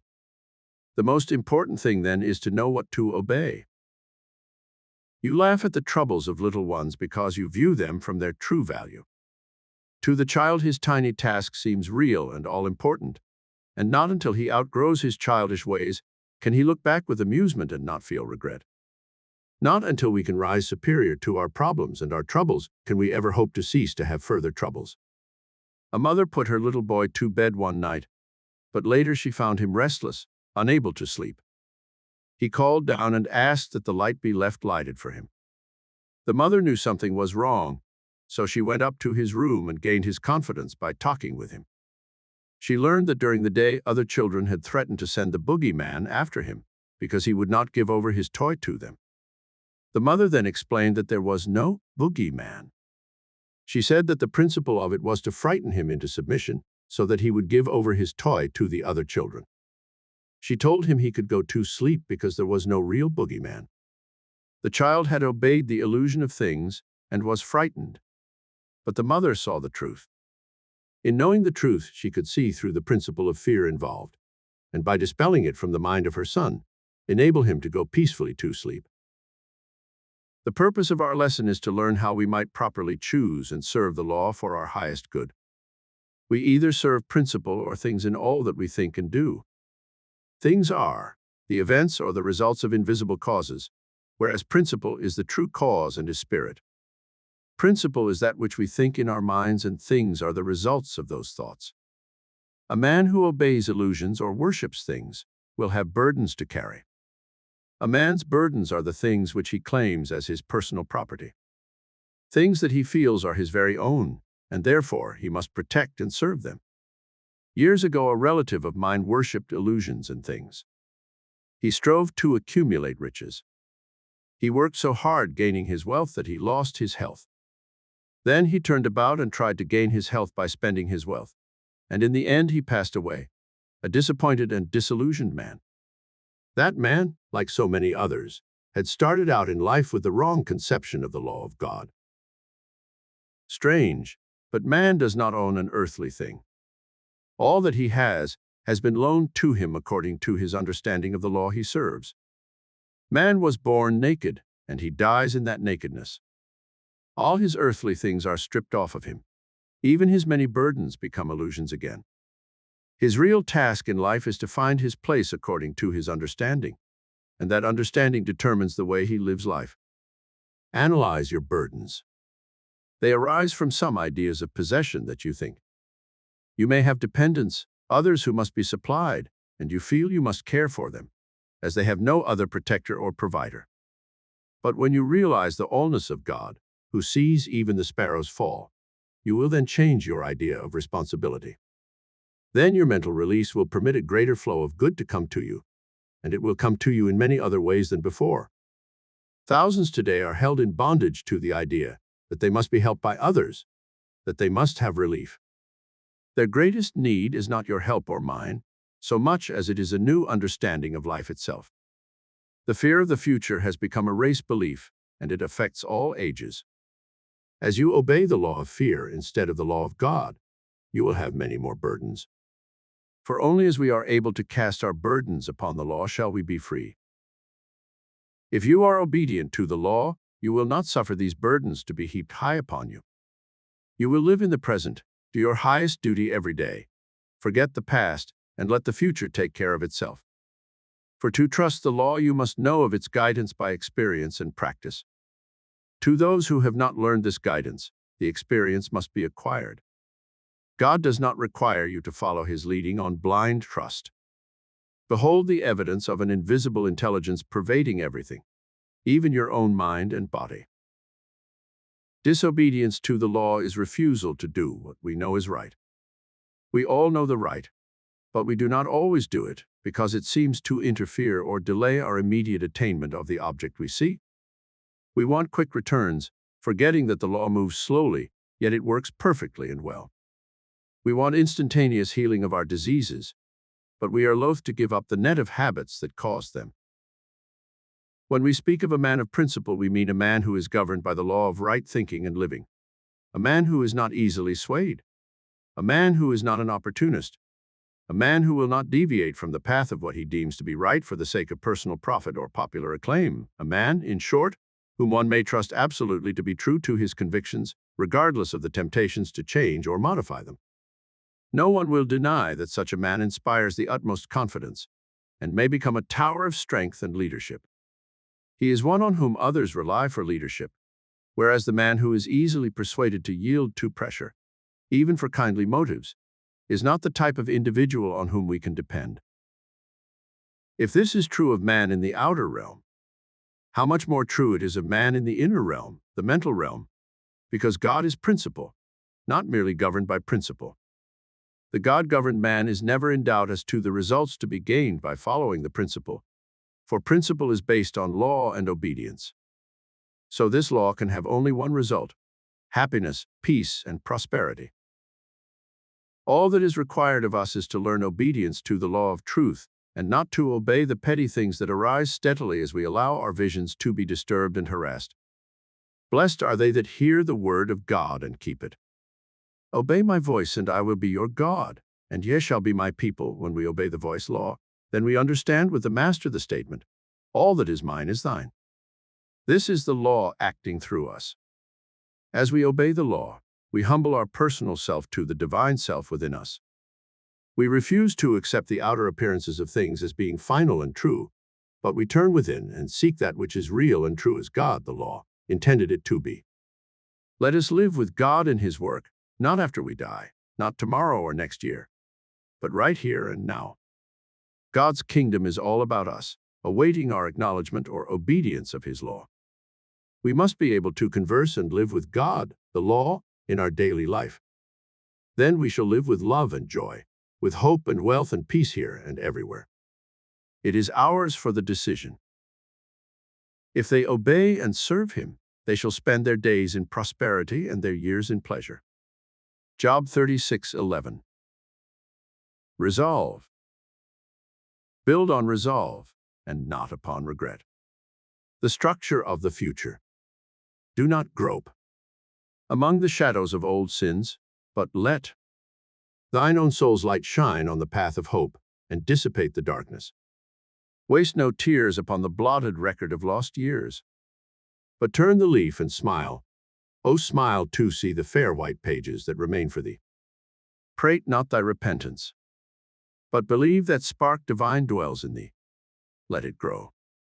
That which the uppreaching spirit can achieve, the grand and all creative forces know. They will assist and strengthen as the light lifts up the acorn to the oak tree's height. Thou hast but to resolve, and lo, God's whole great universe shall fortify thy soul. L.O. Wheeler Wilcox. Law of Success. He can who thinks he can. God intended every individual to succeed. It is God's purpose that man should become great. It is God's will that man should not only use, but enjoy every good in the universe. The law of God denies man nothing. Man is born to be rich. The powers inherent in him are inexhaustible. Each normal person is endowed with a complete set of faculties, which, if properly developed and scientifically applied, will ensure success, ever-growing success. Man is made for progress. Every man contains within himself the capacity for endless development. Advancement into all things is the law's great purpose. By learning to work with the law in promoting that aim, man may build himself into greater and greater success. All the processes of nature are successful. Nature knows no failures. She never plans anything but success. She aims at results in every form and manner. To succeed in the best and fullest sense of the term, we must, with nature as our model, copy her methods. In her principles and laws, we shall discover all the secrets of success. Infinite resources are at man's disposal. There are no limits to his possibilities.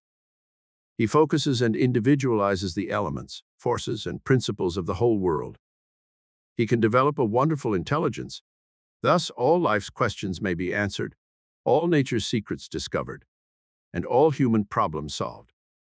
Nothing is impossible. Higher faculties, remarkable talents, superior insight, and greater power are dormant in all, and by special psychological methods, these exceptional elements can be developed to an extraordinary degree for actual and practical use. Every mind can develop greatness. It is simply a matter of knowing how. True self-help, self-discovery, self-knowledge, and the proper instruction in applying one's faculties and using one's forces will advance any person.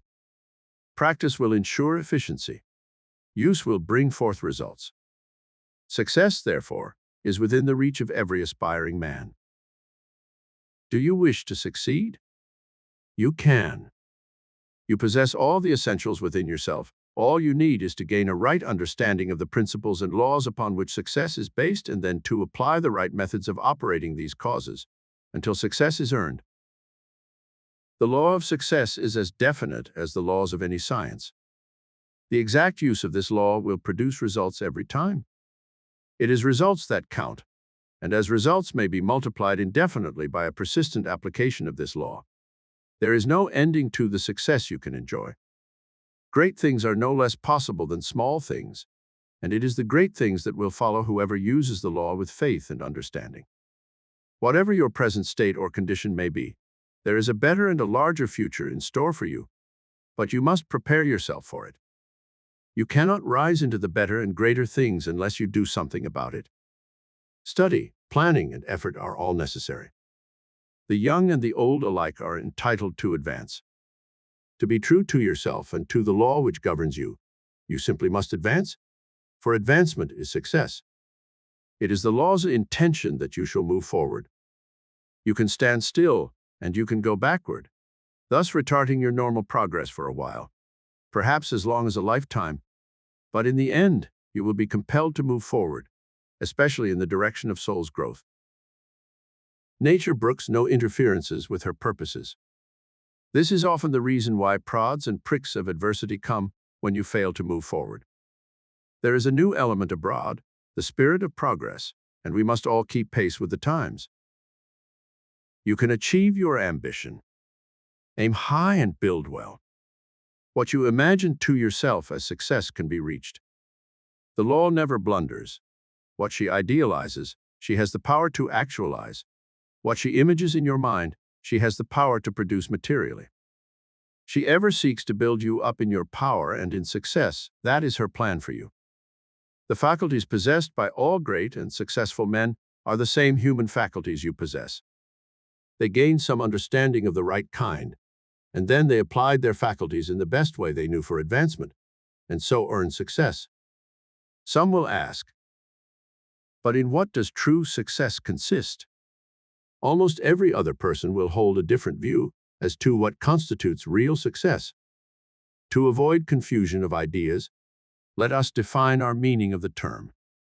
Most people consider success as being a high state of worldly prosperity. Others as the realization of personal hopes or fulfillment of heart's desires, still others as the achievement of their ambitions or the performance of great deeds. Real success, however, is something more than this. We do not define it in terms of money, position, fame, or wealth, although it may include all these. True, genuine success of the largest kind lies in the results obtained, harvest reaped and distributed, so that our fellow beings at large are benefited and the world enriched. Yet for the purpose of our lesson, the term success will be interpreted in a more individual sense as meaning personal advancement and increase, and the favorable termination of anything attempted. Man is so constructed that he may utilize the elements of his life to build himself up into an ever-increasing power, betterment, and success. He is also subtly related to everything outside of himself, that this purpose may be fulfilled. Such fulfillment, however, will depend on the actual use he makes of his mind, and whether he chooses to serve in ignorance or to govern with knowledge the forces in his life. Success is bringing one's self and one's actions to a standard higher than the ordinary human standard. Most all the failures and defeats in life are due to mental blindness. When the heart is right, the head thinks right. All our acts are judged by our inner motives, not by the outer accomplishments. Out of the heart are the issues of life. Moral cowardice, indecision at critical moments, a desire to have one's own way, inability to cooperate, have shattered the hopes of millions. They have wrecked their prospects of success. To eliminate these mental handicaps is the first move for all who wish to aim high. Success depends upon adopting a true course, upholding what is just and right in thought and action. Adherence to a principle is most essential. Success is not a creature of circumstance, nor a game of chance, nor luck, for not until the golden rule is the basis of commercial activity can we be in harmony with the principle. Religion and business are not two separate sciences. They are both as one. Lord Leverhulme said, "It is frequently stated that modern business cannot be conducted on the line of the Sermon on the Mount. I can only say that a business conducted on any other basis will never be permanently successful. Business is an expression of man's highest aim, man's religion. The fact that a man is honest and truthful and industrious does not ensure his success.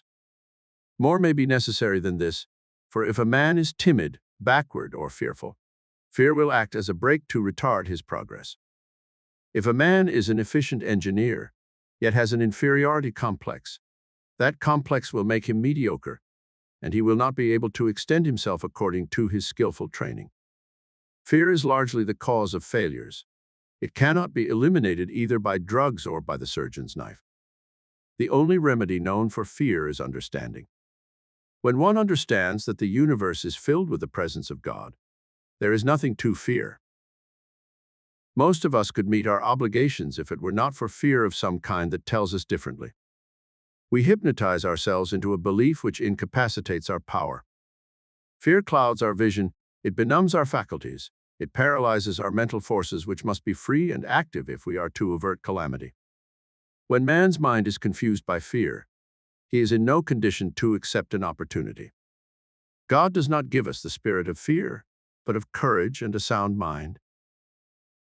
Man's religion does not make for him a success. If a man wears glasses to improve his vision, for the same reason man gets more out of life with a religion that serves to enlarge his vision. A true religion serves to expand or to enlarge man's vision, whereas the practical irreligious man is cramped by his narrow and limited view. If we think supply depends upon people or material conditions, and then are worried when people fail us, conditions go from bad to worse. The only safeguard is to feel and know that God, the law, is our supply, and to affirm it constantly. If we desire success, we must think success. We must talk and act success, and we can do this more easily if we know that God, the law, is on our side. No good thing will God, the law, withhold from them that walk uprightly. The religious-minded man realizes that he that is for us is greater than that which is against us. It is said that half our failures are a result of our pulling up on our horses and checking them as they are about to leap the barrier. Expert riders let the horse have his head, and this ensures a safe jump. Half our failures then are that we pull in at the moment when we should let all our forces out to have full vent as we make a leap. We jerk ourselves back into failure just when we could be riding on to victory. Two boys dove into the river one day, challenging one another to swim across, a distance of about 2 miles. They swam on with a strong and steady stroke, and the lead swimmer, not looking back, continued swimming on toward the other shore. When he walked out on the bank of the river and had completed his swim, he looked back to note that his friend was nowhere near. He looked more carefully, and behold, there he stood back on the other shore from where they had started. When he met his friend, he said to him, "How was it that you did not follow me across the stream and reach the other shore?" The boy who turned back said, "Oh, after I got about halfway out, I looked back and saw how far I had come, and I was afraid I couldn't make it, so I turned back." "But," said the boy who swam across the stream, "why didn't you think to look forward as I did? For I saw only the shore coming closer and closer to me with each stroke. Why didn't you think it was just as hard to turn back to safety as it was to continue swimming to your goal?" When Moses led the children of Israel out of Egypt to the Promised Land, they met with what seemed to be an impossible barrier, the Red Sea. Some wanted to turn back. Many murmured and complained because they had ventured so far from Egypt. Moses cried out, God, what shall I do? And word came back to him, Why criest thou unto me? Speak to thy children that they go forward. Moses spoke to his people, and as they marched into the sea, the waters parted, and they crossed over on dry land. Moses burned his bridges behind him as he went. Then there could be no retreat. Success is a matter of advancement by grade. No man can become a success except by training. An athlete will train for weeks and months to fit himself for a contest that may last for only a few minutes.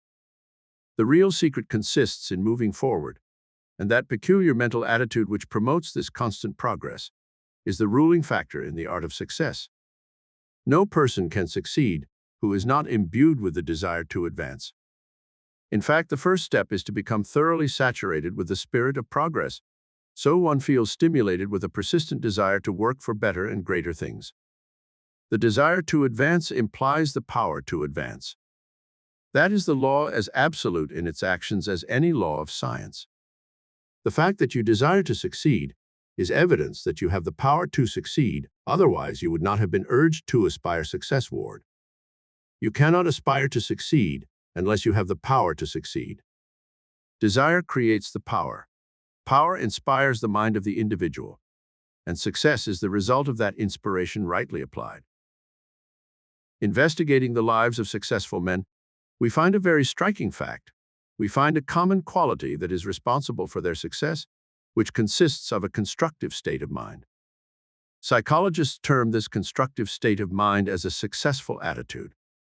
Simple as it may seem, in most every case the difference which decides success or failure is the ruling mental attitude. It is at fault and is the cause of failure. The discovery of this remarkable fact by modern psychology probes to the very root of some deep practicable problems and indicates a way out of adversity and failure. In short, the positive mental attitude of the man who thinks he can, in contrast with the negative attitude of another who thinks he can't, is practically the only difference between the one who succeeds and the one who fails. The former learns the truth and discovers he can do things, and the idea liberates his sleeping energies, stirs them into activity, thrills him with the desire to advance, inspires him to get things done, so he moves into success. Some persons, however, live in the conviction that as they are, so they must remain. They believe that God had cast them into a fixed mold, and that the little ability or power which they possess is all they can hope or wish for in this life. Scientific research into the mysteries of the human mind reveals a wonderful world of power and possibility. The psychological truth is that what is possible to one mind is possible to another, and vastly more than we have ever dreamed. The same human faculties and cultivated powers of the great and the successful are possible in all minds. The only real difference is in the degree of development, not kind.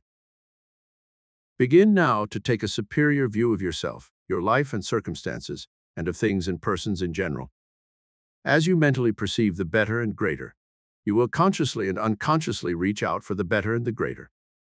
In other words, your thoughts, desires, words, and mental actions will gradually become filled with the spirit of progress, and your faculties will grow stronger, and your powers will increase. Catch the spirit of the words, I can, and you have the key to the successful attitude. Know you can succeed, and proceed to think, live, and act in that strong conviction.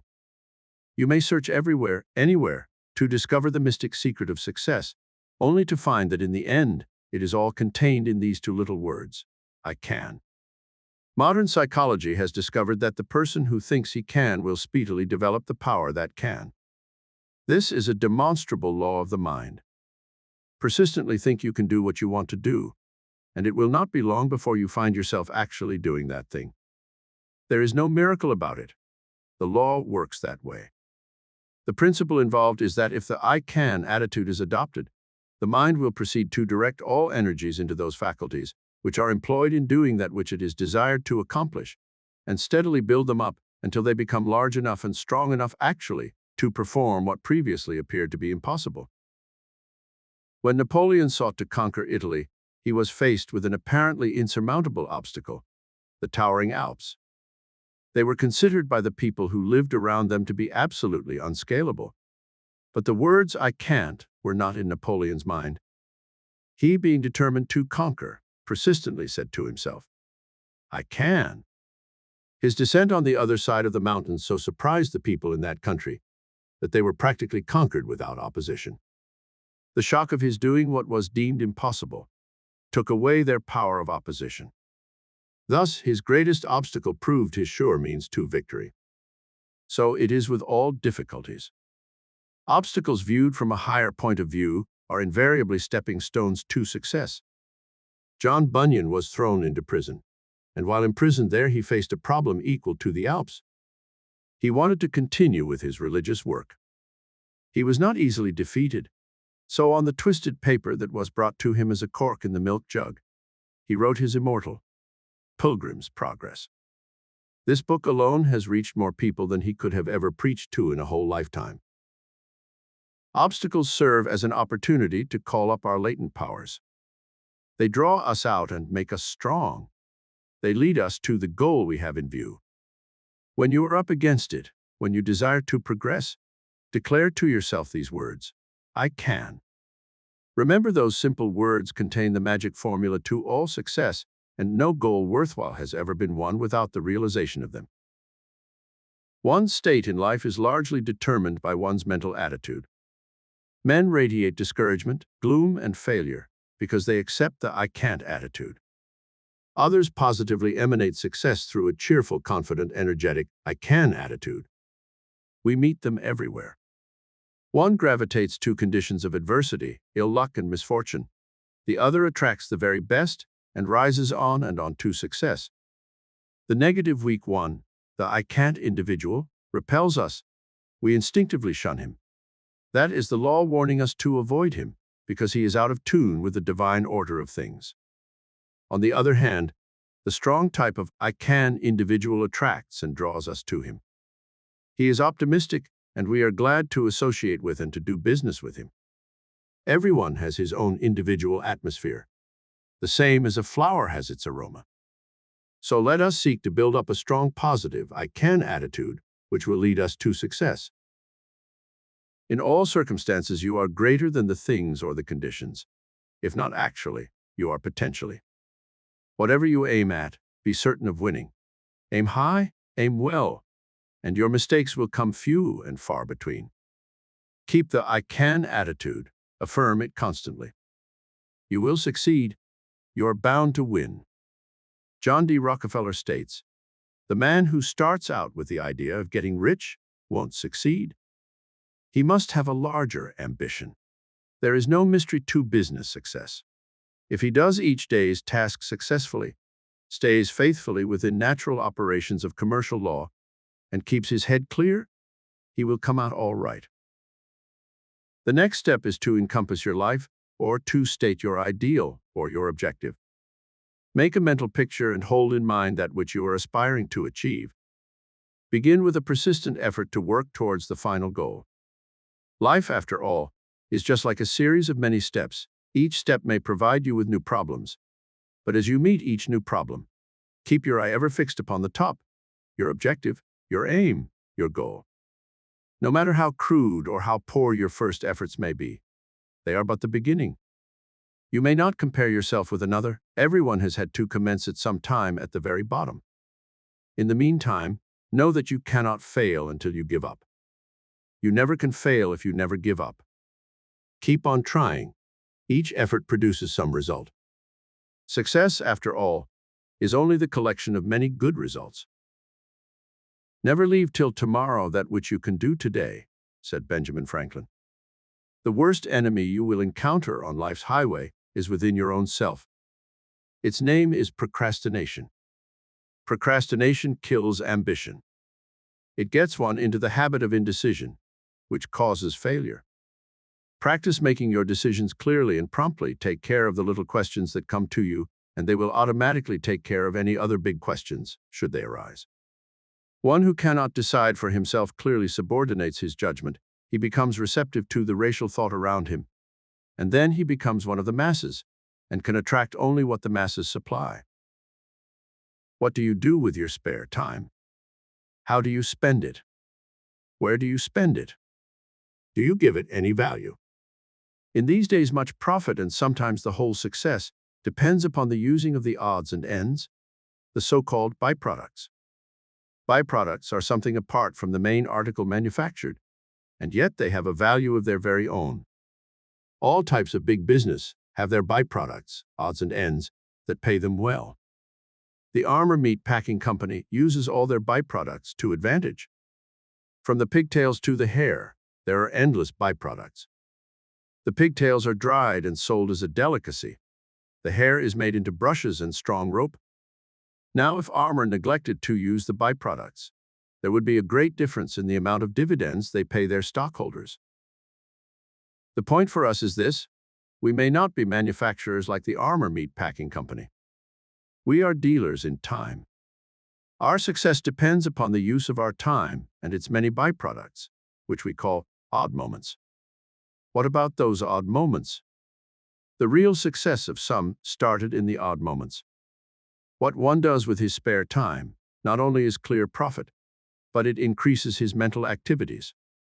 Every minute you save by making it useful and profitable adds to your life and the possibility of a successful one. Every minute lost is a neglected byproduct. Once it is gone, it can never be returned. Think of the quarter hour before breakfast, the half hour after, and 20 minutes on the trolley, the time wasted awaiting appointments during the day, and the scores of chances each day when you might read, or figure, or concentrate, or work for your goal. Use all your time constructively. It is only the aimless, worthless, unsuccessful ones who speak of killing time. The one who is killing time is destroying his opportunities, while the man who is succeeding is making his time live and making it useful. I always like to hear a person say that there isn't enough time in the day for him. That person is getting the most out of his life, and I venture to say he is succeeding. Success, then, summarized, is the way we learn to use two valuable things, our time and thought. Knowledge alone is not success. It is the way we use that knowledge. It is important always to remember that back of all our toil and struggle, under the dust and smoke of things, there are the arms of the Father guiding, guarding, and supporting us. Whatever you lack, He has. Whatever you need, He can supply. Whatever obstacle you encounter, God, within you and about you, can overcome it. "So near to man," wrote Emerson, "when duty whispers low, thou must," the youth replies, "I can." You can. If you think you are beaten, you are. If you think you dare not, you don't. If you'd like to win, but think you can't, it's almost a cinch you won't.